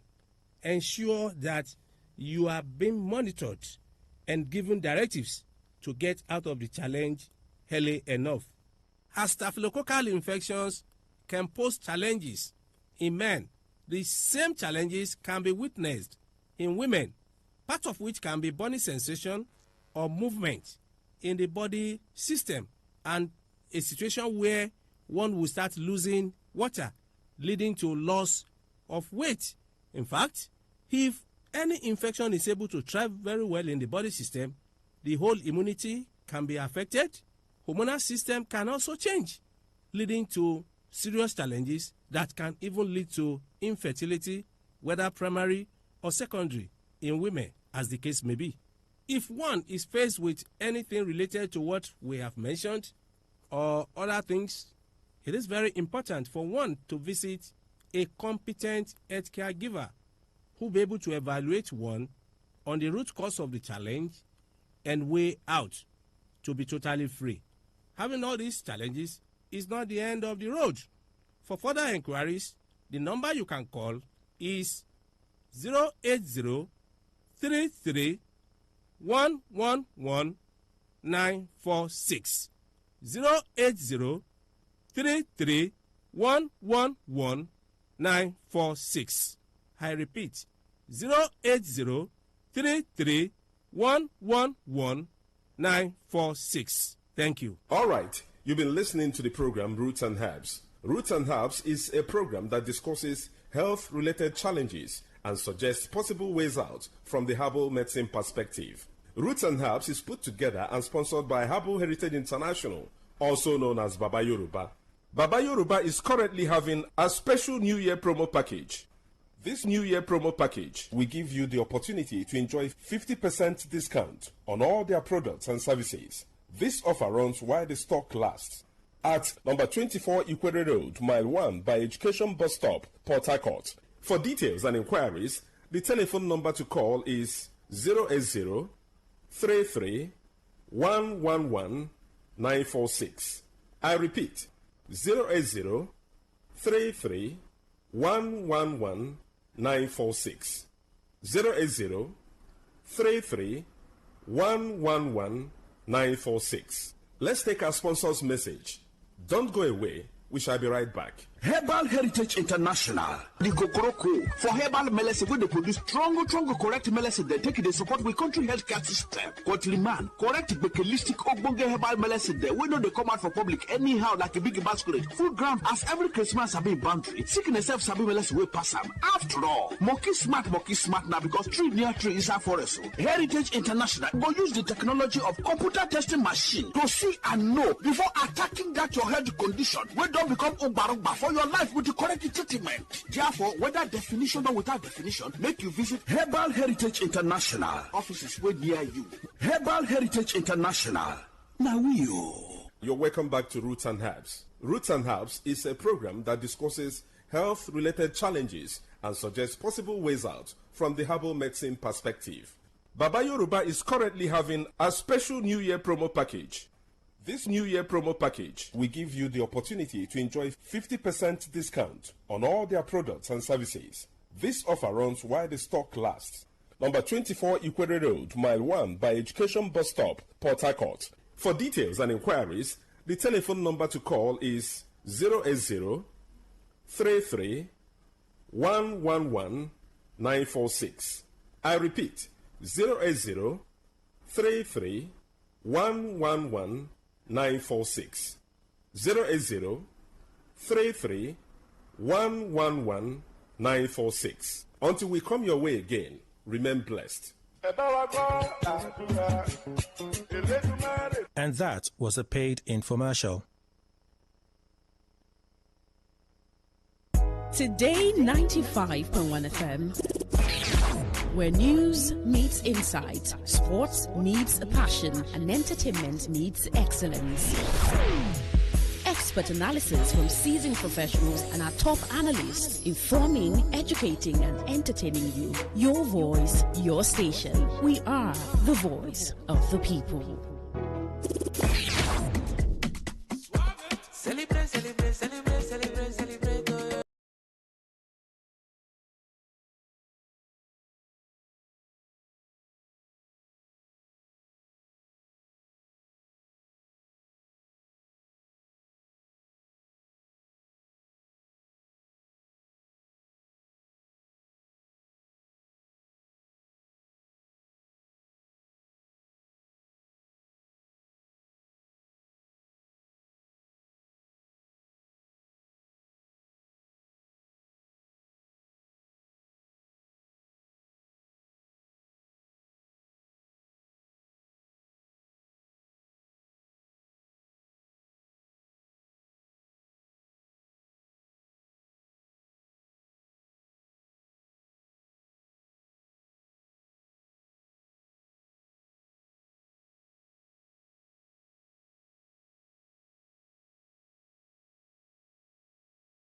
Service. I'm Myra Anubian. On the show, I look for solutions to some of the world's most challenging problems. Today, we're meeting people who are dedicated to preventing others from taking their own lives. According to the World Health Organization, every year more than 700,000 people around the world kill themselves. Suicide affects people of all ages and in every society. It causes untold pain to families and communities. Today we're going to be looking at 2 initiatives to stop people taking their own lives. Now, these initiatives aren't trying to change the things that can lead to suicide, a list that includes mental illness, the experience of war, and trauma. Instead, these are interventions that aim to help people right at that moment when they feel desperate and suicidal. Now, before we continue, be aware that we will be discussing suicide and suicide attempts throughout this episode. We begin in the Republic of Ireland, where more than 400 people took their own lives last year. In Limerick, in the west of the country, the community is coming together to try to stop these tragedies before they happen, and Katie Flannery went to find out how. Let's start with Nicole. I meet her on a bench next to the River Shannon. She's 26, has brown hair, and she's wearing a green coat. She's telling me about one night 6 years ago on this spot. I was sitting on a bench just across there, and I remember it was a very dark night, a very lonely night, and I was sitting here and I was just like, I don't want to be here. I was like, this is it for me. Do you know, I can't do this anymore. I felt so hopeless in that moment, like really hopeless, that this is all I had to do to be at peace and to get away from my head. Nicole decided to throw herself into the river. She stood up and walked towards the edge. She was aware that a stranger was watching her, but in that moment, she didn't care. It sounds weird, but the river was like calling, you know. And so I stood over at the railing and I was just looking. There was sirens going on around and the noise from the city, but my mind blanked that out. I couldn't hear any other noise barring that river, you know. It's like drawing you in. But as she took her first step on the railing, she felt the stranger's hand on her shoulder. And he goes, whatever you're thinking, it is not worth it. And I sat down with him and I didn't know this man at all. And he was just an ordinary middle-aged man, had a bag with him. And he turned around and he goes, do you know that there's other people here that has been through this and has great outcomes in life over it? And he said to me, he goes, how close are you with your mom and blah, blah. And I was like, I am. And she goes, that'll break her heart, do you know? And this complete stranger who didn't know me was able to relate to me and make me feel like I wasn't on my own. And afterwards I went and I got counselling to help me, and it was this kind gentleman that if he didn't stop me, I wouldn't have what I have today, you know. But I have everything and I owe my life to that man who saved me. I really do.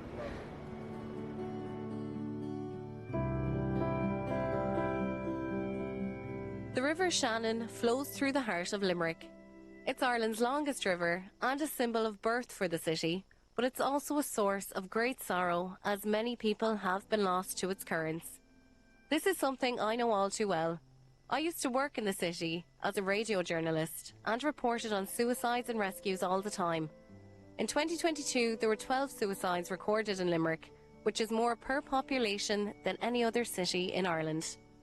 But in response to that, a number of suicide prevention groups have sprung up. The man who helped Nicole that night had been trained as a volunteer for one, called Limerick Suicide Watch. That man has since moved out of the city, but the Suicide Watch still patrol the river 4 nights a week, trying to intervene before a tragedy occurs. They told me I could join them on a Saturday night patrol. You just sit there. They start by giving me some kit. Waterproof trousers, a luminous jacket and a life vest. Is your PFD, it's personal floating device. Every volunteer wears it going out. It's for your protection, okay, in case you're pulled into the water. I was also given something called a throw bag, which is something I hoped I wouldn't have to use. It's life-saving equipment. It's whereby, God forbid, somebody does go into the water, we can actually throw the bag at them and we shout at them, grab the bag, grab the bag. The equipment is all paid for with money raised by local businesses. There are 70 people in the group altogether. Tonight, there were 8 of us on patrol. Suddenly, the teams are alerted to their first interaction of the night, where the river swings close to a nightclub. Not far from the partying and dancing, one of the patrols speak to a man sitting on a bench. From a distance, I watch with another volunteer, Ger.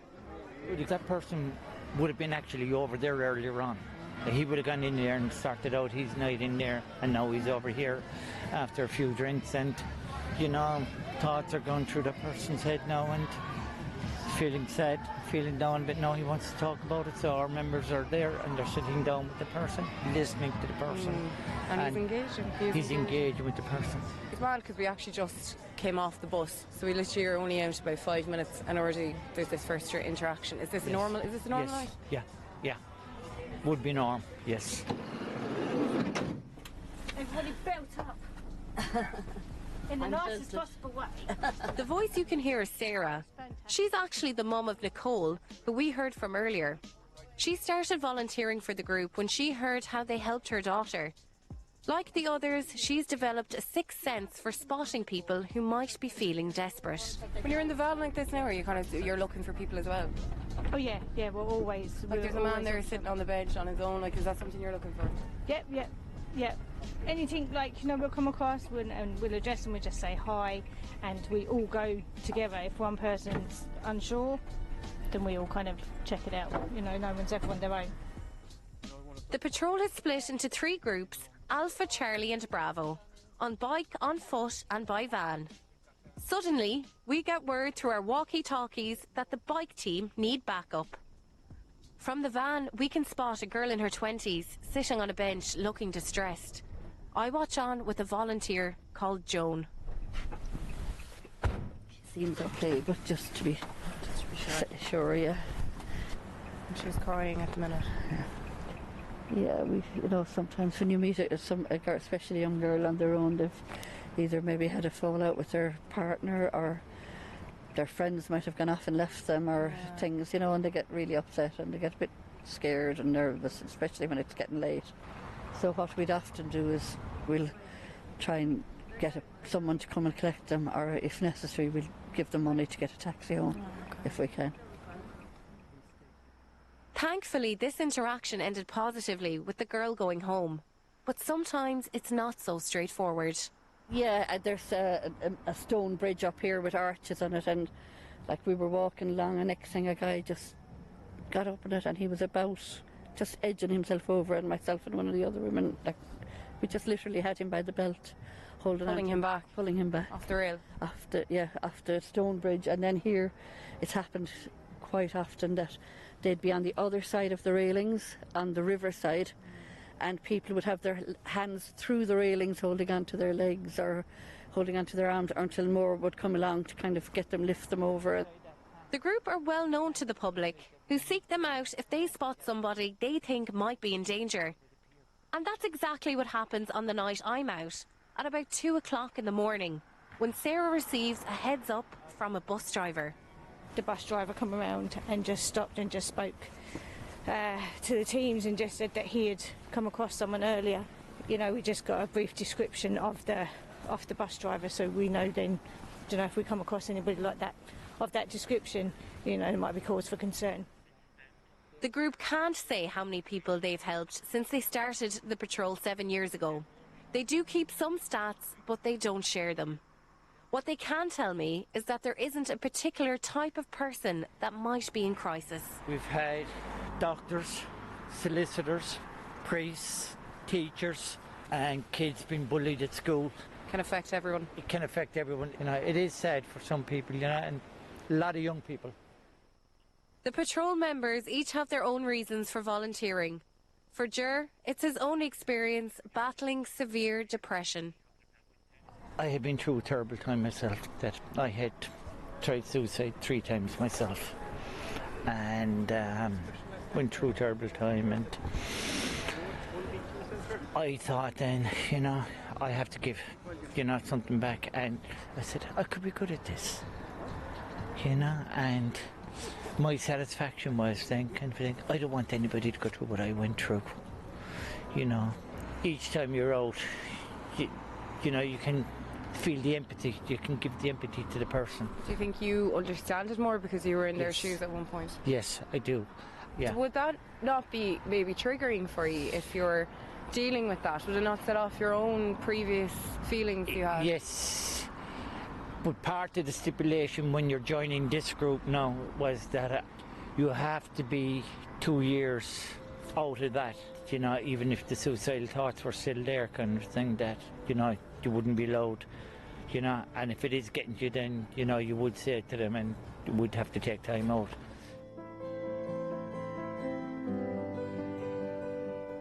The hardest part, I'm told, is not the emergencies, but hearing the traumatic stories that people share. After a particularly difficult night, someone from the organisation's wellbeing team will phone the volunteers to check in with them. And then if they need it, they can take some time out or see the group's own counsellor.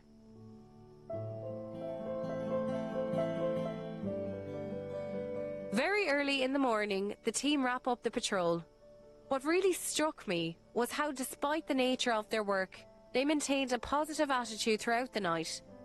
The Suicide Patrol is not an emergency service, but it is really felt that they are part of the community here, that they are known and trusted. And there is one person that will always feel indebted to them: Nicole.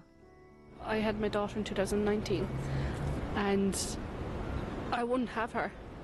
I'm so thankful that I have my daughter, because she doesn't know it, but her little smile brings me so much joy that I'm so glad that I don't get to miss that. You know, I'm so glad that I get to wake up and see that, you know, and realise what love is and what happiness is, you know.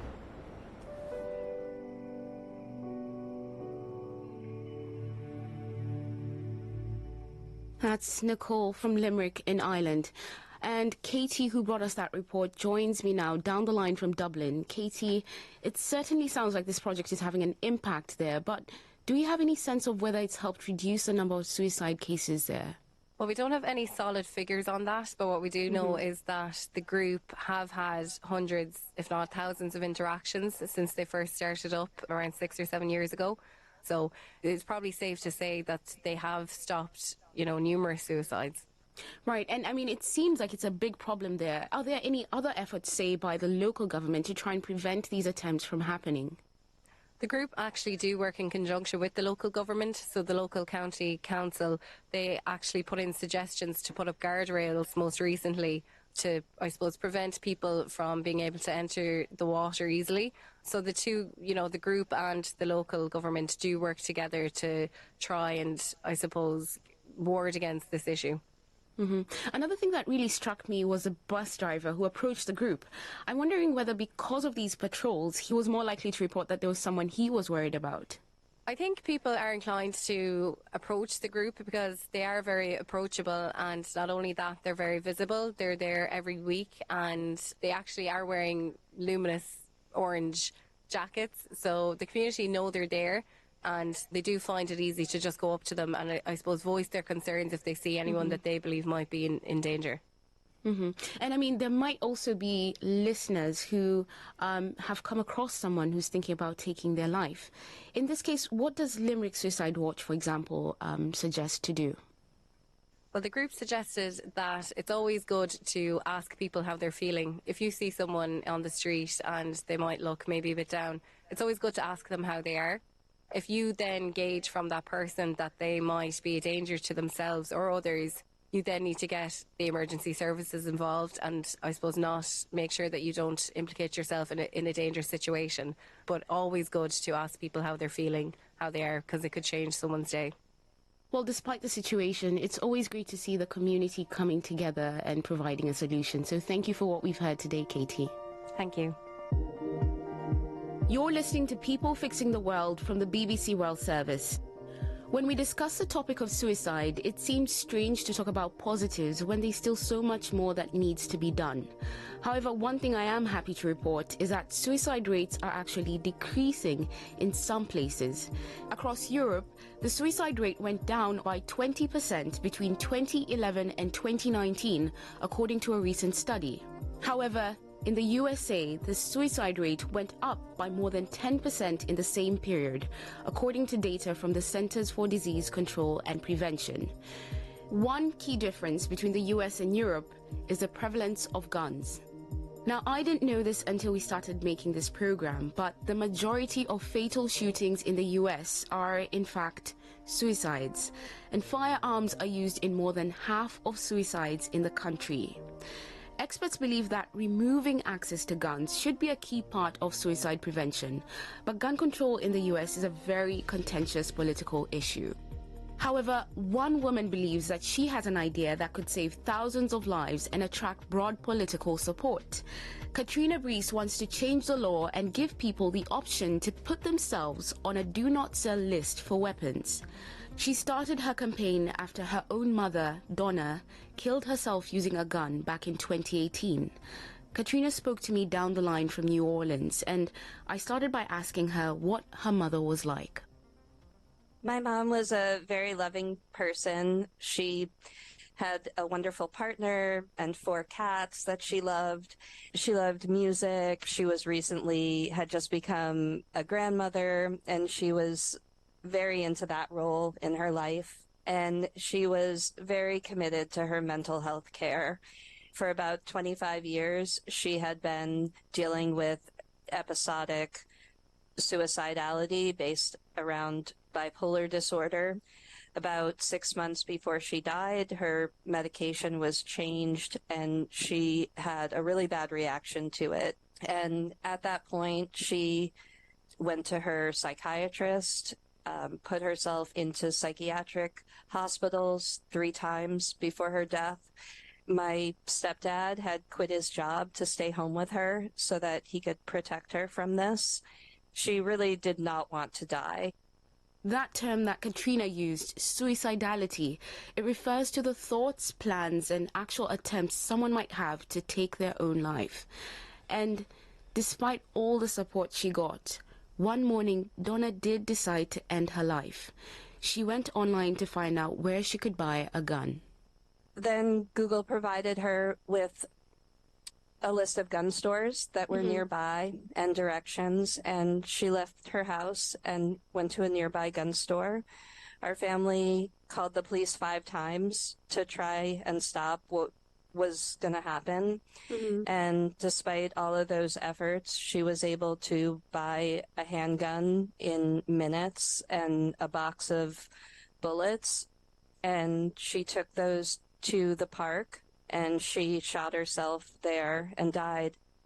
And I think when anyone loses someone, you question how could things have been different. And when it's suicide, that feeling is so much more amplified.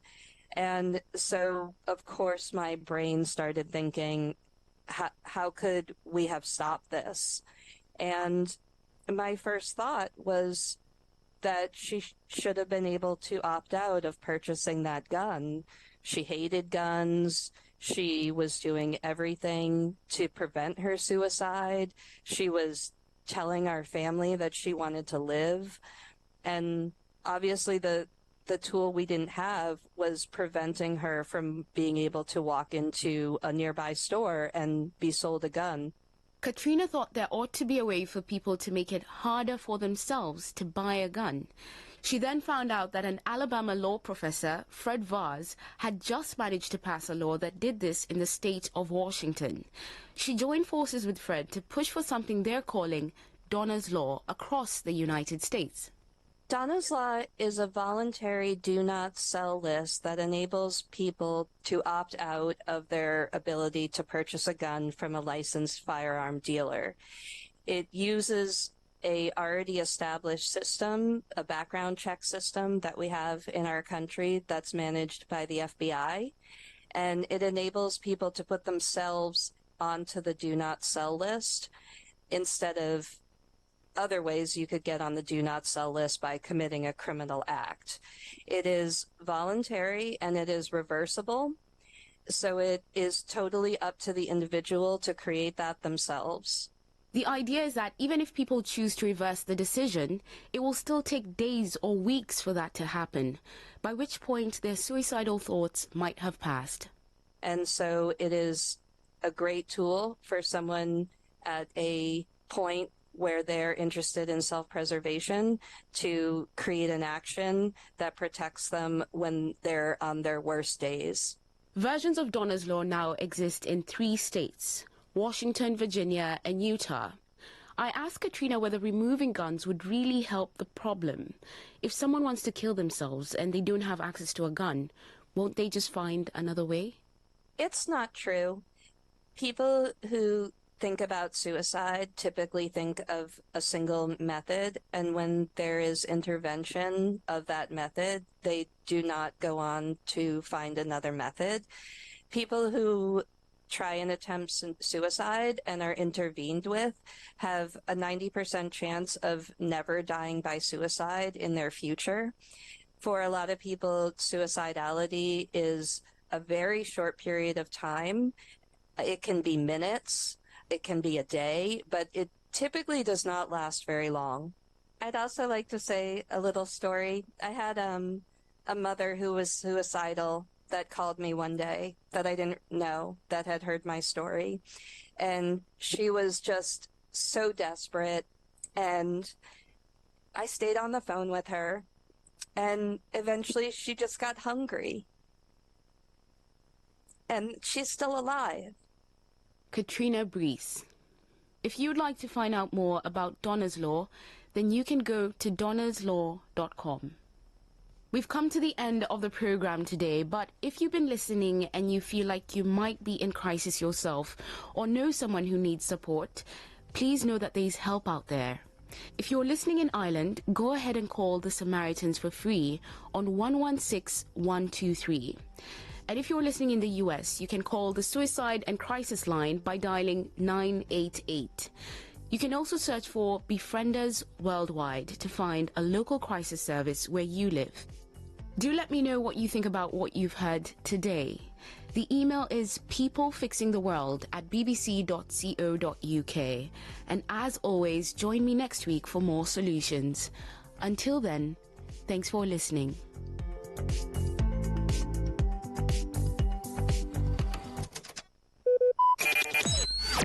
Talk radio. I listen to a lot of talk radio. 95.1 FM.